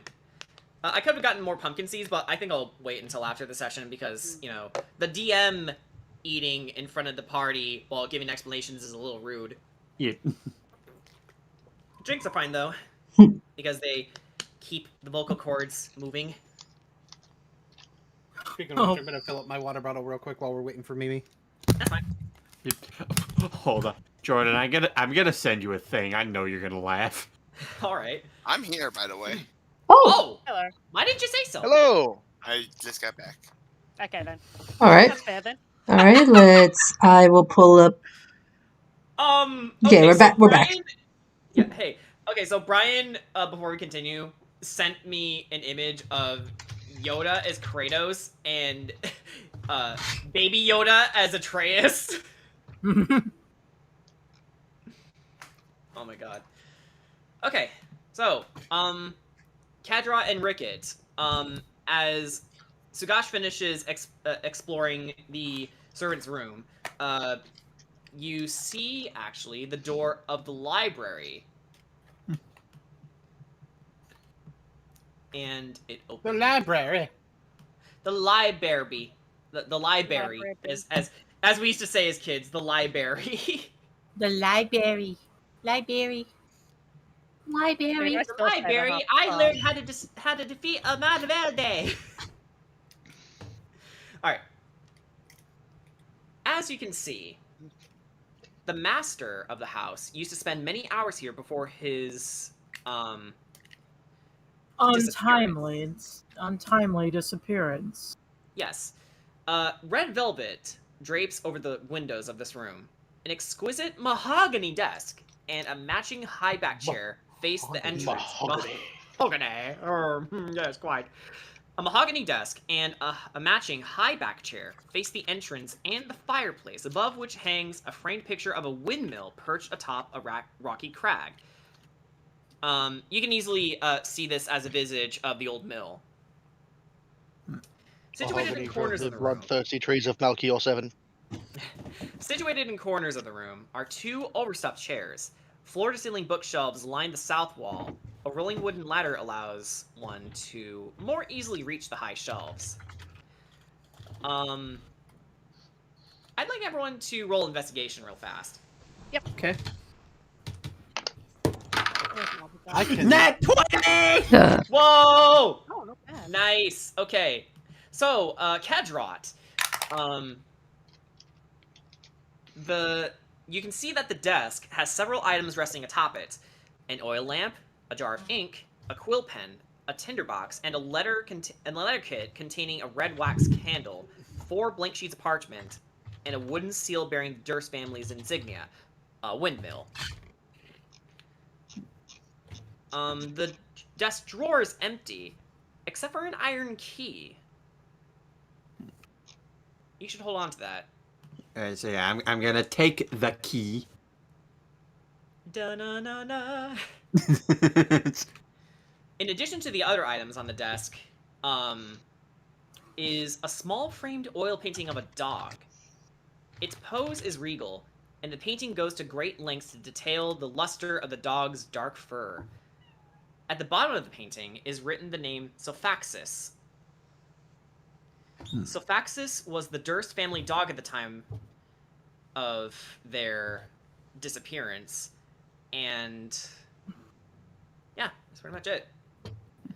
As for everyone else with your passive perception, the bookshelves hold hundreds of tomes covering a range of topics, including history, warfare, and alchemy.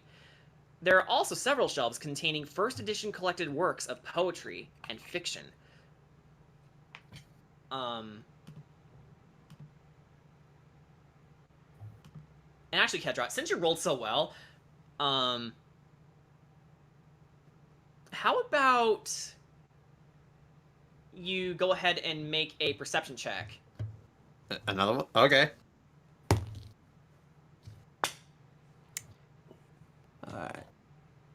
Oh, that is going to be a 17. 17, okay. You notice something about a certain bookshelf. There's not only a bit of a draft to it, but you find that if you put your hands on it and then pull, you notice that it's sort of hiding a switch disguised to look like a red-covered book with a blank spine. Sounds like I hear a cat. That's Blue. She wanted in. Like, well, He agrees. if I had a gold piece for every time I've heard of this kind of scenario, I believe we have ourselves a secret passage. Secret door, secret door, secret door, secret door. All right. Would you like to pull on the Secret tunnel. I'm tunnel? going to ask some people to surround the bookcase just in case there's something unwanted behind it. Yep. All right. Yep. I'm Right. going to move out of the way. Yeah, at the first sign of Yeah, any. actually, let me reveal Yeah, some basically- areas so it's a bit easier to see. Yeah, like he basically just looks at everyone and is like, yeah, at the first sign that, you see something undesirable, like, we clap it. Get the tanks up in here. Yeah. Da. So It goes around the wood just la la la la. I open the passage. Okay, so as you open the passage, you notice that it quickly shuts closed. Must be That's timed. That's ominous.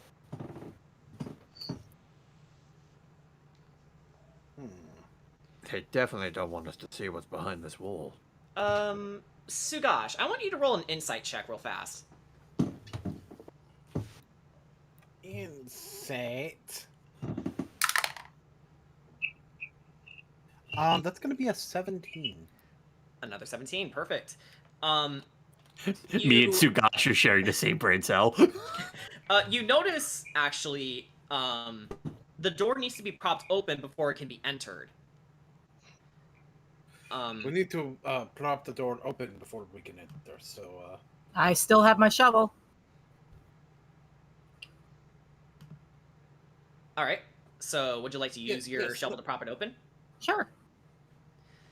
Okay, so, Kira, you wiggle your way over to Kedra and then hand him the shovel. And with that in mind, you're in the clear to enter the secret room. Ooh. The secret room contains bookshelves packed with tomes describing eternal life and rituals to steal the life force of others through means such as bloodletting, magical spells, and cannibalism. Yeah, that it is. Why? Corey, I want you to go ahead and make an Arcana check. And Kira, you can help her if you wish. I shall provide her the help action. What does help? Is that help advantage or plus something? We That's sort of ruled it Pentade. as you both roll. Okay. Okay. That's kind of like an unspoken house rule that we've had for a while now. Not a natural 20, but a dirty 20. That'll do it. The ritual's a bogus. After spending an hour reading through the books, you can tell that there's some correlations that don't make sense. And Corey, you pick up on this too, and you realize there's a heavy wooden chest with clawed iron feet standing against the south wall, its lid half closed. Sticking out of the chest is a skeleton in leather armor. Who wants to investigate? Sure. I'll I will. Oh, Mimi can. Okay. I'll stick close to Mimi. You know what, Mimi? Let's have you roll investigation. My best stat. Hmm. It's not my best stat. All right. Let me just find the rolls chat because that's a 19. 19. Close inspection reveals that the skeleton belongs to a human who triggered a poisoned dart trap. 3 darts are stuck in the dead adventurer's armor and ribcage. The dart firing mechanism inside the chest no longer functions. Also clutched in the skeleton's left hand is a letter bearing the seal of someone you don't recognize, which the adventurer tried to remove from the chest. Written in flowing script, the letter reads as follows, and I'll send it to you. And you can choose to read it aloud or not. Damn, I was going to use Mage Hand to get it, but okay. Alright. Where are you, TP? There you are. Here you go. Here's the letter. I PM'd it to you. Okay. Do I read it out loud? You can if you want to. It's up to you. My most pathetic servants, I allow you and your pathetic menagerie of fleshlings to exist on my land only for my amusement. I am not your messiah, and I have not come to lead you on a path to immortality. Continue your facetious rituals and have your meals of flesh. Carve my visage into every stone you see. Sire as many as you wish. I care not for what may follow your actions. You are all worms writhing in my earth, and I shall not save you from your wretchedness. I much prefer you as you are, mewing, pleading, howling, like beasts of burden. Your dread lord and master.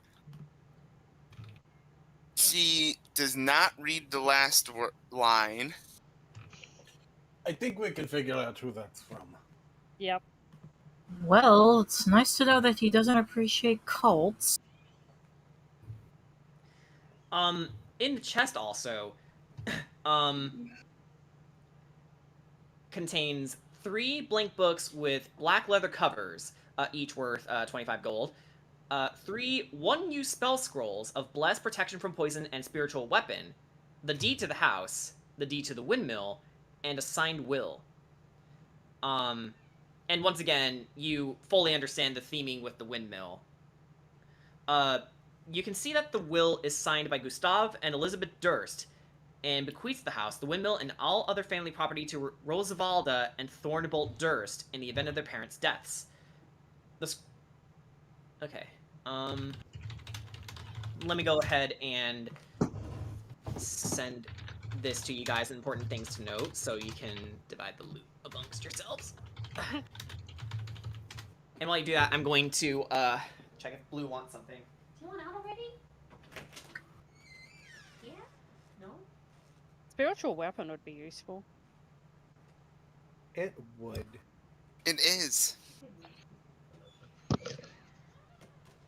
Okay, you don't want out. You just Plus, want I I'm already going to take that deed to the house. Okay. Sorry about that. I'm back. Blue being I'm a gonna This take is strudel. now the Ricket windmill. Manor.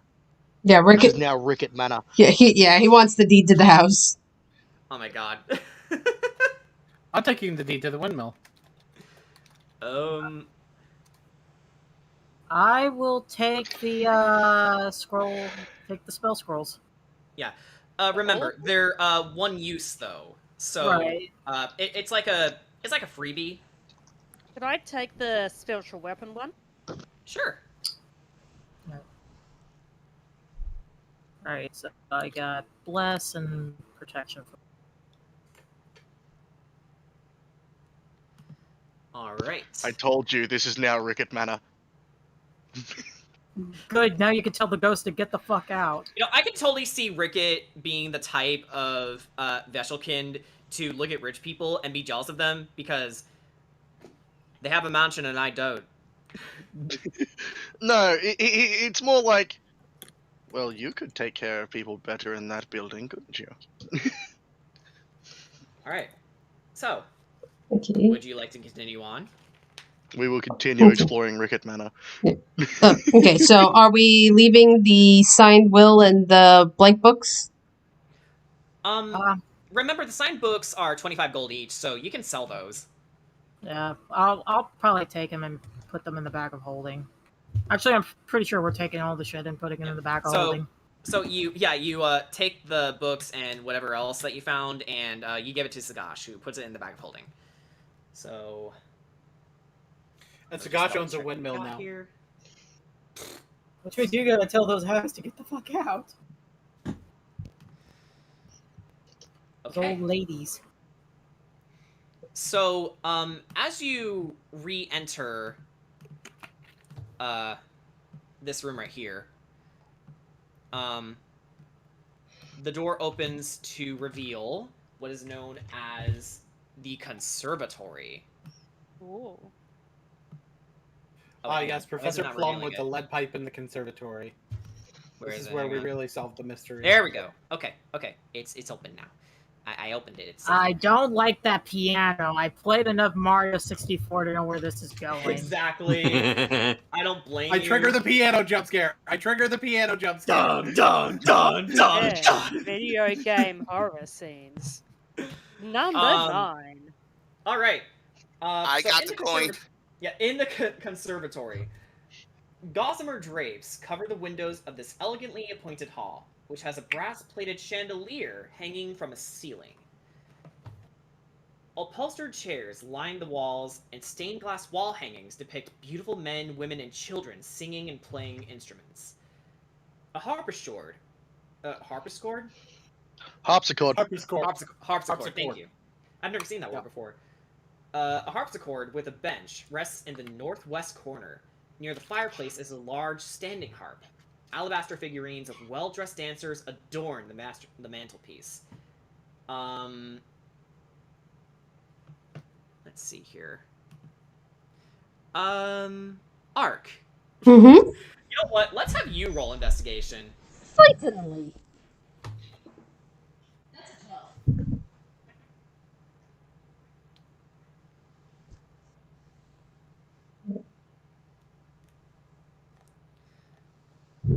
All right. What'd you get? I got 12. A 12. Perfect. Close inspection of the dancers reveals that several are carvings of well-dressed skeletons. Ooh.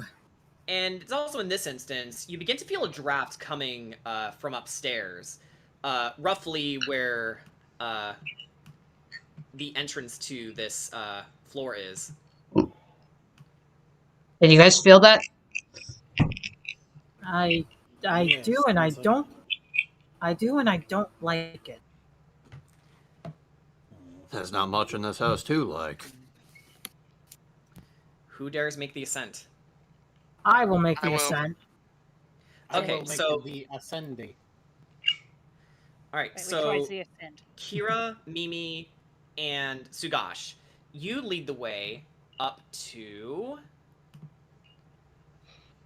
the third floor of the manor. So we're actually gonna switch screens. Yay! You're right here, actually.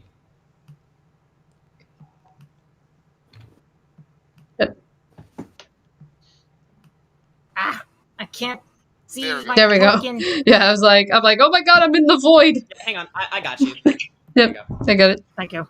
Here we go. Okay. Oh, by the way, it's 11:20, so Yeah, I know. Characters who climb the red marble staircase to its full height come to a dusty balcony with a suit of black plate armor standing against one wall, draped in cobwebs. Oil lamps are mounted on the oak-paneled walls, which are carved with woodland scenes of trees, falling leaves, and tiny critters.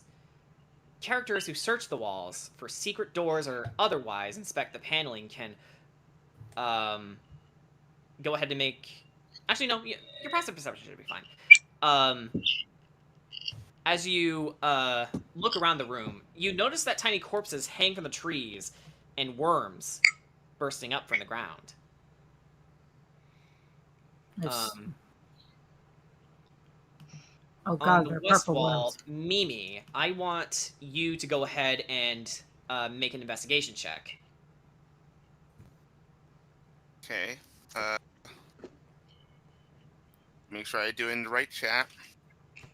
Make sure I get the right stat. Investigate, yeah. All right.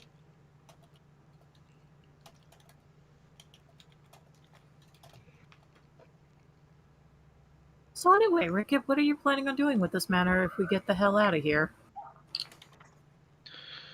Housing people who aren't quite fortunate enough to have their own. So turn this place into a little shelter. That's very noble of you. Who is you? All right. That wasn't me, so- that was Thomas. Oh. Okay. Mimi, what'd you roll? 14. 14. Okay, so, you know that there's something on, the far wall, but you can barely just make it out. It's a little hard to discern. But Kira, you notice that she's fiddling with a wall, so would you like to help her? Sure. Okay, so go ahead and roll investigation. Oof, that would be a 13. All right, so with that in mind, you sort of see where she's coming from, but as far as you can tell, this is just a wall with a weird detail in it.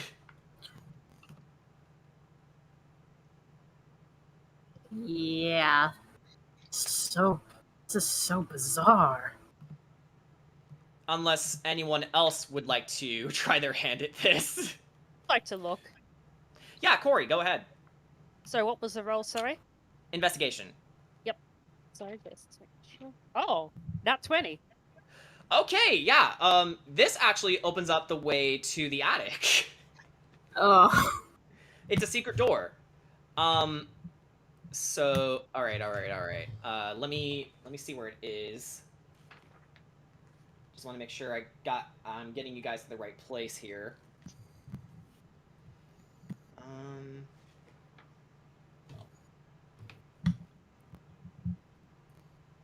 Let's see.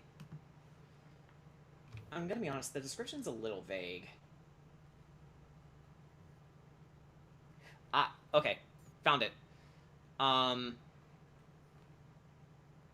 Just need to reveal it. So, this is the secret door. Leads upstairs. Whee! And then... yeah, I'll just open up the rest of this path to you.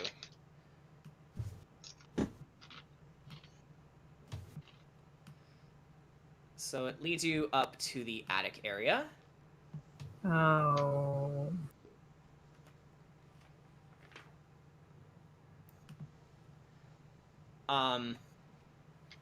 So upon reaching this, you notice that there's a sinister air about this place. Suddenly, all lamps and fires within the house extinguish. The highly polished wooden ceiling on the walls and floors lose their luster, age, and crack into nothing. Cobwebs and dust appears on surfaces and walls. And you can actually finally see outside of the house. But again, you try to open it and nothing's budging. Bricks will appear suddenly, and they cover up the windows and doors, trapping you all inside even further. And this is when the house reveals its true nature. So we're gonna change the music. Nice. And there was clearly only one choice for this. Like, here we go. Please don't eat my ass spirits. Oh, yay.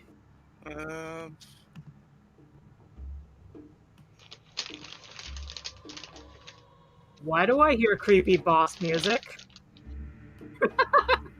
That's actually intentional, because that was the idea with Bongo Bongo, that he's the drums in the belly of the temple. Oh, Blue's scared. Hang on, I need to let her out. Baby. Happy. God, if we could solve this freaking place in under 20 minutes. Alright, I'm back. So with that in mind...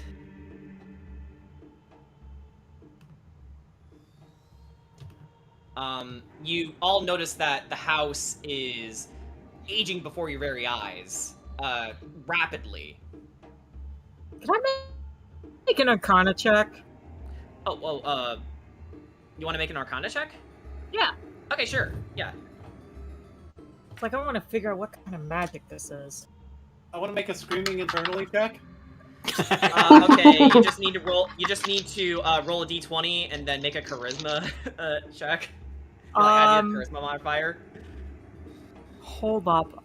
Okay, you got This it. is for Sugash, not you. A 2.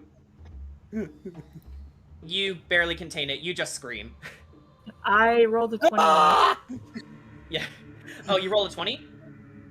Yeah, not a natural 20, but I got a 21. Dirty 20. Okay, gotcha. Yeah. 21. I'm just gonna casually like cling on to. I want to cling on to Scotch like Scooby Doo and Shaggy. Ricket's just gonna pull the crossbow out and just. You can definitely tell shit's Well, fucked. Sugash probably would not be as afeared as the player. Hear me out here. Ricket has just dealt with too much shit to give enough of a shit about this. Like Batman, he's seen a lot, done a lot. Sugash is also like Batman in that he's dealt with spookies before. It's his job to deal with spookies and cults. And Kira is just trying to survive. Alright, so... Where are we? Okay, so we are in... Yeah, you're in the attic hall right now. This barrel is choked with dust and cobwebs, especially with this horrific transformation.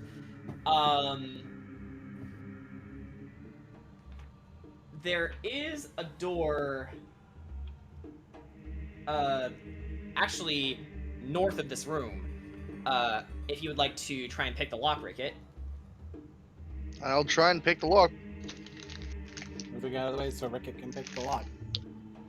Yeah, so go ahead and make a dex check. With advantage. No, not with advantage, just a... This door is open! Natural 20? Natural 20.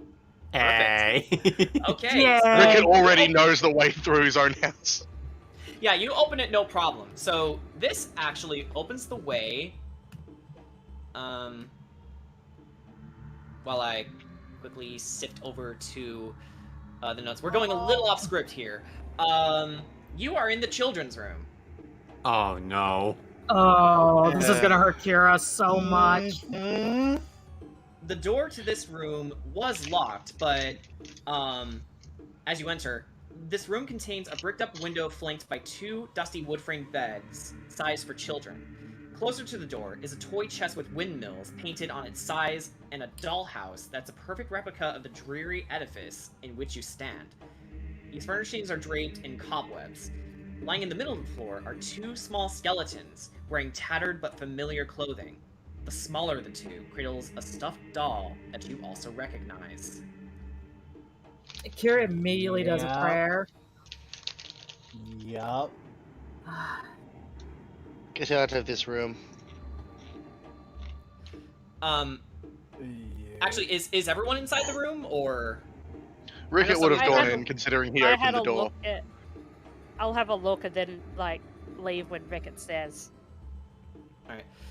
Actually, Corey, as you peek your head in, Sugash, Kira, and Ricket, I assume you're all in the room? Yeah. Yes. Yep. Okay. I'll be in the room too. Alright, so, Corey, as you motion over to the door, it shuts suddenly, and you guys are visited by the spirits of the children that you've met. Oh, this is gotta be interesting. I'm so sorry we lied to you, but we had to get some strong people into the house. Why? Is it the monster that's making you do this?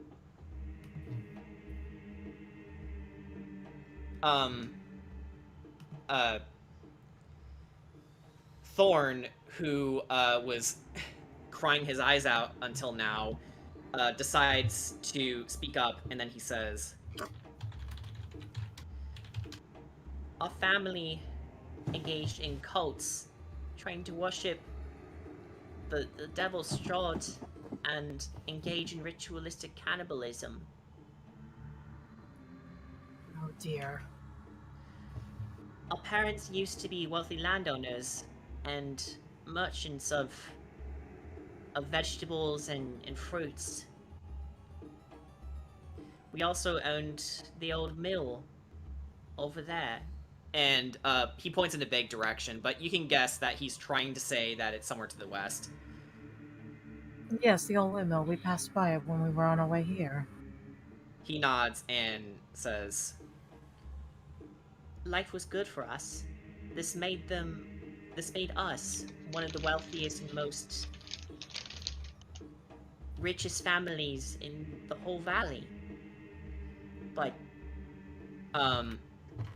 he sort of lowers his head, and Rose speaks for him. our family's prosperity was not to last. Our good fortune and our fate changed on the night that Devil's Strahd became a vampire, and the mists enshrouded our land. When the mist first rose...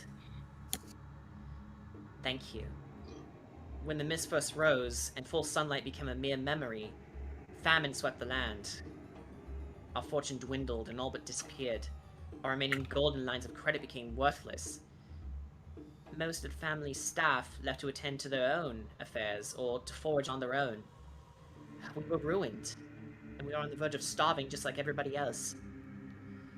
But in order to sustain our family, Mother and Father called a midnight meeting with the remaining friends.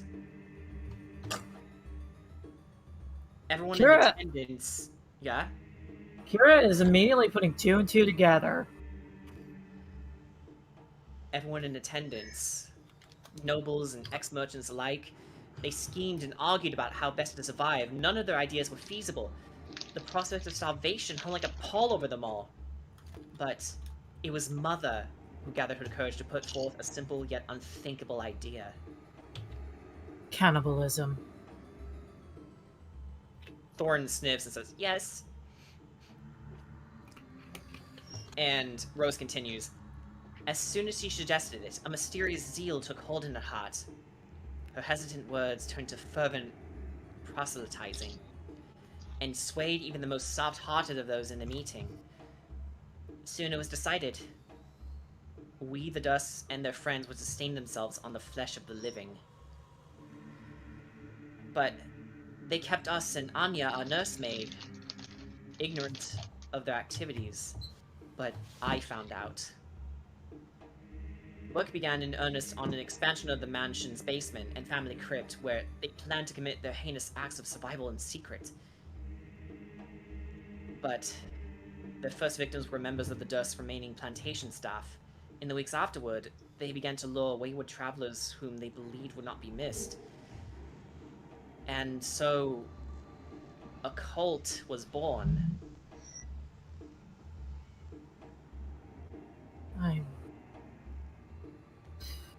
Kira clenches her fists. Like, so they left you up here while they performed their heinous acts. And yes, they did.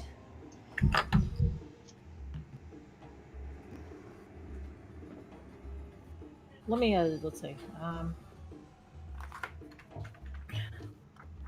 She looks to the two skeletons on the floor. These were you, weren't they? Yes. Thorn pipes up and says, if you can put us in our crypts, we might be able to move on. We shall put you to rest. She looks over to Sagash, like, get your bag of holding. Yep, Sagash has the bag of holding. She gently scoops each of their bodies and places them in the bag, very gently. Yep.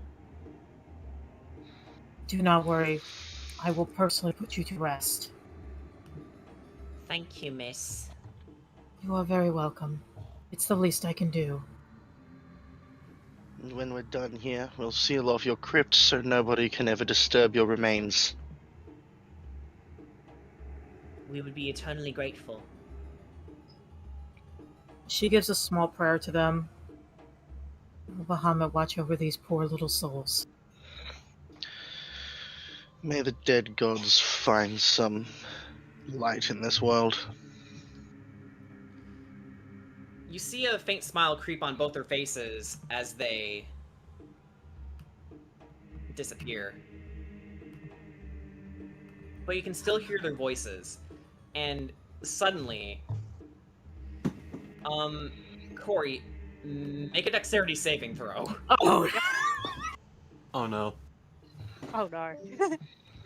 I'm gonna laugh if this is certain something. Okay, I rolled 5. One of the stuffed wolves suddenly comes to life, and they've been trailing you throughout the entire mansion. So, what is your roll? 5. 5. Okay, so it gets a free attack on you. Hang on, let's get some music going. Where's the music? I can't find the music. Here it is. So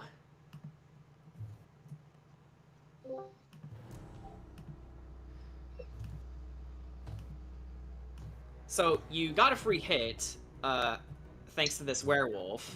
Or rather, the wolf got the free hit on you.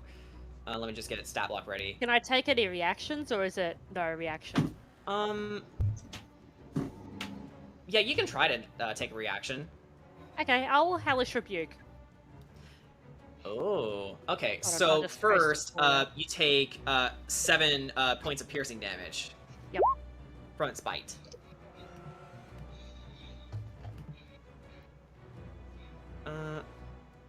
That's really weird. You get Hellish Rebuke. Yeah, I'm a warlock. Okay. So, all right, it's gotta make its own dex save. All right, let's see how poorly this goes. Can't get any worse. Oh no! Oh no! It rolled a freaking dirty 19. Oh wow. Did it succeed? Yep. Oh, or it takes half as much, so it still takes half damage. Okay, so go ahead and roll the damage anyway, and then we'll half that. That is 11, so that would probably be 5, right? Round down? Or is it round up? I'd say so, yes. So it takes 5 damage. Obviously, it's on fire, but it's just snarling at you and barking at you. Like, where the hell did that come from? So, Kedra and Ark. Let's have Kedra go first. Alright. Do we hear the commotion going on outside? You do, but it's happening so fast, so it's currently just their go for now. So, I think it's time to smite. Alright. So, go ahead and roll your attack roll, and then you can add your smite damage to that. Alright. That is a nat 20! Alright, that's a crit!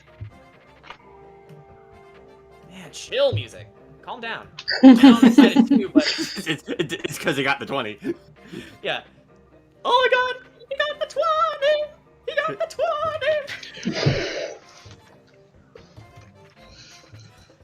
Alright. Meanwhile, Kira's beating on the door trying to get it open. Yeah, Ark kind of hears Ark. Block, Yeah, right? yeah. Ark kind of hears a commotion. He's like, stay in there. That's gonna be a 17. So, how does this stuffed wolf get cooked? Okay, so while the thing is on fire from the hellish rebuke, Kedra, because he's close to like being behind Corey, actually makes like a circular motion with his sword and then just slices the thing in half. Yeah, sort of like how Geralt does his pirouettes in Witcher 3. You twirl around and then cleave it in half, leaving it into a burning, smoldering mess, killing it. Keep your guard up. More than likely, there's more of them. And that's the end That of was combat. easy. Ark, go ahead and make a strength check. Just a general strength check on the door. Check on the door. That would... Let me pull up the sheet. That would be 14. 14. Yeah, that'll do it. You rip the door off its hinges. And Kira falls you flat free on your her friend. face. Ow. What the heck just happened? We got we got attacked by a wolf. We just met our two little ghost friends, and we promised we were going to take their bodies and bury them in the crypts. Told you. Well, did they say anything else? Like, what is it they want us specifically to do? They just want us to bury their bodies and deal with whatever is going on in the house. There were quite a few atrocities done here. Cannibalism being one of them, and they literally left the two children to starve up here. I'm quite mad. And I'm glad we got I'm actually going to step aside and let you guys see the wolf thing that we took down, like have a better look at it. Jeez. It looked like it came from the ones from downstairs. We should probably keep moving. That's so those stuffed wolves are probably going to be looking for us. And wolves oftentimes come in a pack. We learned that one quite earlier sometime. Is there a door like right in front of that? Is there a door in front of that staircase, by the way? In front of the staircase? Yeah, like right here. No, that's actually where you came in. There is a door right there, though. All right, I'm gonna go and shut that real quick. What about this one? That's boarded up actually, so let's go ahead and hide that. Yeah, I'm going to shut this door. And that was your only view outside, but it was boarded off by the house revealing itself. Mimi, the door you're in front of, you open it and you make your way inside. The spare bedroom. So let's go ahead and reveal this.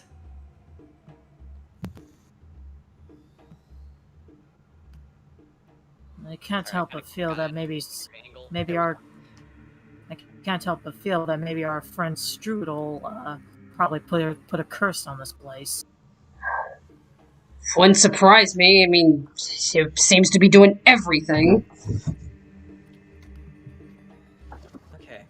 So, this dust-choked room contains a slender bed, a nightstand, a small iron stove, a writing desk with a stool, an empty wardrobe, and a rocking chair. A smiling doll in a lacy yellow dress sits in the northern window box, cobwebs draping like a wedding veil. The doll in the northern window box, it's just sort of sitting there. Vibing. Yeah, vibing. As dolls do. A little lonely, but, you know, that's the doll's life. Kira calls over Rickett to see what he thinks about this. Yeah, you know what, Rickett? Let's have you roll investigation. This is your house, after all. You should know it. Yeah, it is your house, so you should know the full reins of this place. I don't want this house anymore.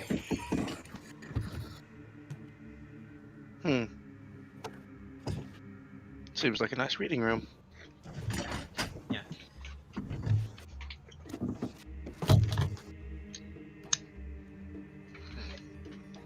So, go ahead and roll investigation real fast.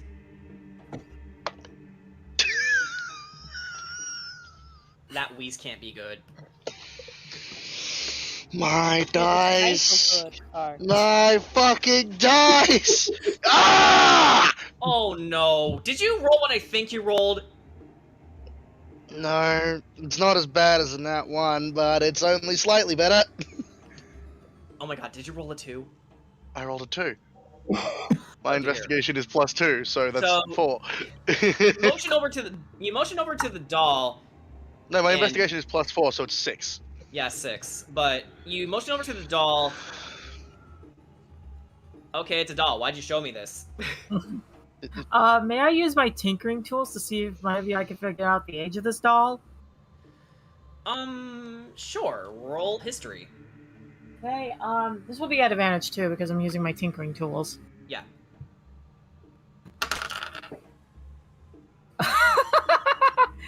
Okay, my highest is a 14.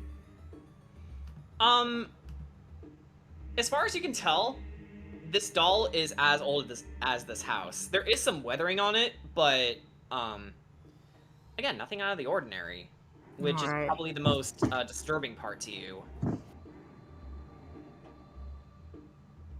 Describe this doll again. Like, It's just as old as this place. Not much. yeah, to no, really I mean tell what it about looks like. What it looks like. Old, tattered. There used to be some red hair, but it's, Okay. Alright, I guess there's not much else in this room other than the doll. Actually, there's this cupboard here. Can I look inside it? It's completely empty. You can tell from your passive perception. Damn. Okay. Just let me check something here.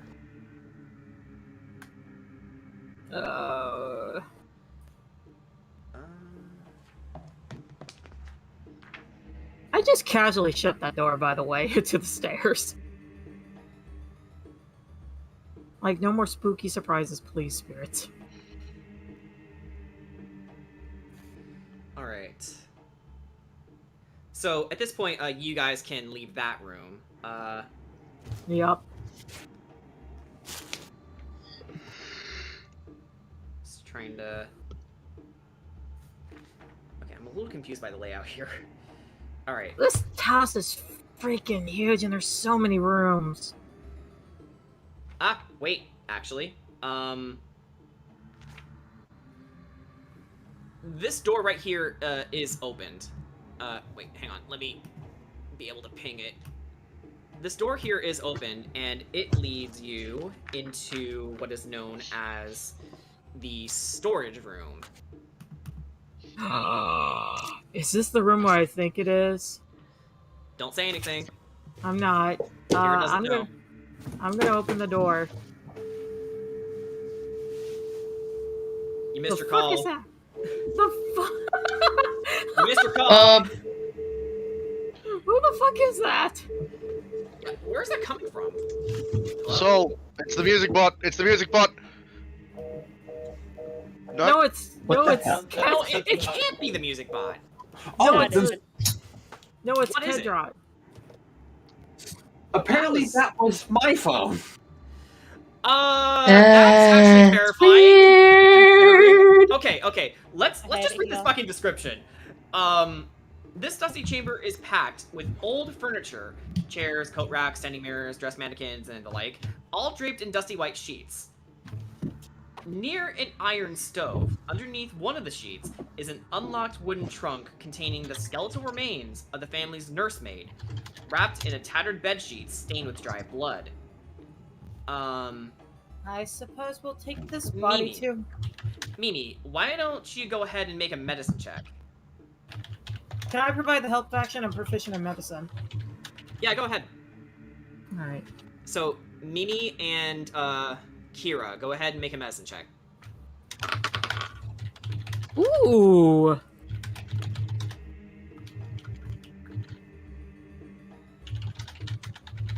Okay, Mimi? Mimi? Mimi. Mimi, hello? Oh, hello. I'm dead. Hello? Okay, Yeah. you're probably muted. I did roll Okay, a so- 19. Yeah, I know. Tell you what, I'll just go off of yours for now. So Kira, you can tell that the way the nursemaid died, you can tell that she died from multiple stab wounds. Mimi, you had to roll. Okay, investigation. Good. Medicine. Even better. What does a 22 sound? That sounds perfect. Okay, so Mimi and Kira, you both hover over the body, and you can tell, you can verify that the woman here was stabbed to death by multiple knife wounds. They appear to be self-inflicted as well. Oof. And tell me, how close are you to the body? You can assume it's here. Oh. I would like to take this body and put it also in the bag of holding because I feel like maybe. Kira, as soon as you touch the body, the bones begin to rattle, and I immediately step back. A specter comes out of it. Ah, shit. Can I put a bolt in its head because I'm in the room? Wait, what? Can I put a bolt in that specter's head as soon as I see it? Hang on, give me a second to prepare here. Oh, Oh no, you don't. Bang! Stop this, and then we'll get some music going. I just made it. Oh no, you don't. And then there's a bolt sticking out of its forehead. Back at the grave. Okay, where is Stay down. Oh, this specter is really gonna hate me. Doop and doop. Because guess what radiant damage does to undead? Hurts. Okay. There it is. Had to find the stat block too. Okay, so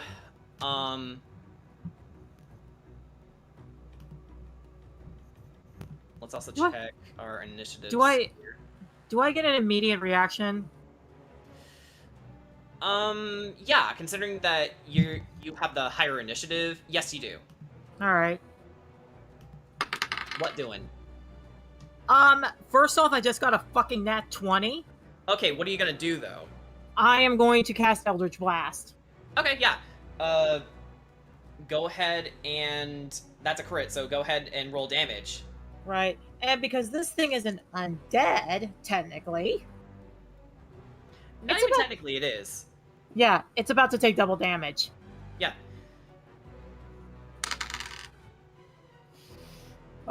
Let me write down my numbers real quick.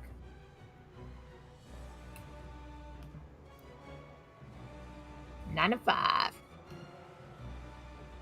So 9.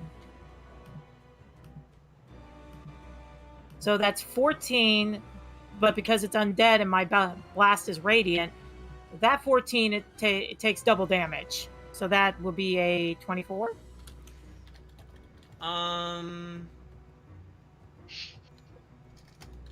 Or 28, I mean, my bad. Actually, no, it doesn't take double damage from it. It's just normal damage. Okay. Yeah, it says so right here. So it's just 14 damage. Yeah, 14 damage. Yeah, it's pretty hurt.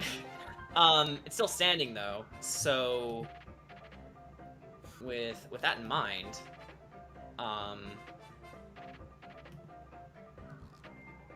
I'm also where is its initiative? Okay, so it's actually going to go next on the initiative order. So what it is going to do, it's gonna go over to you, Mimi. Why is it always Mimi? And it's going to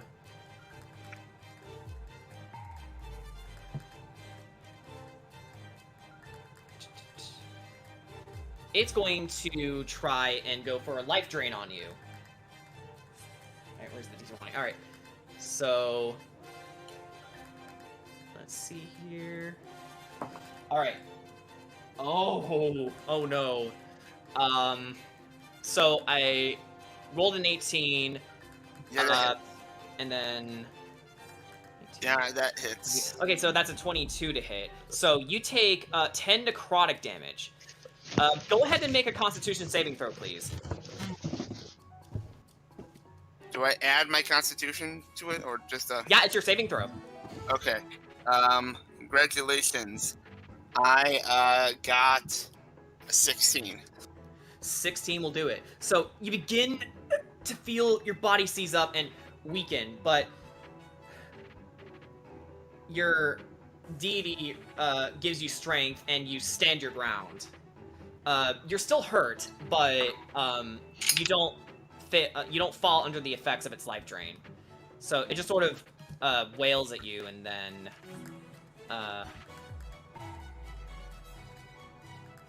alright. So it hasn't expended its movement yet, so